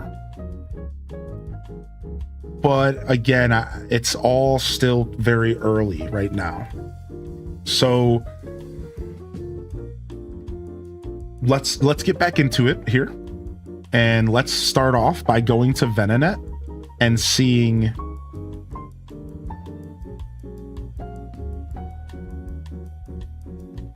where we are with our challenge. So lots of nature, wooden stuff, watching stuff, pause. Complicated letters and words. So I believe we did start doing complicated. Yeah, CD rack, mini bookcase, and then lots of words is probably also covered. So I think at this point, we technically have the perfect biome done, but now we just need to decorate their house and make them have a lovely home. Yeah, we technically have hit everything in this category except for bitter flavors. So now we just need to go through the process of giving them a real home. So let's actually ask them. Yeah, same here, Sadie. This is my, you want to know what's funny? I have like 100 plus 150 something, no, 200, sorry. I think I just hit 200 hours in this game. Let me check. I think my 260 hours, right? This is the first real interior designing I'm doing in the game. And when I say real, I mean like Animal Crossing, because you know how there's the block houses where you're decorating a house, but it's like you're still outside. This is the first interior designing I'm doing in the whole playthrough. I somehow just avoided this the whole time because I was doing all the outside stuff. This game is such an outside focused game, I feel, right? So yeah, so we learned that you can paint these partitions, which gives you even more of a reason to get out there and get those unique patterns. And if you guys didn't know, here's a little tip for everybody here. You get patterns in abundance when you take advantage of Vespa Queen. Vespa Queen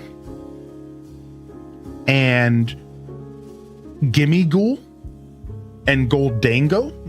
And who else am I missing, chat? Those Pokemon, you give them items and they give you pieces of furniture. Well, sometimes those pieces of furniture can be patterned. And if you take that piece of furniture with the pattern on it to Smearguru, he'll learn the pattern permanently. So if you've been wondering how to get more patterns to paint with, you need to be interacting with Vespa Queen way more than you might. Like way more than you might be interacting with Vespa Queen. And I think Goldango and Gimme Ghoul work this way as well. I think there might even be another one I'm forgetting.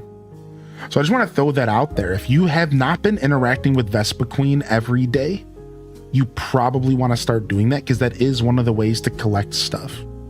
Patterns and painting stuff. Can I remove all the utility poles when I'm done with the lighting up Bleak Beach? Yep. Yeah, you can just remove all that stuff as kind of like a reset. Smearguru became my first best friend because I dragged him around while I got patterns and painted things. That's so sick. I love hearing everyone's different play styles. I barely talked to Smearguru and he was your best friend. That's so sick.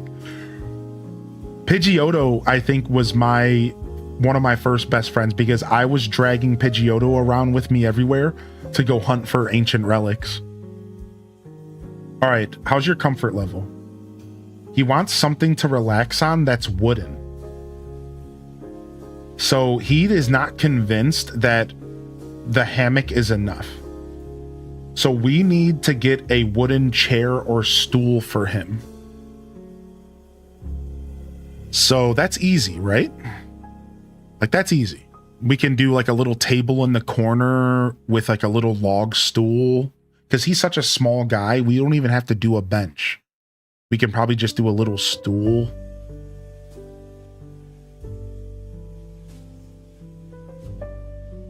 So why don't we do a table? Why don't we do like a little low table with like a little chair and like give him a little place to eat? So where should we put a little place for him to eat? Maybe right here in this corner. Yeah, maybe in this little corner right here. Do we have this stuff on us or do I gotta go grab stuff? I've gotta grab stuff. Mareep was my first best friend because I love her. Aw, what up, Candy Sheepy? Yeah, once you're done with that quest Twitch, Thomas, you're good to just break down everything. It shouldn't affect much. Now there are a couple little side quests that pop up after you finish that zone. So just make sure you're acknowledging that. There's one for Piplup, there's one for Wooper. I don't know how far into the game you are. I don't want to spoil, but just acknowledge those side quests. They're there. They exist.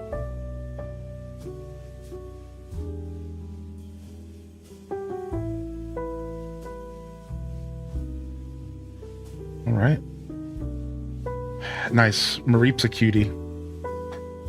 Mareep is a cutie.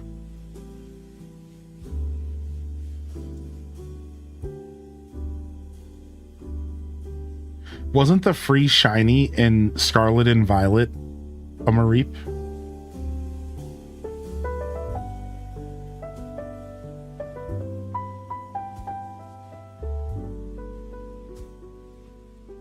ZA, yeah.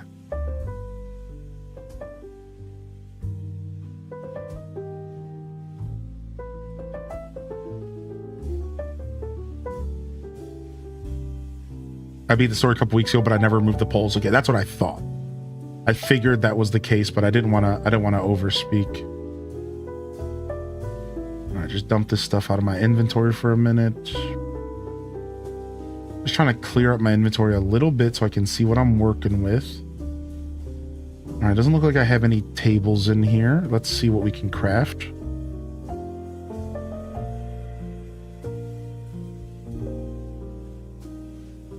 I was so happy. Okay, you've done all the side quests. Yeah, I'd get that junk out of your face then. I don't want to do straw stuff. Straw stuff feels a little bit too... We're sitting outside. I want to at least go a little bit above straw stuff. The log stuff is like the good middle ground between the two. He also loves like the berry stuff and fruit themed stuff, I guess. A lot of the berry stuff could be a potential for these rooms as well. Let me go ahead and do the stool for the painting area. Later, I replaced that shiny with a Shalfa Ampharos I found. Ooh, Shalfa. Were you using the Shalfa farming method in ZA by chance, or were you just lucky? Or I'm very curious. Because for a while there in ZA, there was like a Shalfa hunting method. I don't know if it's still in the game, but there was like a method you could do. There was a technique, as you could say, right? There was a little technique.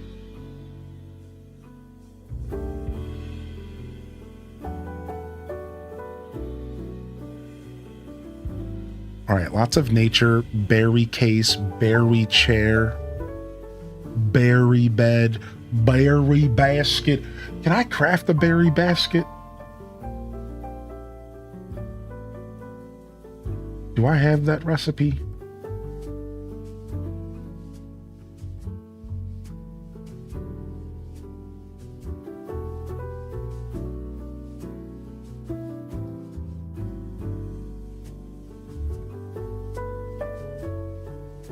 Boom. I just need one of every berry. Yikes. It's just a tall order, but berry lamp, vine wall decorations.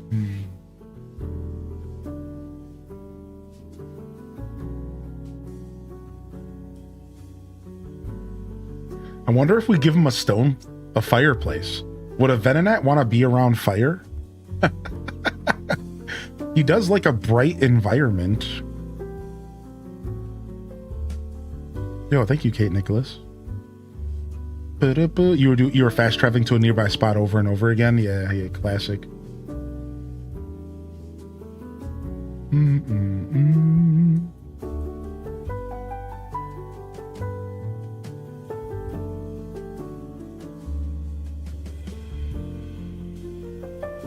No, he's weak to fire. That's what I'm saying. Like, you wouldn't want to put a fireplace in a Venonat's home, right? Like, he's weak to fire. Wouldn't he freak out? That's what I'm trying to say. I'm like, maybe this is a bad idea.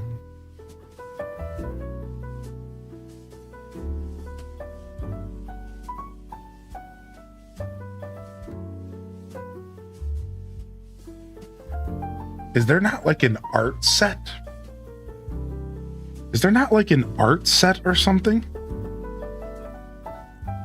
Dude, yeah, the desert biome feels massive in Breath of the Wild. Yeah. What's your favorite biome in the game so far, Llama?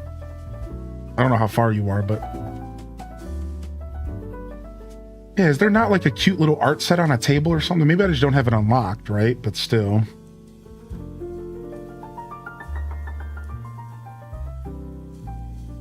I guess the closest would be like the scattered books on the table.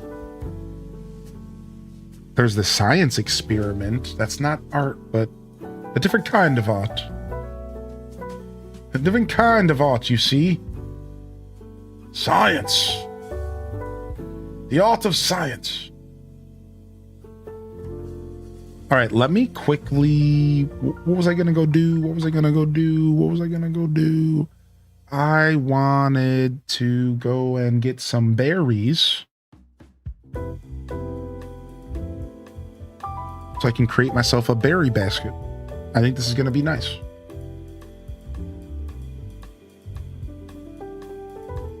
I like the starting place. Ooh, you like the Great Plateau? My city has had a wild 24 hours. We had a tornado touchdown during yesterday's storms nearby where I live. And a black bear was running around our downtown area last night. I'm not leaving the house. Oh my gosh.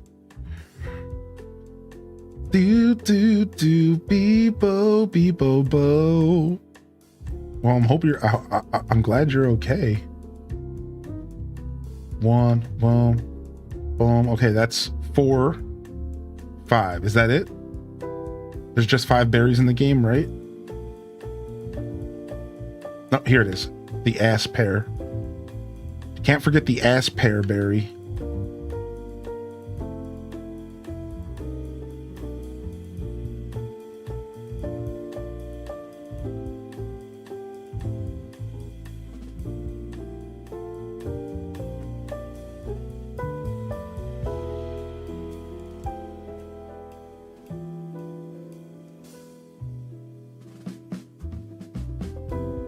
Got it.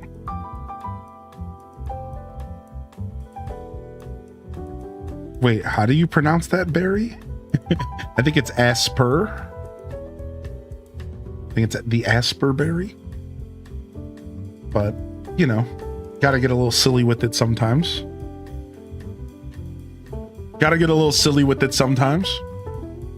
Appreciate all the love over on YouTube today. It's wonderful having y'all tuning in for some lazy Sunday chill chat and relax vibes. Some sleepy Sunday. We're jamming out to a little bit of smooth Game Chops video game jazz. We've been listening to the Zelda albums. There's a really good Pokemon jazz album as well.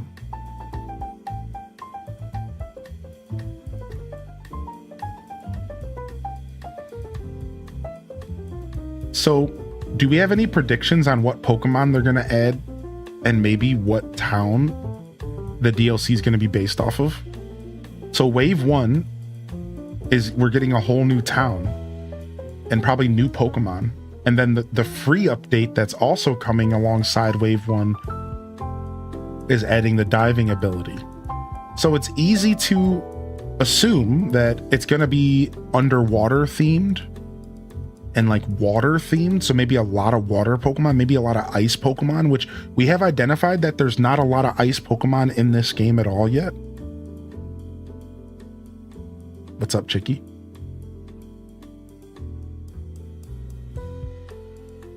You want some Almanite?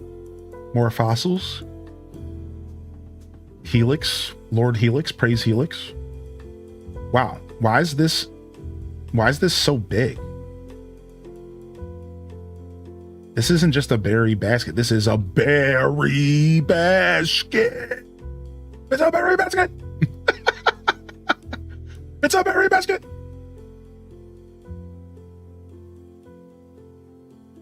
I don't want to mess up.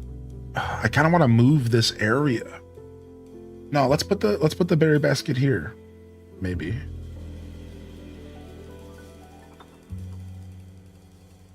Dang, I was going to do a little living room here, but then I realized maybe I want to move the bookcase and the office and the shelf over here. Why don't I move the art section over there? Perfect, done. Solution, don't need to overthink it. We got this.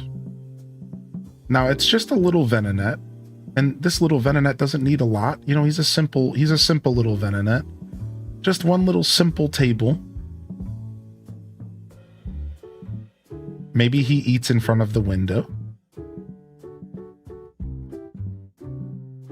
Ooh, Horsey and her line is a shoo-in. How do we not have Horsey yet? Wait a second. It's 100% going to be Horsey. Wow. We're talking Gen 1. Like, how do we not have Horsey? Since when do we not have Horsey? Like, what? Why don't we have Horsey in this game? What? This whole game is Gen 1 and we don't have Horsey? This is because they were saving her for the DLC. Yeah, they were saving her for the DLC. They're saving all... Okay, calm down, dude. I got you, homie. Chill. They were 100% saving Horsey for the DLC. Yeah, because she can't see swims only. So we're going to get a bunch of swimming only Pokemon. Right? So we're going to get the... One of my favorites, actually, Seeking and Golding.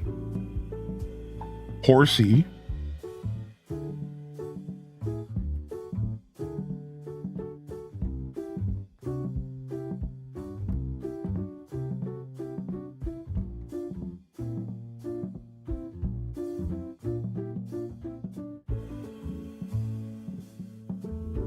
Maybe I should go with a bigger table.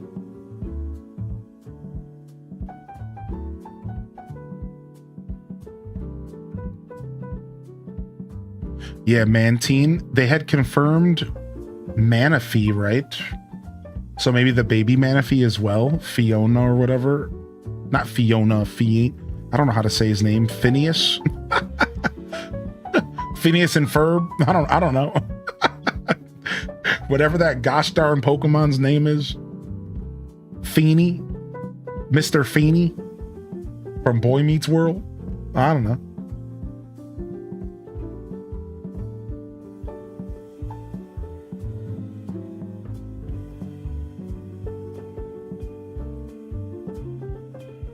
iPhone? Whalmer Whalelord? Staryu and Starmie! Stop! I love Staryu so much, Sarah. Yes, dude, YouTube chat dropping bombs. Staryu and Starmie is one of my favorite lines. It's Pikachu! What about Water Pikachu? Oh, we already have Mareep.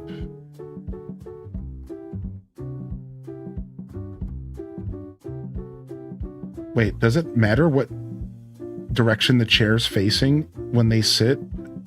Does anybody know? Like, would he have sat facing this way no matter what? Or is that because I put the chair in the wrong direction? I don't know. I wonder. I'm very curious. All right, this is cute. Honestly, maybe a third chair, actually. I don't know if I like the tape. This is good. All right, we can't do diagonal, which sucks.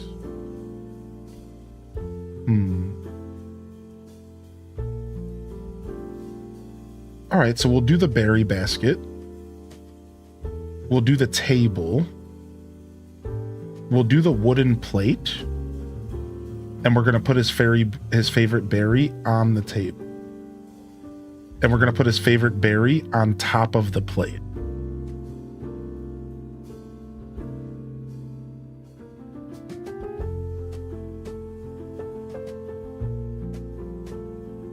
No. We're gonna put the plate over here.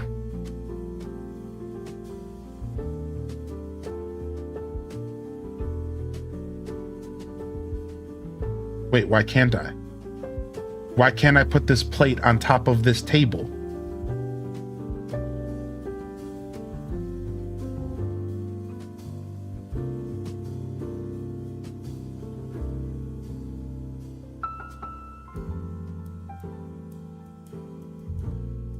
What?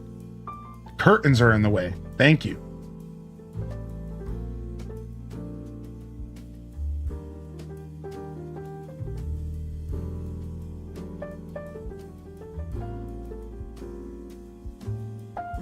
Gosh darn curtains. Them goddamn curtains. The curtains.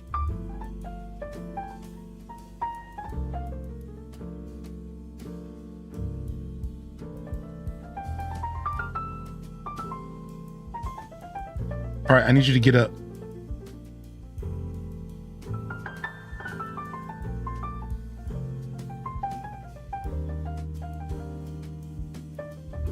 Boom. Boom. Boom. My wooden stool. I do not like the curtains in the game. The curtains are super obnoxious, yeah.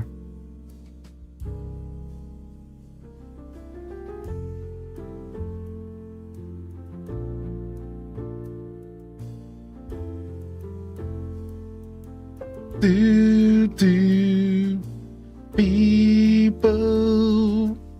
Some astral observatory, dude.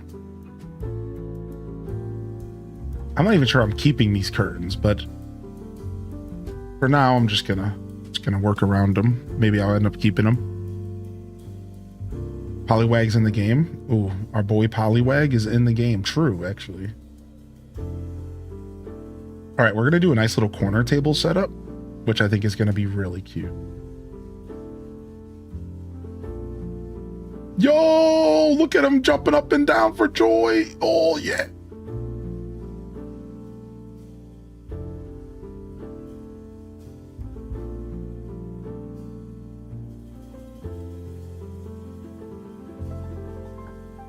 Hey. I got the thing you wanted. Thanks for bringing me the wooden stool. Yeah, go acknowledge it.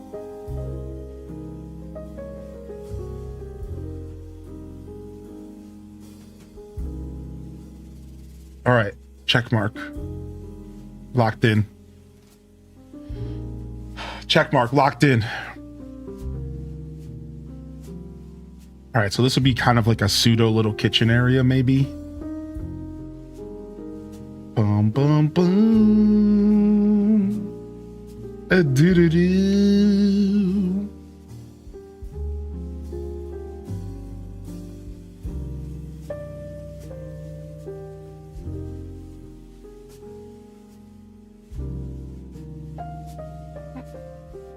Sapphire lack of ice Pokemon. I'd love to see Seal and Dugong. Oh, again, Gen 1, dude. I think anything Gen 1 is just on the table, like on such a big way. Anybody else feel that way? Like if it's a Gen 1 water Pokemon, we're gonna see it, right? It just makes way too much sense. Yeah, like this game has so many Gen 1 Pokemon. What's up, Britt? Oh, Tentacool and Tentacruel. Yeah. Tentacruel and Tentacools.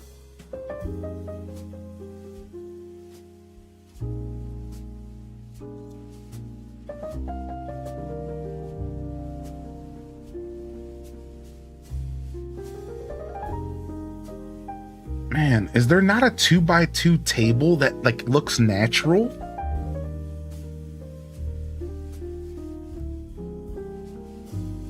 Do I just not have the recipe? Is there not a 2x2 table that's like natural?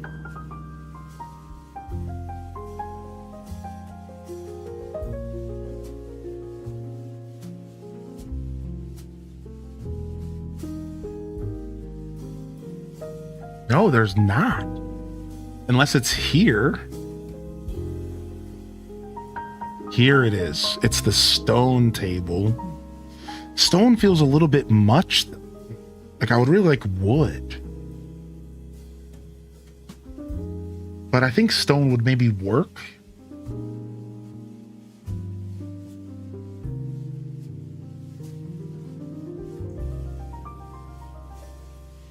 I suppose I could use a 2x2 table. I think it might be a little too tall though.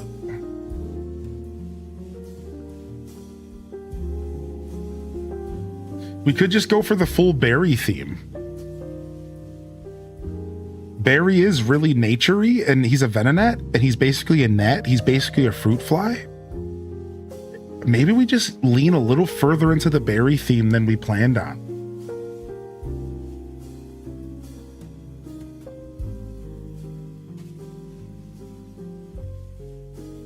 Because this is a 2x2 table. And he likes berry stuff, because when you go to the tab for nature things, it brings up berry stuff. So like, it is considered nature. He does like it. Seal and Dugong. Why is there no Butterfree in Pokopia? Yeah. Where is my favorite, like one of my favorite Pokemon of all time? Where's Beedrill? Where's Kakuna? Yeah. What's going on with that? What's up, Lo-Fi?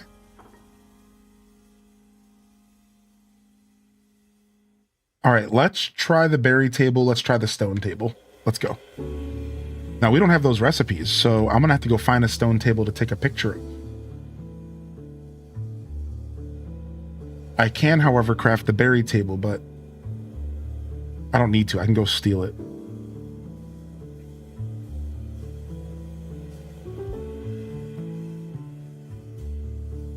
Butterfree's in the game? No, there is no Caterpie in this game. Isn't that crazy? Right, there's no Caterpie in this game. I would have remembered seeing Caterpie. I swear I would have remembered seeing Caterpie. Yeah, no Weedle, no Caterpie. So those lines are both out of the game. So those are some potential games that are characters we could see enter the game over time.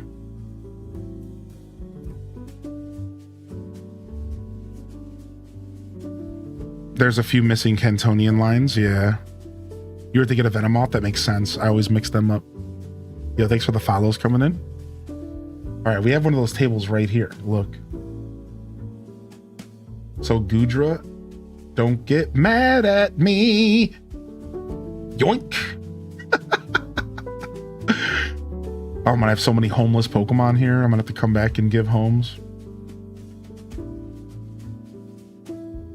Don't be mad at me. All right, I need a stone table. And I think they're at Pewter City, huh? I need to start logging in and doing my dailies. I've been logging in and not doing my dailies recently, which is like shopping and looking for recipes and stuff like that. I need to start doing my dailies again way more regularly. I'll buy this Chesto berry. Isn't the Chesto the one that's bitter? Or is Chesto dry?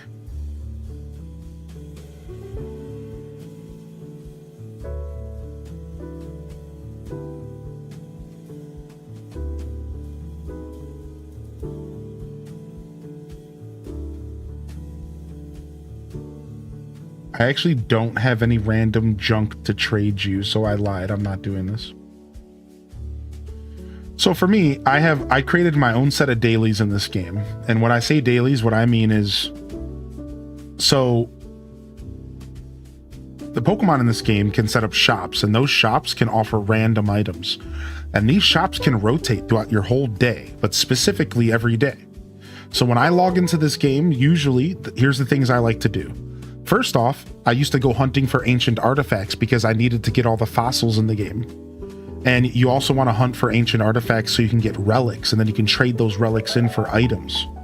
So hunting the golden spots in the ground, like in the dirt, right? Like the little shine. And then second to that would be the circles, the shiny circles in the water, because that's how you get recipes in the game.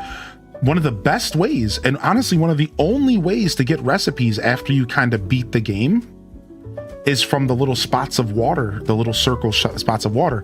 And every zone, every biome can have up to like 5 of them spawn every like couple hours. So at least once a day you could log in, go to every biome on this list, fly around and try to get up to at least 5 shiny spots. And this is how you get recipes for like blocks and for wallpapers and all sorts of cool stuff.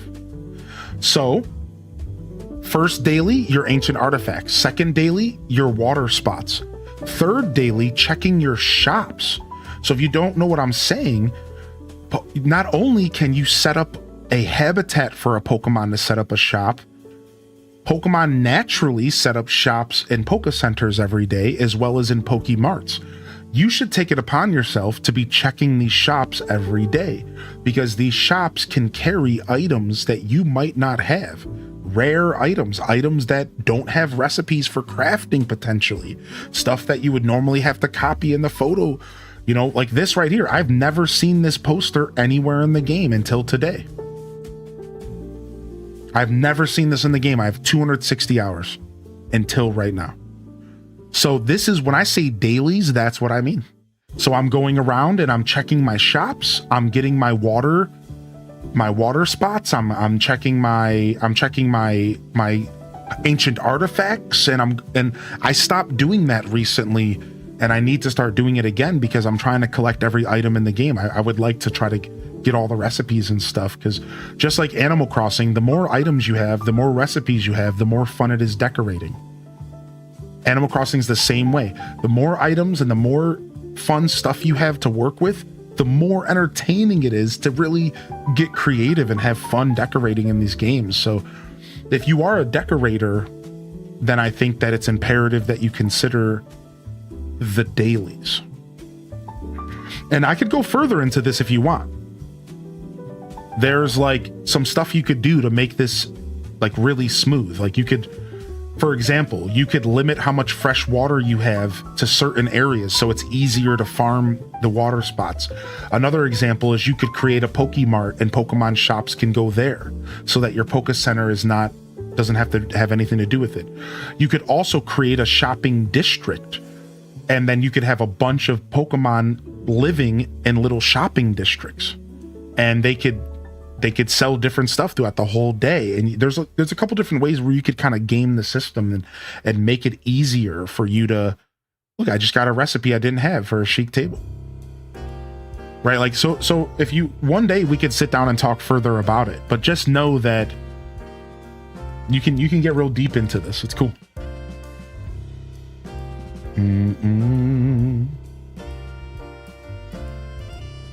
Yeah, going to your islands will help. Yep. Yeah, there's recipes on your islands as well. Oh yeah, your daily dream island. How did I forget that? Another daily. Yes, exactly. Another daily. Log in, go to your dream island every day, collect rare flowers, collect rare recipes, collect the lore items that the game has. I don't have all the lore items. I don't have all the costumes. Do you? Well, you get costumes and lore items from this tab right here from going to Dream Islands. At this point in the game, that's like really all you're going to get them from. So yeah, so when I say dailies, yeah, you want to go to Dream Island, you want to check your recipe spots, your ancient artifacts, you want to talk to Vespa Queen for the day, you want to go to the shops for the day. There's actually a nice lineup of things that you can do every day to keep you logging in, just like Animal Crossing. A good amount of stuff, actually. And that's what I meant by I kind of need to get back to that, because I've fallen off of my daily grind. You know, I'm not keeping up with it as much as I was.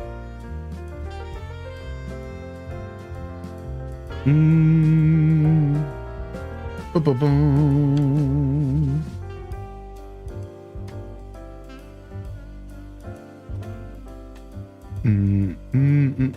Oh yeah, then there's the stamps. Yeah, then there's this collecting your stamps every day and going to visit people's friends' islands and stuff to get the best stamps you can get for coins. Dude, I'm down to only 700 coins right now. Dude, I am in like DEF CON, like orange level warning of coins, dude. I need to get into my grind. Look, 900 coins. Oh no, man. Like, it's bad, dude. Like, I need to start grinding coins again. They're gonna release a bunch of new content and I'm gonna be broke and I'm not gonna be able to buy this stuff. They're gonna release a bunch of new items to the shop when we get the DLC and I'm not gonna be able to afford any of it. It's gonna be terrible. I gotta start farming coins, dude. Look, I haven't even bought everything in here because I'm so broke.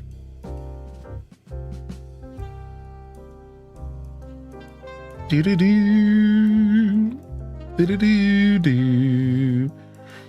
Ba-dum-bum. Do-do-do.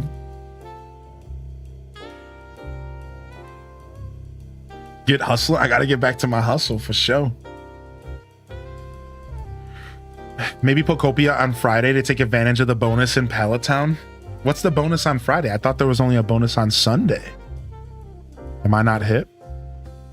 Where's Jigglypuff? Yeah, where's Jiggly and Wiggly? Wait, Jigglypuff's in this game. Nah, Jiggly is in the game. Jiggly and Wiggly made it because I built her a stage, right? Jiggly did make the cut. Yeah.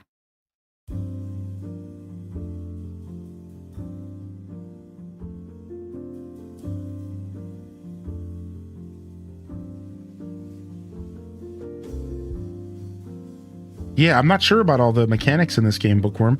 I know about the Sunday bonus where you log in on Sundays and it says that you have a better chance to get rare items and artifacts. So Sundays are the best day to do artifact hunting if you're only doing 1 day a week. But I might not know about other stuff. I guess I'm a little out of the loop. Man, I'm still kind of proud of this. It turned out pretty good. We'll come back to it and keep tweaking it. All right, let's get back to Venonat real quick.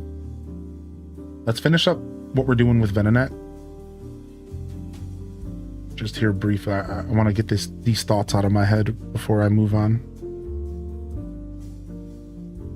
Bonus coins when friends come over for the group task. One day I jumped around to about 4 islands, came away with 1,000. So what the... So wait, what do you mean? So specifically Pallet Town. So when you say islands, you mean... I just want to be clear. You mean Pallet Town. So like you had a friend invite you to Pallet Town and you did some stuff with them and you collected some coins and then you went to another friend's Pallet Town and you collected some coin. Like, so we're specifically talking about Pallet Town, not anything else, right?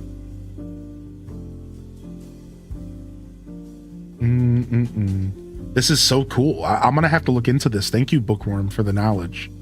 Also, you don't have to sit here and talk to me. Thank you. You don't gotta answer me is what I'm saying.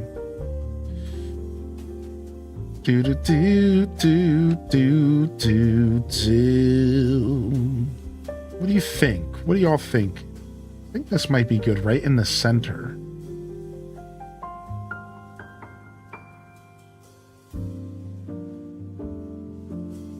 And then I only have 1 berry chair right now, but I could get more berry chairs.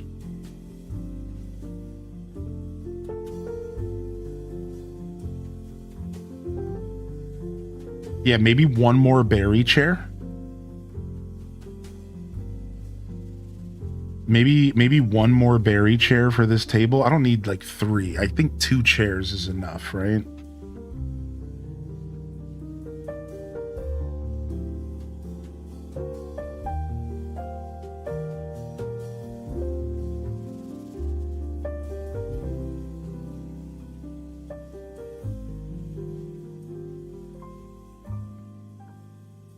Pallet Town daily task changed to group task and we did them all and we just went around each other's islands. Dude, we're gonna have to start doing that on Fridays. It's done. It's done, dude. We're gonna have to start getting together on Fridays and start farming coins with each other. You guys down? You guys down to start doing some of that? Some Friday coin farming on stream? And we can all just start grouping up with each other and farming a buttload of coins. That sounds sick, right? That sounds like a super cool reason for us to get together on this game. So it sounds like you would join Pallet Town, and it sounds like all of the tasks turn into group tasks. So then you would have to run around and like pick a certain amount of weeds or like cut down a certain amount of trees or put down a certain amount of roads or like whatever nonsensical task that they're asking us. And then after you finish, you would go to the next person's town, and then you would just repeat this process for like an hour and get a bunch of coins, I guess. Sounds sick. Sounds like a good plan. Sounds cool. We're gonna try it out. Maybe we'll try it out this Friday coming up. This Friday's Splatoon Raiders, so no promises for this Friday specifically coming up. But like let's see if we can make it happen. We could even do Friday evening. You know, like if I'm busy playing Splatoon in the morning, or, you know, like we can try to make it we can try to make this work no matter what. We can even like make it the Friday night stream or something this week, you know? Could be cool. I know that's not as accessible for all of you, but could be cool. Yeah, Splatoon's coming out Thursday, but I'm picking it up on Friday because I'm allowing myself to get the physical copy. So like, just a quick little recap. I haven't been buying physical games as a streamer because I want to play games on day one. And if you don't know, I don't drive and I stream at 8 in the morning. So this all just is a recipe for digital disaster because I can't get the games before I stream because the shops aren't open. And even if they are, I don't drive and I have to take a cab. And so over these past 7 years, I've opted to buy like 90% of my games digital so I can play them day one at 8 a.m. with all of you. Well, I've recently decided that I want to stop doing that. And I'm going to try to fight to purchase more physical games if I can. And that requires me to make some exceptions. And I think Splatoon Raiders is the perfect game to make an exception with and to allow myself to skip the release day and to play it the day after. And that I'm going to go buy the physical game on Thursday at a store. So that's it. So I'm not going to do this with every game, like Zeldas and Animal Crossings and stuff that I have to play first to market. I'm going to do what I have to do. But I think that if I can make the exception, I'm going to make the exception and I'm going to get my physical media on. And yeah, so I am actually skipping the first day of Raiders to get myself a physical game. And again, like I've never really cared about this because I just always cared about my business first. But now I'm realizing that maybe I should. Maybe I really should be making an effort, you know? I'm looking at the game Sunhaven. What's the difference between that and Stardew? Pretty heavy difference. So Sunhaven is like magical. All right, I'll give you like a quick breakdown. So Sunhaven is this game that's more of an RPG. Think like more of like a Final Fantasy vibe. And instead of being like Stardew, where it's all about the small town life and living as a farmer in the small town, Sunhaven, you are a part of a universe where a story's being told. And it's all about magic and like fantasy, kind of traditional fantasy, and there's a narrative being ran through the game that's way stronger than a Stardew narrative. So I've only played 4 hours of Sunhaven or 2 hours of Sunhaven, so I can't tell you everything. But in those 2 hours, the main thing I realized is Sunhaven has a very different kind of RPG vibe, and it really leans into it. And that's like the best thing I can tell you. I hope that makes sense. I want you to think like fantasy RPG, but if you threw Stardew Valley in the mix, like it's a very different vibe in a lot of ways, even if it is another quote unquote farming sim. I would almost argue that Sunhaven like is like one of the most different farming sims I've ever seen. Does that make sense? Like, I feel like Sunhaven's actually one of the most unique farming sims I think I've ever seen, because it's almost like walking the line of farming sim. It's not quite a farming sim, right? Like it's not quite, it definitely is, but it walks the line of maybe being something more than that. It's pretty cool. It's a pretty cool game. Definitely a great game conceptually. I haven't played enough to say much else. Oh, I don't know what I want to do with this.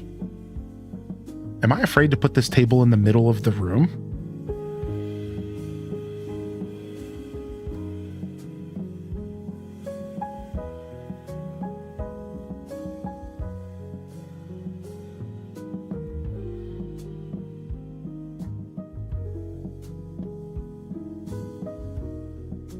I like this. So what we do is we keep the window. What we do is we keep the. Oh, okay, good. We keep the window clear. We don't put anything in front of the window, and we keep the window clear. All right. We step away from that idea. Instead, we put this table centered, just slightly close to the window, but not directly in front of the window, and we make up for it by putting a chair back here. Boom. And then we'll put another one like here. I don't think I'm gonna do all 4 chairs. I don't think you need to do 4 chairs around a table. I think when you're designing, you don't really need to do 4 chairs around a table. Like you can, but like that's such a like attrition, like that for me, that feels like the most American thing ever. Dining rooms with 4 tables, living, you know, like that's such an American thing in my opinion. Like I don't even think the rest of the world designs their houses all like that. That's very American, right? I feel so. Looks like a big cheese wheel. Yeah, we'll put a rug. Yeah, I haven't been doing rugs yet, but thank you for the reminder that rugs exist.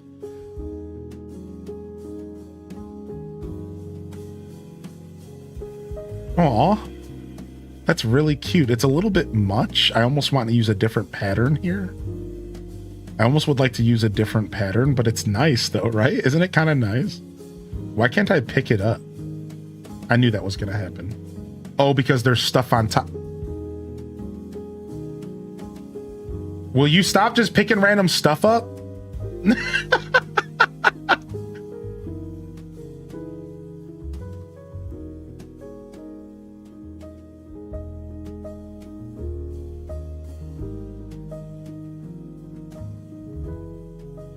Do we put the lamp above the table? Chat, is that how that's supposed to go? When it comes to like lighting in a room, do you want to have a lamp directly above a table? Isn't that like kind of traditional? I think so. Now when I want it, it won't let me grab it. Now when I want it, it won't let me have it. Thank you.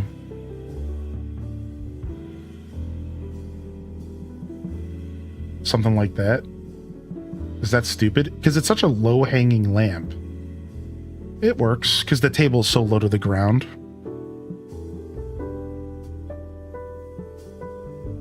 So yeah, I might not use this specific rug. I could actually go and get a berry design to put under this. You think I should use a rug with a berry design, or is that too much berry for one area? I know you guys can't see the berry design, so this is hard to answer. It's like a white design. Here, I can actually show you. Never mind. It's like a white design with berries.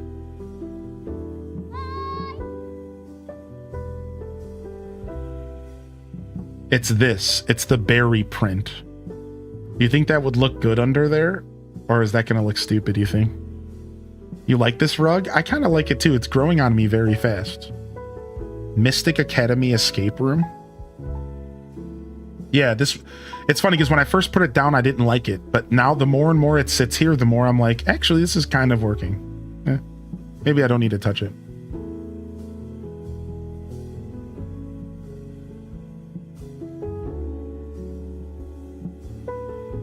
It's basically an RPG adventure with farming. Yeah. You know a good reference? Jessica, have you ever heard of Rune Factory? I would argue that maybe Rune Factory is like one of the best correlations we can make.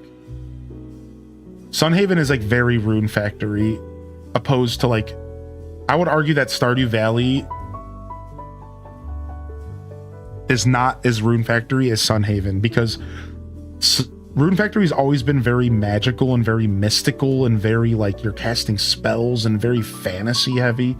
Whereas like Stardew has all that stuff, but Stardew's very grounded in reality. Now I know,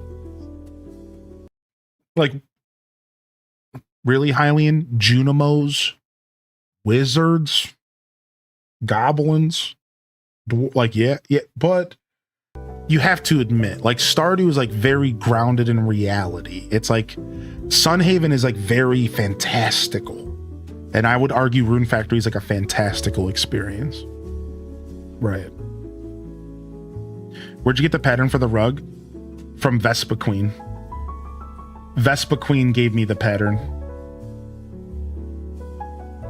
Should all Pokemon be moved into homes when there's nothing else that can spawn in their habitat?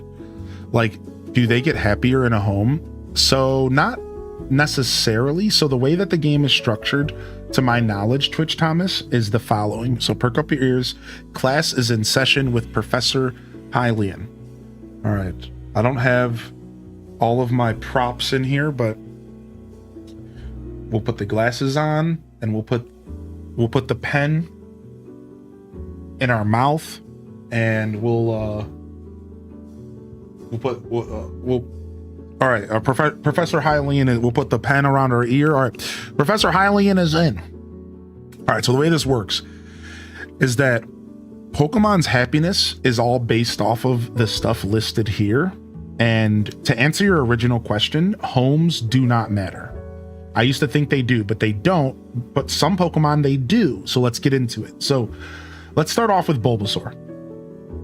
So ideally, Bulbasaur wants a bright habitat. So right out the gate, what this means is that he doesn't want too many shadows. So he either wants lights inside or he doesn't want a roof over his head. If you're going to have a roof over his head, then you need to give him lights. If you don't give him lights, then don't give him a roof over his head. And then here's the problem. Then when night falls, even without lights, he's still going to be pissed off. So this is just one example of how this game works. Does this make sense? So a bright habitat wants light all the time. During the day, without a roof, he'll be happy, but at nighttime, he wants a fireplace or something. So I'm trying to give you like an example of like one of the facets of how you're going to wrap your head around this game. So it doesn't matter if Bulbasaur is inside as long as he has fireplaces and lights. If you're going to put Bulbasaur outside, make sure you still have some form of light, because at nighttime or when the clouds cover over his little habitat, he's going to be pissed. If you have Bulbasaur living in grass and clouds fly over his habitat, it's going to count as dark and he's going to get mad. That is how finicky the game is.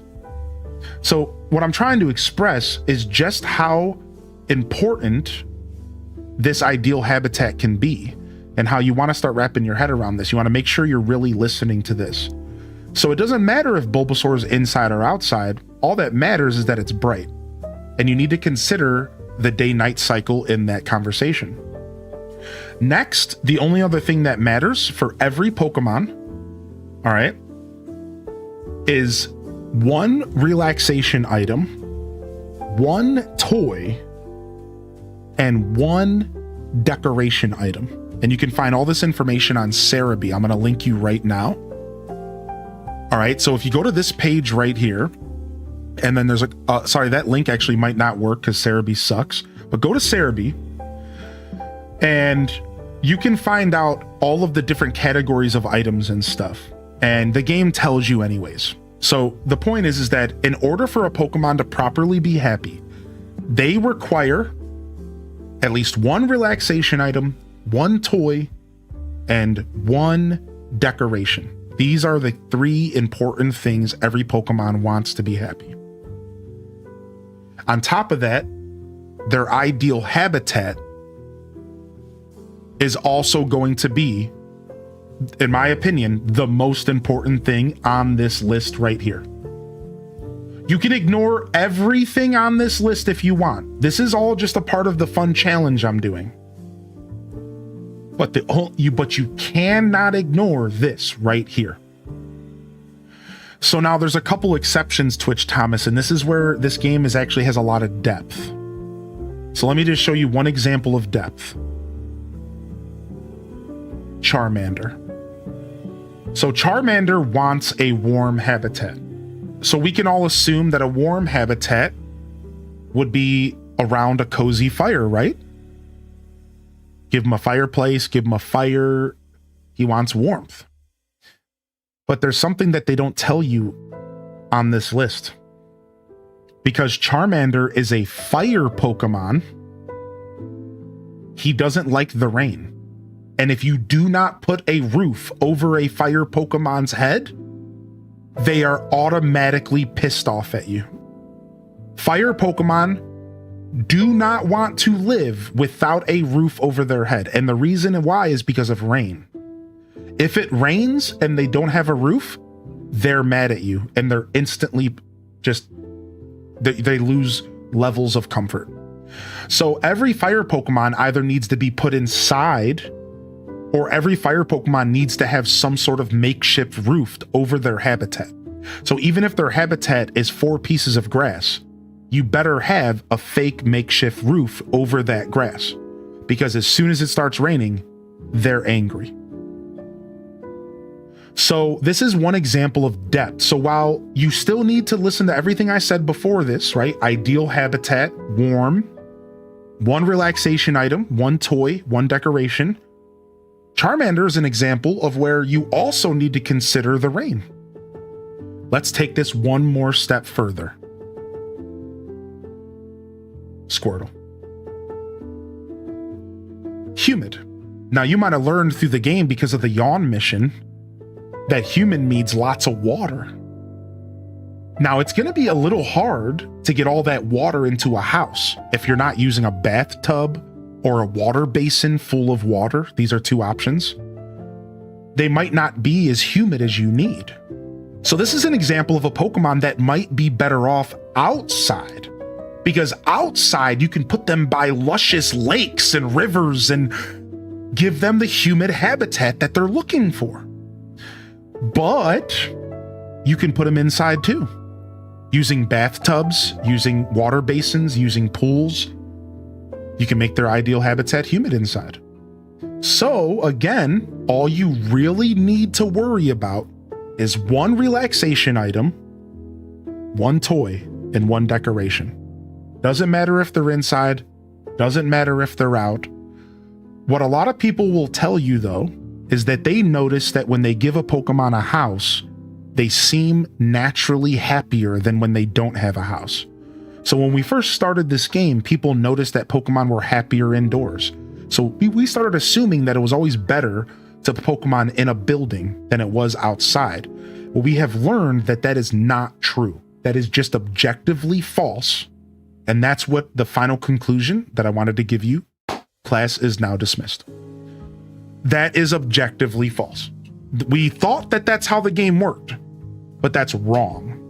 They don't just naturally get happier because they're indoors. It all depends on this. It all depends on this. But more importantly, the decoration, the toy, and the relaxation item. Now, the only other thing that I think you need to know before I walk away, and this is just extra credit for those that are still here taking notes. The true students, don't forget about the dotted line. And this is important because the dotted line is technically the biome, the habitat for the Pokemon. So you see, I have all of this dotted line to work with to give my 2 Pokemon that live in this building the habitat that they need. So what I'm trying to say is that let's say I had Squirtle living in this house right now, and Squirtle wanted a humid biome. What I could do is I could put pools and a river and a lake right outside of his house. I could surround his house with a moat, and that would help increase the humidity for the character. Now, there is something that I'm forgetting here, and this is why this wasn't a part of the official class. There was one mechanic that we talked about that was not affected by the outside area for an inside Pokemon. And I think it might have been ideal habitat. If I can't remember, unfortunately, but if I'm remembering correctly, the only thing on this list that you cannot affect from outside of a house is actually this right here. So because I don't remember, I don't want to leave you with misinformation. So if you're noticing that you're struggling to fulfill this need with a Pokemon that lives inside of a building, just keep in mind that you might have to do something like put water in their house or put a fireplace in their house, because there is like a limitation. And I guess just for conversation, since I'm still on this soapbox, I'm 1 foot on. you all realize that we're not talking about these types of inside Pokemon. This conversation was based off of cutscene houses. Okay, just making sure. We're talking about cutscene houses. Houses that you walk into and a cutscene really quick plays. These houses are no different than outside in a lot of ways, and you don't need to think so hard about these houses right here. The way you want to think about these is more so the beginning of the conversation we had, whereas like, for example, Weezing wants a dark habitat. So how did I give him a dark habitat? I gave him a house with very few windows and a roof and no lights.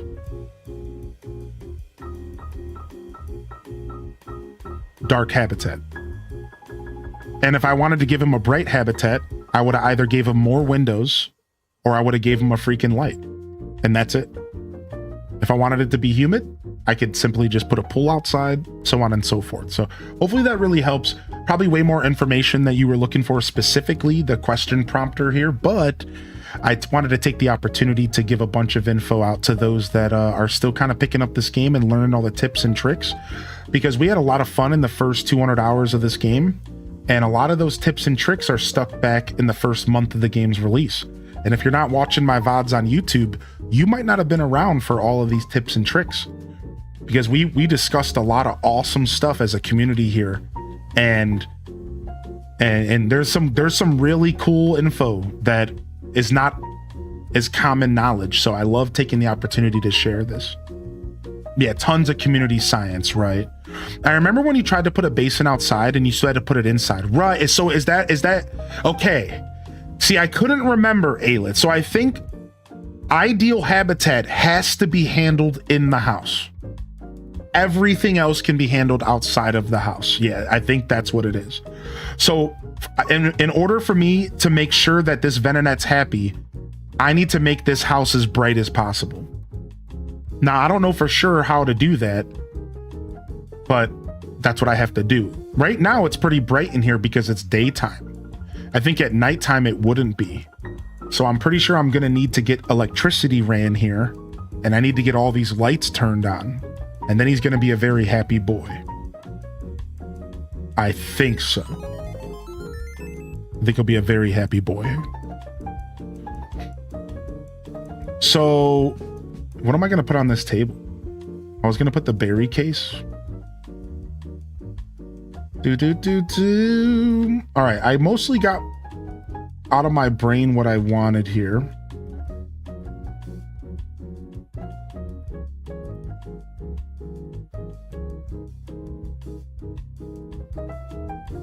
I wonder if I should put that back here. Oh, right from under his feet while he was sleeping. I'm so sorry, buddy.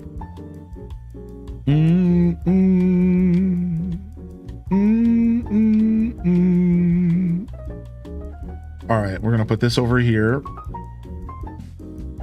Yeah, Taco, if you wanted to send me a code, I can come visit here. I think I've pretty much gotten my ideas out of my brain.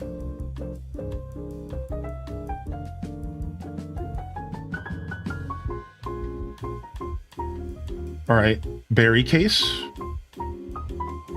Not sure what I want to do with this empty space here. I try not to decorate the corners and the walls too much. Like, this is like an old thing I learned from Animal Crossing. Naturally, we all want to crowd the walls with stuff and keep the center empty. Anybody notice that? Like, does anybody ever catch themselves doing that in Animal Crossing when you're designing a room? You fill the walls up with stuff and items and stuff, and then you leave the center empty. Like, naturally, we do this, I feel like, as designers.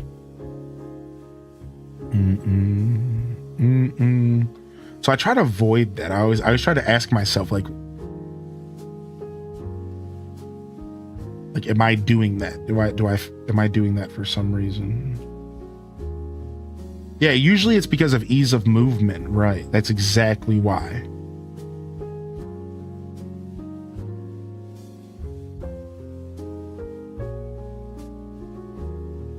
All All right, I'm going to put a table here with a bookshelf. I'm going to put like an iron table there with a bookshelf. All right, let me talk to you and just let you know that I gave you your chair.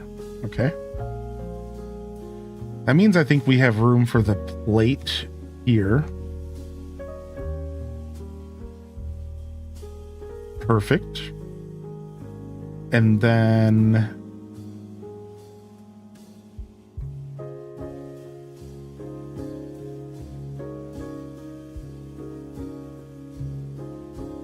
I would almost want to reverse this, right?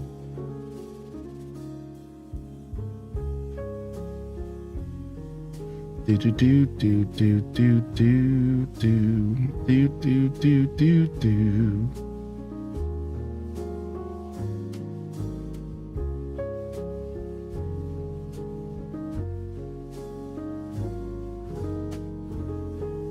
Then do something special back here.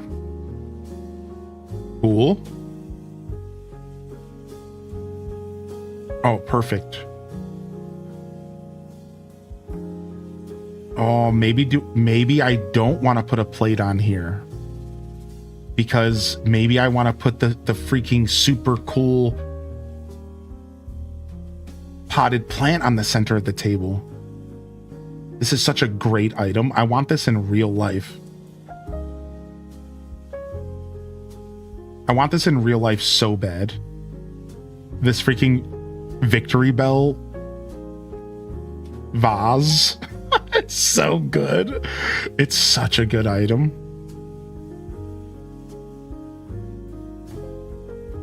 All right, we need more tables. I haven't had a chance to put my CD rack anywhere yet. We'll figure that out soon. We ended up freeing this corner up for art.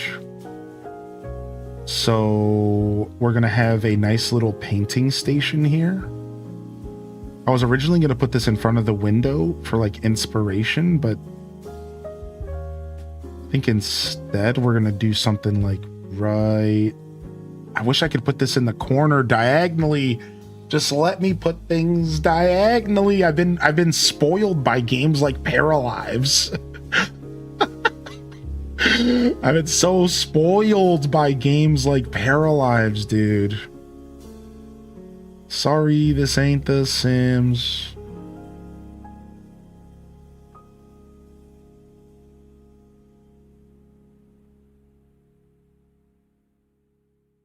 And we'll put like a table with like the art supplies here.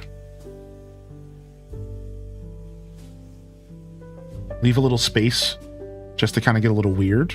Not everything needs to be snug up against the wall. Put that right there. And then a little log stool in front of this. Look at that. How cute is that, chat? How cutie patootie with the plump booty is that?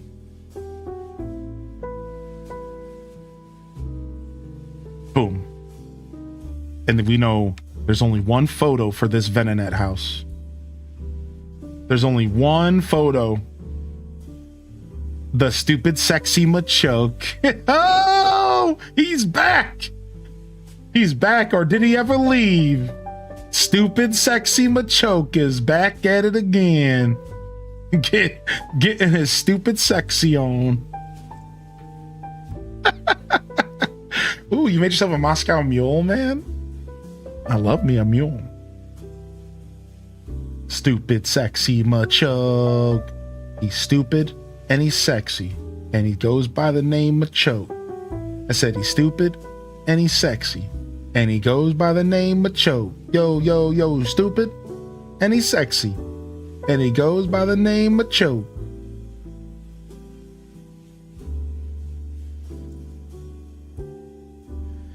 Unfortunately, if you put the flower plant in the center of the berry table, now you can't put anything else on the table. Isn't that so tragic? Like, I can't even put this little book on the table, even though it obviously fits. Like,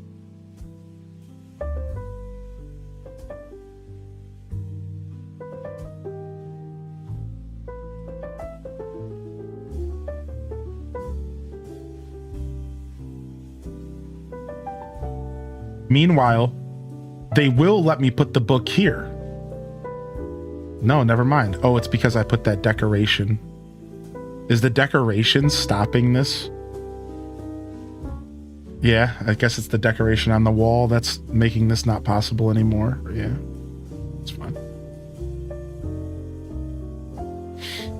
Let the bro sleep. Let me decorate how I want. Maybe a third chair here. Kind of bring this whole little section together. Make it feel a little bit more purposeful. We got a little space here, so we got some work to do. We still got some work to do. A couple little tables, some newspapers, stuff like that. But we're cooking.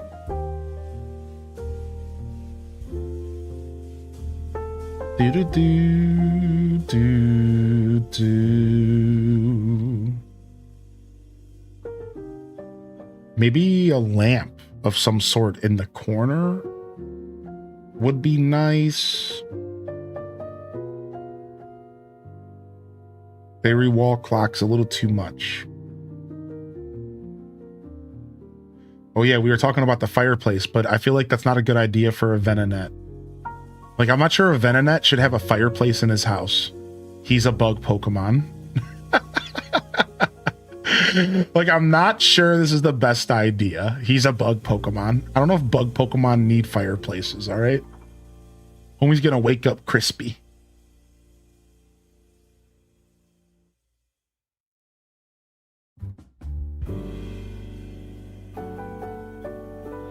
Wow, they're making me put this so high up. Unless I don't want to center it.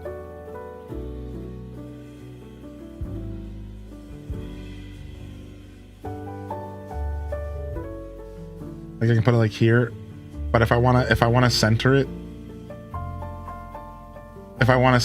I have to put it like in no man's land up here.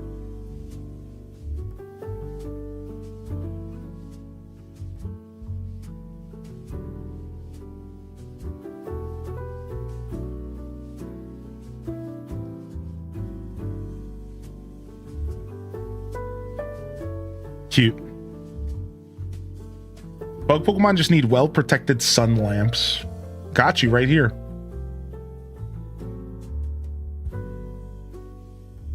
Do do do do do do do do do. We need to put this water fountain in here. Just kidding. Oh yeah, I wanted to put a vending machine in his house. I don't know why I wanted to do that so bad, but I just really wanted to. And it kind of works. It kind of fits.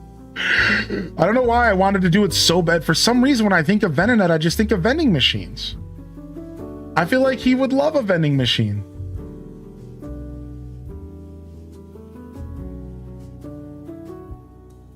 Can I put stuff on top of the vending machine? I can! Dude, the vending machine is sick! Dun, dun. I could put like an office thing over here instead, or like another bookshelf. The truth is that maybe another bookshelf makes more sense, because Venonat's kind of nerdy and he loves things with lots of words. So actually, maybe just straight up another bookshelf right here against the wall, facing the same way, to like really bring the bookshelf vibe home. I think like a second bookshelf would be... Venonat would like vending machines because they have lights. Yeah, that's what I'm saying, dude. Okay, I like the vending machine, dude. I'm telling you, it made sense to my brain. And it fits so snug in this little corner. It's like perfect. We got the empty cans over here because he's messy, because he's a gnat. Gnats are gross. Don't tell him I said that. I just need to figure out what I would put on top of this vending machine, maybe. And then I forgot that I have these... I might put these wall liners up.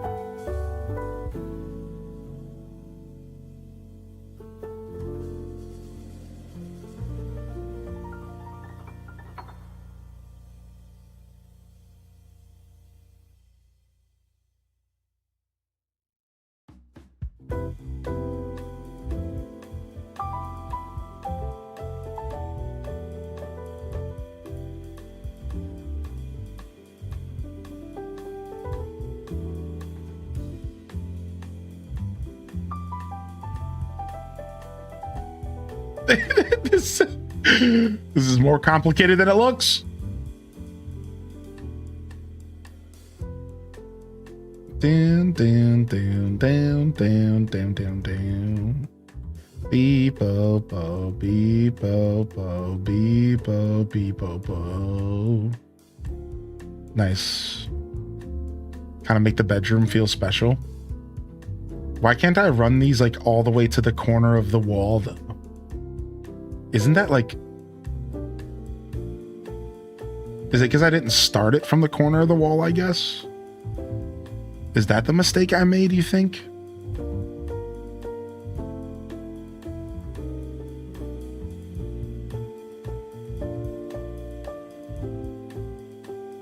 Yeah.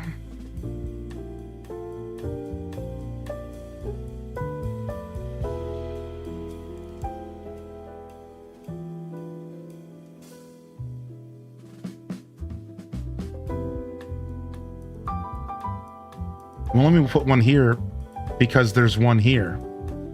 Never mind. I have ran into this issue before. I remember that you can't connect them in the corner of the room because they overlap each other because they're counted as half blocks. This game just hates creativity. That's what it is.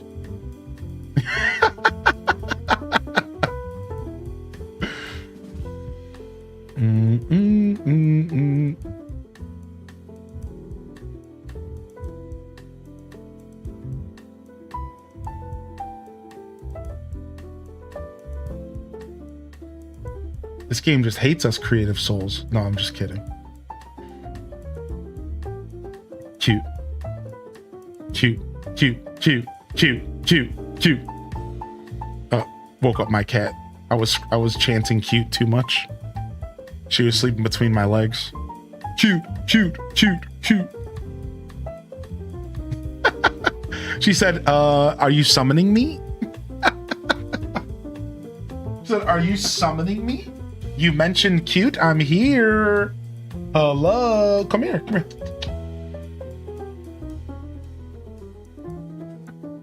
I'm here. Cute, cute, cute.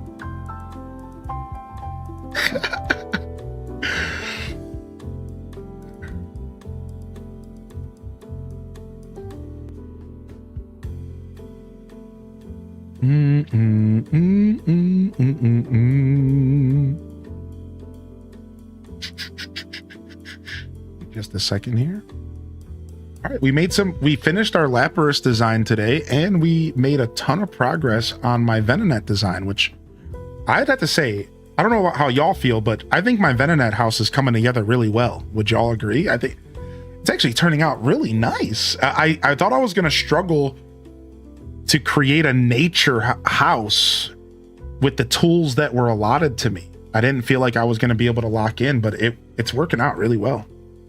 I'm having a lot of fun with it. And we're going to do Venomoth next. And Venomoth has a very similar biome requirement. There's only like one little difference. So we're going to be building a similar home for Venomoth. But I'm going to try to capture like a similar vibe, but make it feel different. So we'll have to figure out what can we do with Venomoth that's a little different than what we're doing with Venonat.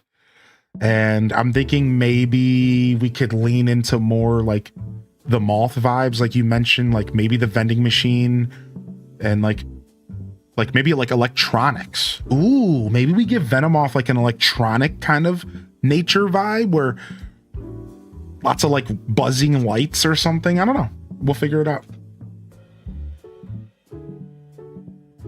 I'll take that stamp. Thanks. Need a break from Pokopia? Crap, dude, any stamp is good for me. Any stamp is good for me. Oh, I'm here to see your secret base. Okay, lead the way. I forgot what I was doing here for a second. So Taco wanted to show off their secret base they've been working on. Their storage, not secret base, storage. And they just wanted me to pop over and check it out since they've been working hard on their storage. Ignore the roof. Now I can't.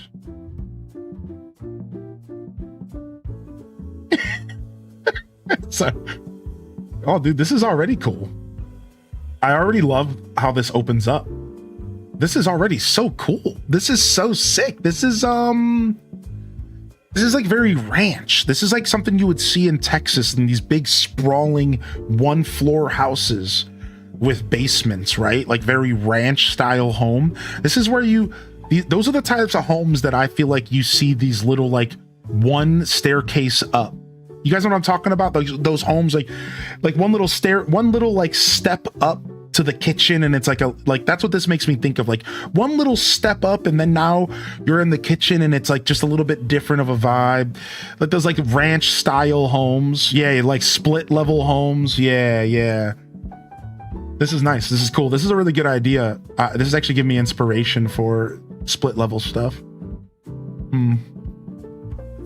I need to take on a bigger house, a bigger block house. Ooh, this is the crafting room.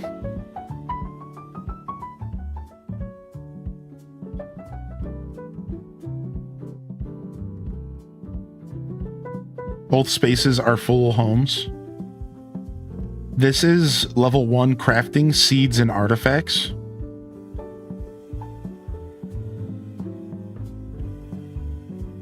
Boom, boom, boom, boom, boom, boom, boom.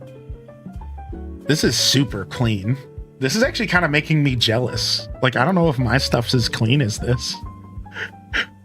This is super clean. Excuse me. This is super clean. I don't have a sound, but I'm proud of how this ended up. You should be. This is really nice. The way that it kind of all sits in the wall perfectly, and the way that the stone kind of curls around it on top is like an accident. You know what I like?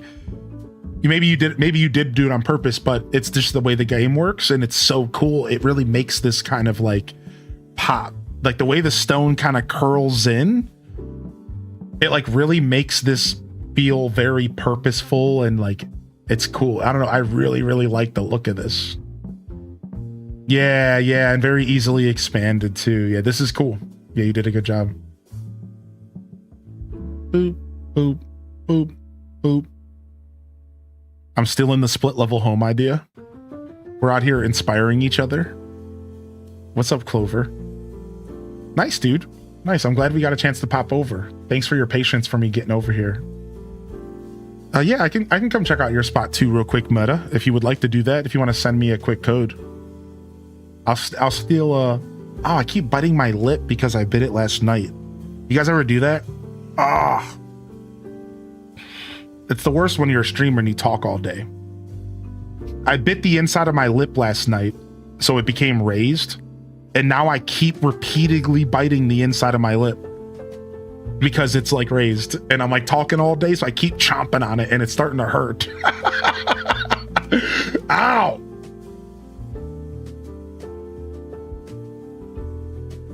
You could send me the code right here in chat if you're okay with that.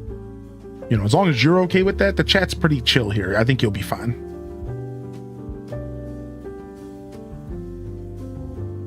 Next time you do full tours, I'll have a good space to show off. Yeah, cool. Oh, here's the group challenges. This is what Taco was talking about. Or sorry, a bookworm. So when you go to someone's pallet town, you get these group challenges. And if you do these, you get extra coins that you wouldn't normally get. And Fridays, they might even be more, there might even be worth more. Apparently on Fridays, they might be worth more. Like an incentive for you to do group content on Fridays. This is cool. I never paid attention to the group challenges, not once. But to be fair, I haven't done a ton of multiplayer content in this game. You guys know that. I really went down the single player rabbit hole with this game. So it makes sense that I don't know all the features. Yeah, that's cool. I would recommend putting safety cones and caution tape around the affected inside lip area. Well, the problem is that would be real expensive because the radius, diameter, and kilometers of my lips, aka the banana boats, aka Louisiana, is probably the size of my lips. So like that's a lot of cones, dude. All right, that's a lot of caution tape. But thank you. starts to hurt and I bite it even more and it gets even more raised, then I bite it again, and then it's a spiral. Perhaps phase 2 is a bit of group play.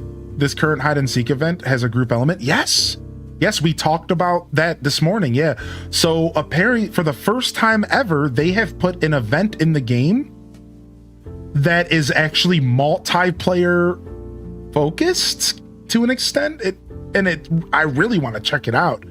I really do want to check it out. I think that's really cool. That's the first time they've done something like this, so we gotta try to see what it's all about here.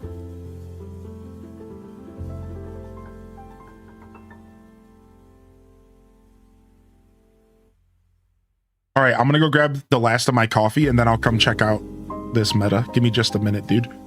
And let's mix it up. It's the afternoon. All right, the jazz was fun, but now we need to all, start waking up. I probably should have switched up the vibe a little bit earlier even, because it's already almost 1, it's almost 2. So let's throw on something more traditional for the channel today, and we'll start waking up a little bit. We got to wake up a little bit at some point. We can't just sleep all day. Nice, another Gengar. All right, let me go get this coffee. I'll be right back, dude.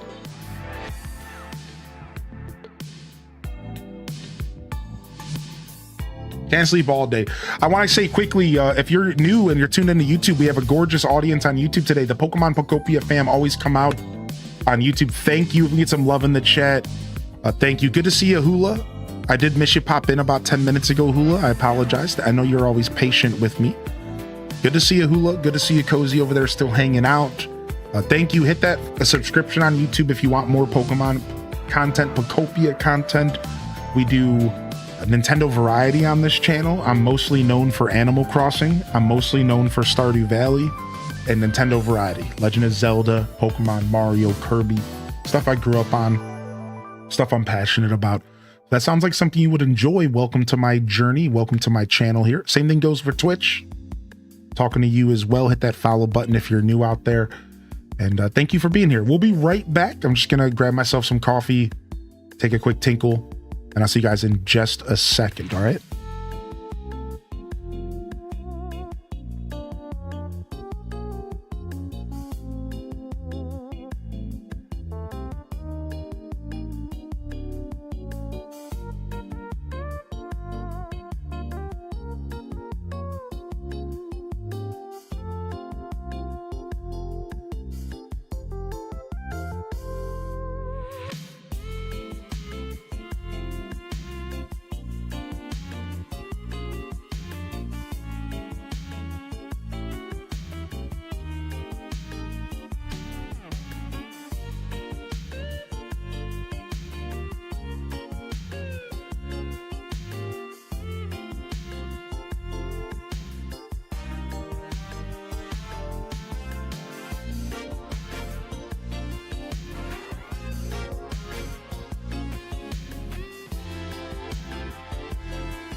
Cold coffee. I forgot that the pot was off and I'm too lazy to heat it up. So cold coffee it is.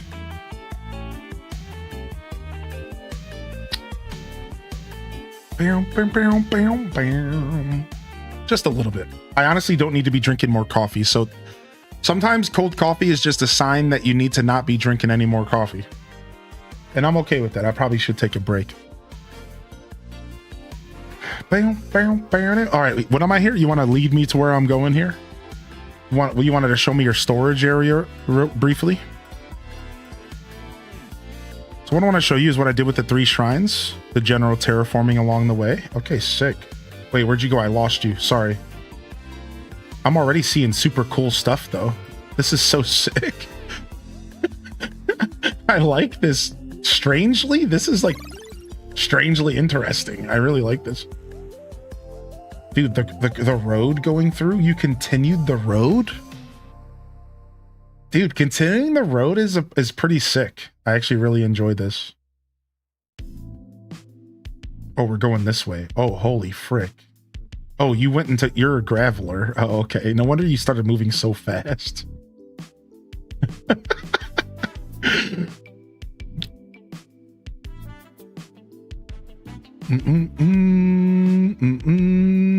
This reminds me of Minecraft. Anybody else? Water Vader going up. This is smart. This is a good idea. I think Articuno deserves to be in the sky. I think this is a super smart idea, actually. I think Articuno deserves this. I think this is a really good idea. Yeah, and then you added water to kind of make it all make sense. Like the addition of all the water around it makes a lot of sense. This is cool. Yeah, this is very clever. Oh, and you even started adjusting the inside. That's the reason I wanted to come see real quick. All right, I'll get out of here. It seems like it's still a work in progress. I just wanted to see. I love that you're changing the inside. I wasn't sure if you were not interested in doing that. Yeah, super, super cool. All right, I'm coming down. I'm coming down. All right, where am I headed next?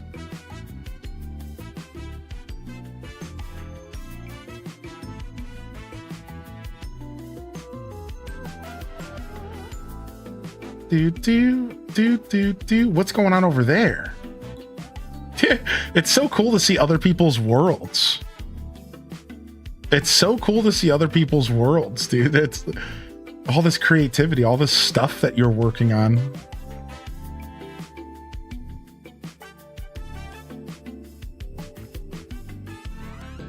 Is this the power plant?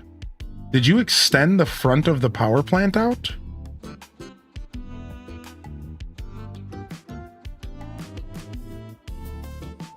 What? What is this? Yo, what up, Ron? Is this... Dude, what the heck?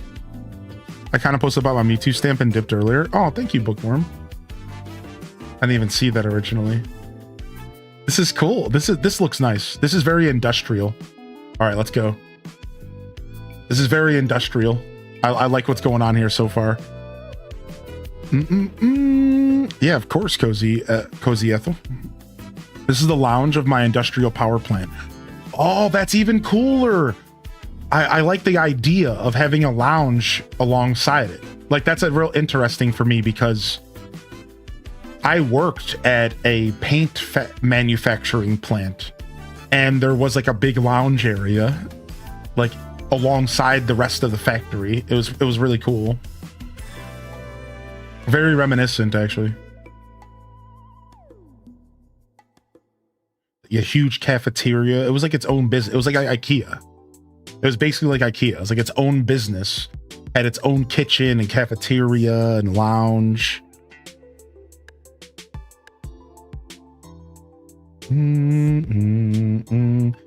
I love the adjustments to the power plant. It's like you kept the original essence so far of these 2 shrines. You kept the original essence, but at the same time, you're also kind of adjusting them and making it unique to your own taste. I was kind of afraid to do that. I was like afraid to touch these biomes or these shrines, and it's kind of cool to see some inspiration on actually like adjusting them. Anybody else kind of weirdly worried about messing with the shrines too much? This kind of gives me more courage to do it, maybe.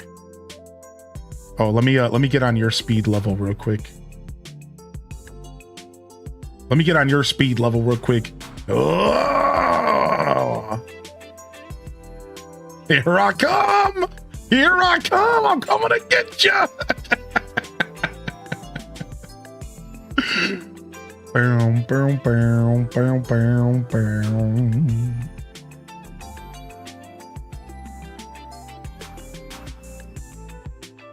I like this. The Magby statues. I like this. This is cool. Well, the wood and gold. Was the wood and gold there originally?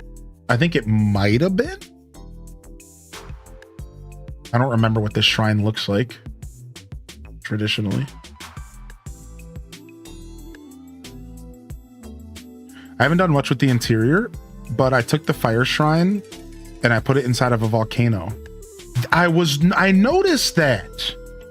I was so curious what was going on here because I'm like, wait a second, I don't remember all of this lava and stuff. Yeah, I was sitting here like, I don't remember all this lava and all this black stone. What a good idea.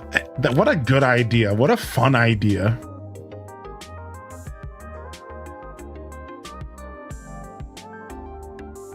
Cool. Seems like you're cooking, man. You have to come invite me over to come see some of the work you do next. Like once you start finishing up your projects and all that. Nice. Can I jump in here?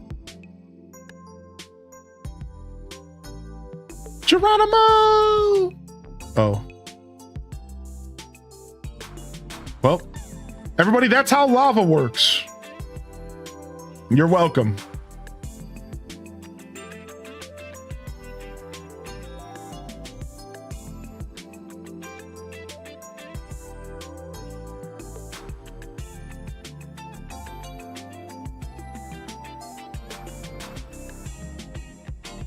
Did you guys know that you can walk with Graveler?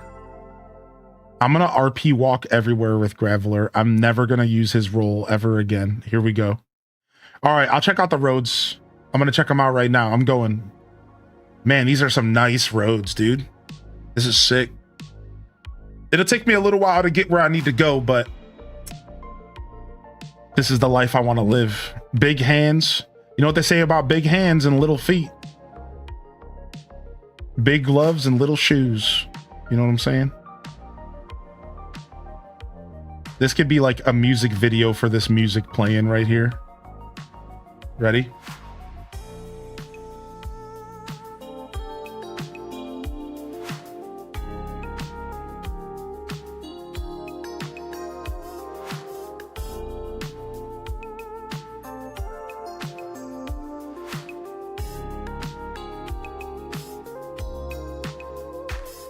There it is.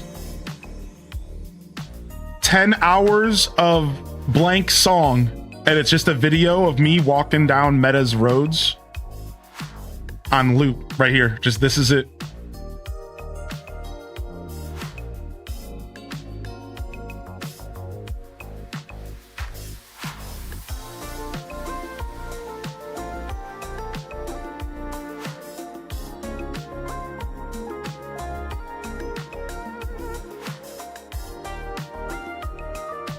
The YouTube video would be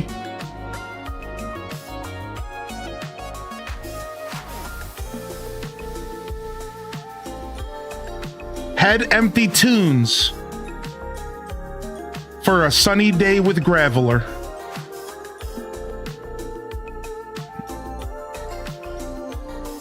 Yeah, Meta, nice, he joined us. Yeah, dude. Nice, the boys.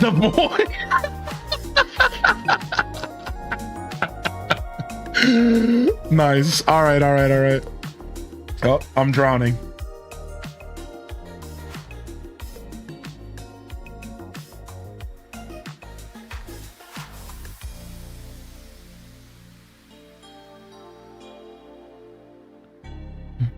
Yo, what up, Jay Cliff? The vibes, dude. Nice. Dude, man, you got these roads go for a while. I didn't think you had this much done.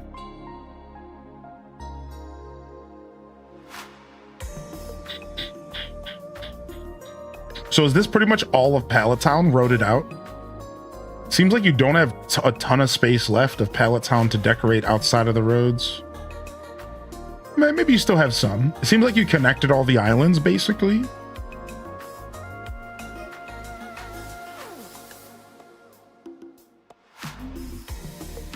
Ooh, nice. We like a good cave.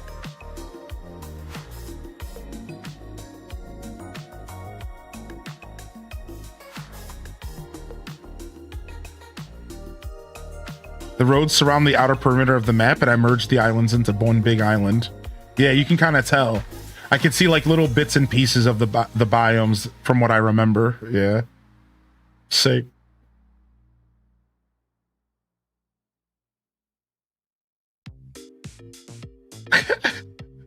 All right.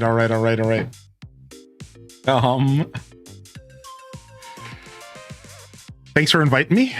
And we'll actually call it there today. A little of a lighter show for me today. I'm gonna rest up after a decently long night. Try not to stay out too late when I go and I hang out with the boys. And trying to like make sure I'm still healthy, still showing up for y'all. I almost decided today to do like I'll show up late stream, but I actually got home early last night and was able to get to bed and get a nice night of sleep, even though I'm still kind of tired. So thanks for coming and hanging out, everyone, for some Sunday Pokopia. We'll be back tomorrow for the Monday morning show, and we're going to do whatever we feel like it. Probably pretty traditional Monday morning show. AC or this game. Come on by. Do some island design, hang out, do some chat, and you know how the Monday morning show goes. Fresh week, fresh opportunities. Just chatting with extra steps, baby. We'll have a game on in the background, but we'll be here to connect as an audience here for a fresh week. So come on by for that. I'll be here tomorrow. We got Splatoon Raiders week ahead of us, which is pretty exciting stuff. So I'll have to take off a day. Maybe I'll take off Tuesday or Wednesday, and then we're going to lock in for Raiders. So thank you, everyone, for coming out today. I'm done. I'm out of here. I'm going to call it here and go and rest up a little bit for the week ahead and try to take care of some more YouTube stuff.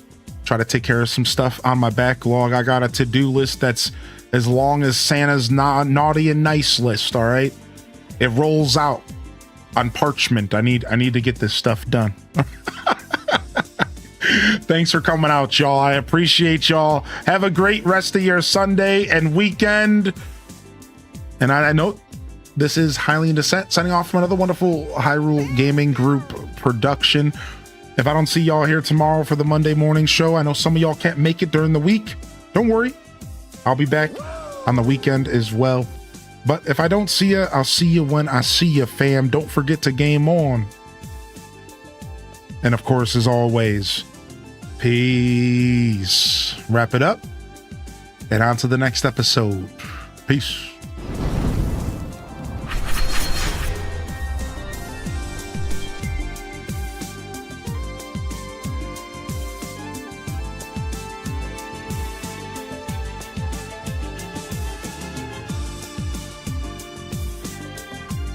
All right. We done, bun. I got a case of the yawnies today. That's how I know I'm like technically still tired, even though I got an okay night of sleep. Because I just can't stop yawning. I'm definitely gonna take a nap. Thank you, everyone, for coming out here. Hope you all have a wonderful, wonderful rest of your day today.